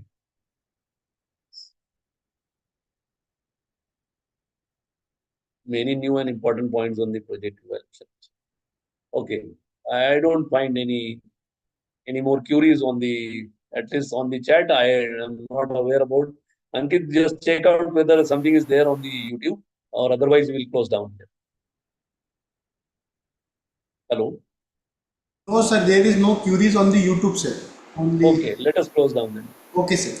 So on behalf of Malvi Mission Teacher Training Center, Sant Garge Baba Amravati University, I extend my sincere thanks to Professor Atik sir for such a wonderful and insightful session towards the research proposal writing and how to get the grants from different funding agencies. Let us hope, dear participants, in near future, as NRF, National Research Foundation, has been established by the government, and due to some technical issue, hope we will get the grants from not only NRF, through the different funding agency as well as the corporate social responsibility crowdfunding to carry out the more innovative and impactful research that will be impact on our societal development and ultimately the national development agenda. So I again extend my sincere thanks to Professor Atik sir for being with us, enlighten us and motivate us towards the research proposal writing, as well as I will also extend my sincere thanks to all the participants for their patience listening. And beside of today, because we have 4 hours and 30 minutes, we have conducted regularly session, and you are patiently listening and attending the sessions, entire sessions. So we are really thankful to you, all of you, and with the kind consent of Professor Atik sir, I would like to declare that this session will be over here. Ankit, please make an announcement for tomorrow that there will be no session. Yes, sir. Yes, participants, there will be one important announcement that as on 1st May, all of you know that there is a Maharashtra Day. So on the day of Maharashtra, we have declared the holiday, and there will be no sessions will be conducted on tomorrow. And tomorrow's session will be conducted on 2nd of May during 3 to 6 p.m. Okay, so tomorrow there will be a holiday, and day after tomorrow, that is the 2nd May, we will conduct the session on during 3 to 6 p.m. Is there any question or difficulties? So you can tell me now.